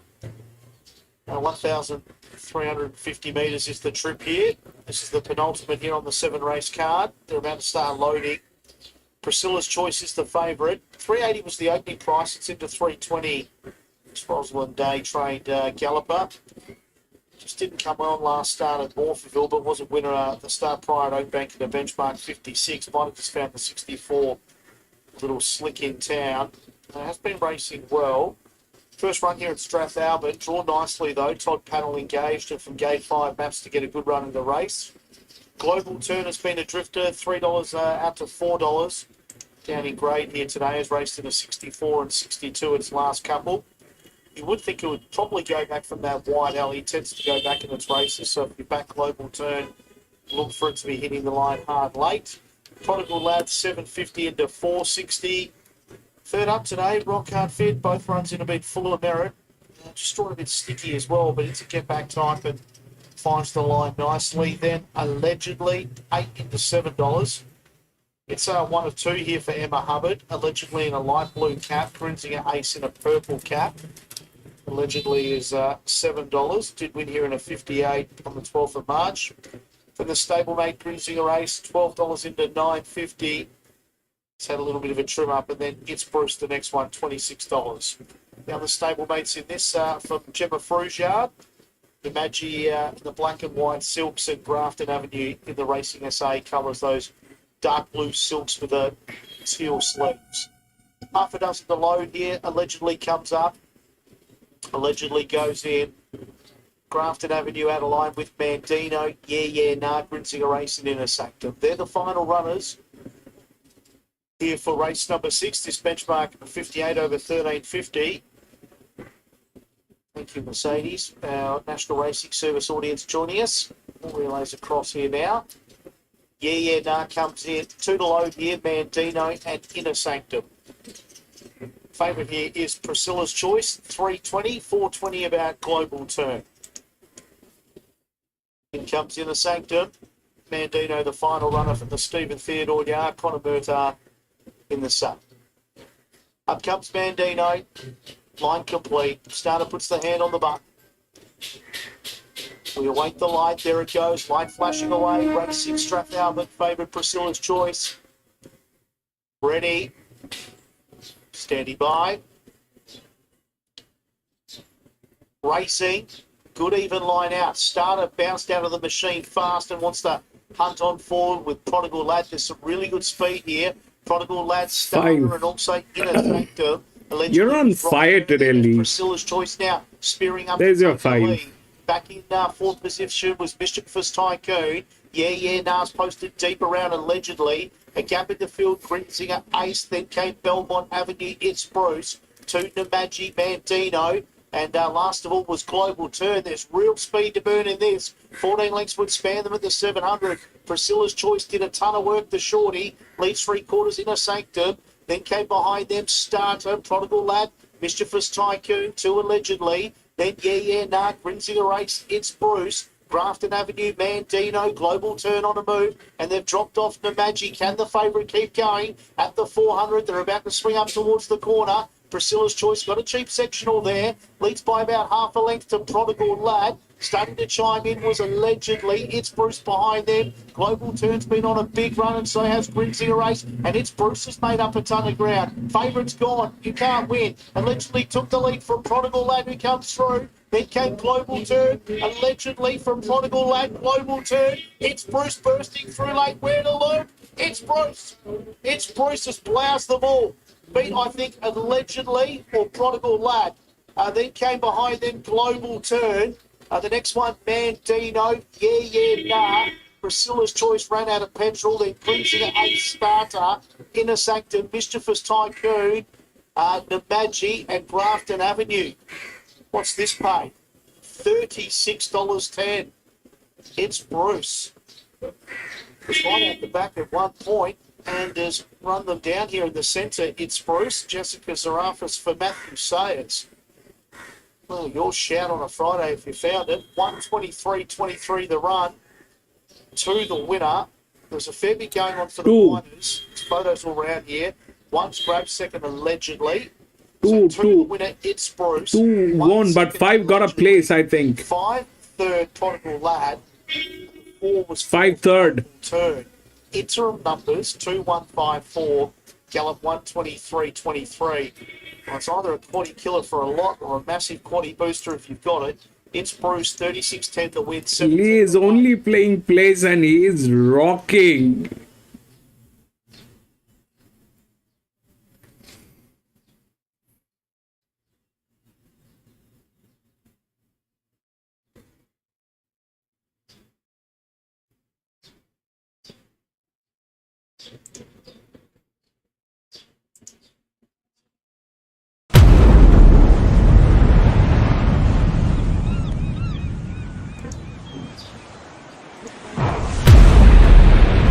Boom.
12 win plus orange.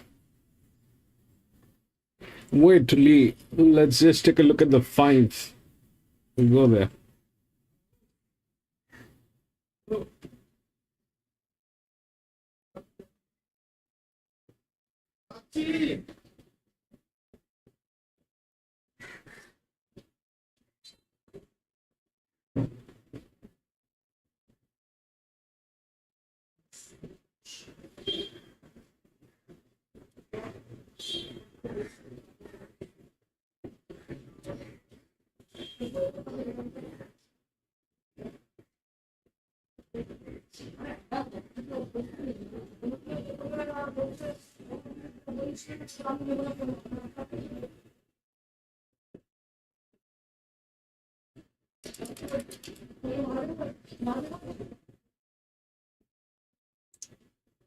It's said, go through here in the green colours, including King Cornelius, Order of Merit, You Know Who, Good Night Barlow.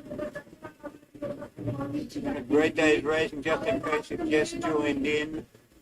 Campbell Duno won the Cup, great ride by Winona Costin, beating Steel Blade, Tajawal and Rematch. Adamant 12 Here orange. comes King Cornelius, joins them on the outside. Cup day will come to a close here with the running of the Orange Motor Group race, and the red light comes on. Stand by. They're off and racing. One More Thing jumped away fairly nice. There's a good battle for the early lead. I can see Great Week has gone up quickly now and might even take up the running. Getting through now on the outside, Extravagant Choice, then Rich Street. One More Thing appeared to be checked there. Got in behind Tillman as they raced down the back of the court. Straight back then to Avon View, being followed then by Goodnight Barlow, Order of Merit's a fair way back, and also a long way back as they start to wheel down the back, but You Know Who was last, but is taking off around the outside, and Mrs. Bull is down at the tail of the field. Now Great Week went the lead over Extravagant Choice as they race down past the 800 metre mark. They've got away by about 3 lengths on Rich Street. There's one on the colour, one on the outside there. Colour's just obscured at the moment. It could be Tillman about 3 lengths back then. Came One More Thing. as they race down the side. Avon View's over on the inside. Little Bit Flash was next. A good break back then to You Know Who. Mrs. Bull is starting to make ground. King Cornelius a long way off them. And Order of Merit as they race towards the home turn. And Great Week. Extravagant Choice has gone to it quickly now. Extravagant Choice. Avon View's getting through now. Rich Street is pumping home well down the outside. Extravagant Choice, the leader. Rich Street. Avon View is next. Extravagant Choice. Rich Street is getting to it now. Extravagant Choice. Rich Street. They guard along. 12. Photo. Rich Street, Extravagant Choice, great finish. Avon View with Order of Merit in a photo for third. With Mrs. One and 12. By Goodnight Barlow. Out wide on the track there was You Know Who. 1 and 12.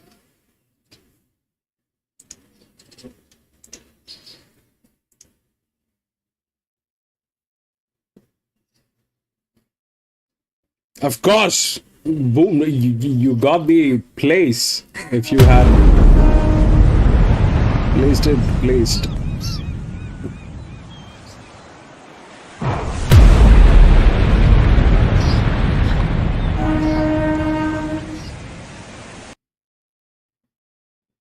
Okay, so what do we do? Go with the 5.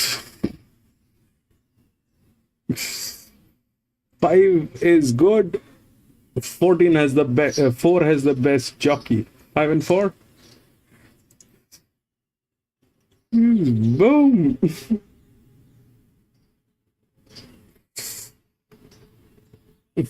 Five and 4, we go with that. It's a strong support. What can go wrong possibly? So 5 is the favorite, the linear. 4 is the biggest outer drift with one of the best jockeys. That's the thing. The problem that might happen in this case is if these guys, they get in. They have advantage, and how can they get in? They're very strong. I mean, these people have been very strong, but that could be a third position. With that drift, it's difficult. And if that gets to the second position, then we are doomed. So 5 and 4 or 5 and 8. Probably 5 and 4.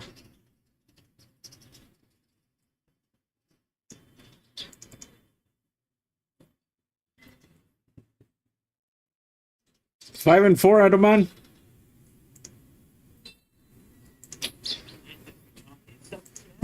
I'm not going to go with all that adventurous thing. This track is all jockey favorite. That is for sure. Last time we couldn't understand what's going on here, but this time we at least have an understanding that here it is basically jockeys. I remember a long time ago there was a very lengthy conversation that happened with Jimmy. If you remember Jimmy kind of identified the jockey colonies. And now I remember that conversation on Geelong, that they have a jockey colony. I mean, these tracks in Victoria, they have that. That's Jimmy.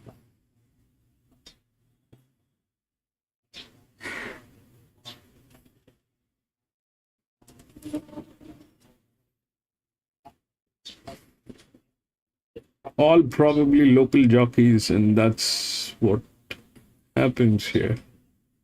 Why are they showing 7? What is there on 7?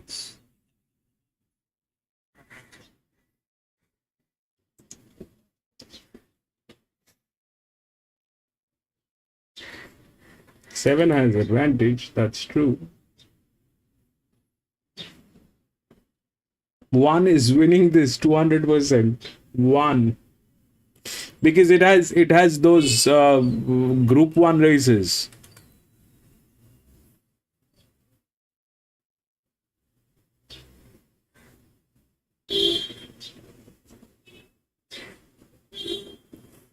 Gavin King to bring and Danny O'Brien. Group 1 races because of that. Chance. Arizona Activist $5, Governor King in with support $5.50, Flashbank $6.50, Soul Cow spent easy $8 to $9, Chicken the Filly to $11. A couple of favourites with the last two races.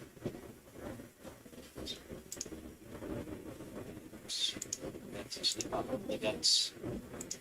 So the Gavin, centre of the line. Tactical speed, it's found four going to the Happy ending. Lewis won. Araman 1459.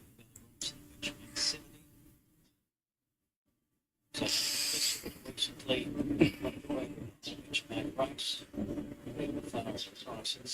Last time, still placed in this grade. Olivia, thank you. Good little race coming up. There's a, I mean, the 5 is not a strong linear.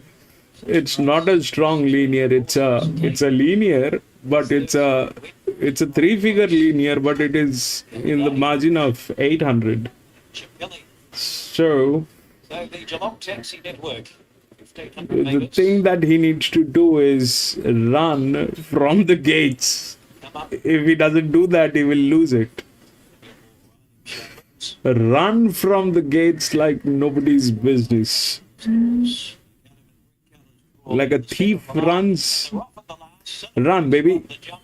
Soul Cow with Noble Speed Trials, but it's Son of Grace leading Arizona Activist by a left. 5. You have to run. If you don't run, you will lose.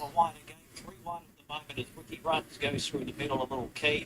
Chapilli's back on the fence and 2 lengths to Governor King and Flashbang and a length and a half to Soul Cow. 1100. Okay, I've gone with 5, huh? Victory controls at 3/4, back out of the favourite second. And then comes Charlotte, who refuses to settle. Peter Skywood now slots in 4th outside of Arizona Activist. And comes Ricky Runs and Chapilli back on the fence. See that 8? See that 8? Because of the management, it is like that. Heading past the 800 See that 8? Down the side, a half for 3/4 back out of every chance. Arizona Activist has a nice trailing position, 3rd defence. You can't, I mean, people, if they are professional, it actually shows. If people are professional, it actually shows. Look at what that 8 is doing. It probably will not be able to stand, but it's still trying. Underwriting, then Chapilli, Ricky Runs, Flashbang, Governor King slicing through, and Soul Cow. McAdam found the front, 200 to go, but Arizona Activist quickly went up to it and stormed to the front. So Arizona Activist, Elite Court Race sends it clear, and it's a 1 active field. 1. It's running away with it. Arizona Activist. 1, 5, 4 and 8. McAdam was second. Flashbang ran on for 3rd. 1, 5, 4 and 8. Runs Governor King, Salute, Soul Cow, and Chapilli. So Arizona Activist betting after running well in higher benchmark races. It's doing the drop back in class to 64. It's pressed out to 1500 for the first time this campaign. 1, 5, 4 and 8. Boom, boom, boom. This is good. Arman. Boom! Alright. Then that is it, ladies and gentlemen. We had 8 races here today. And that was the last one. I'm going to be racing tomorrow again at Randwick. Tomorrow we have Randwick. I think some of the biggest races are tomorrow at Randwick. Where is that Randwick? Here is Randwick. So tomorrow we have Randwick, and it'll start at 7:15 my time here in India. So if you have a little time, please come and join me. We will race together, do a little chit chat, and try to have some fun. And thank you so much for being there. Lewis, my friend, thank you so much for being there, my friend. Lee, thank you for being there, my friend. You had a great day today, Lee. Fabulous job. Arman, you too. 2 trifectas. Brilliant job. Thank you for being there, my friend. I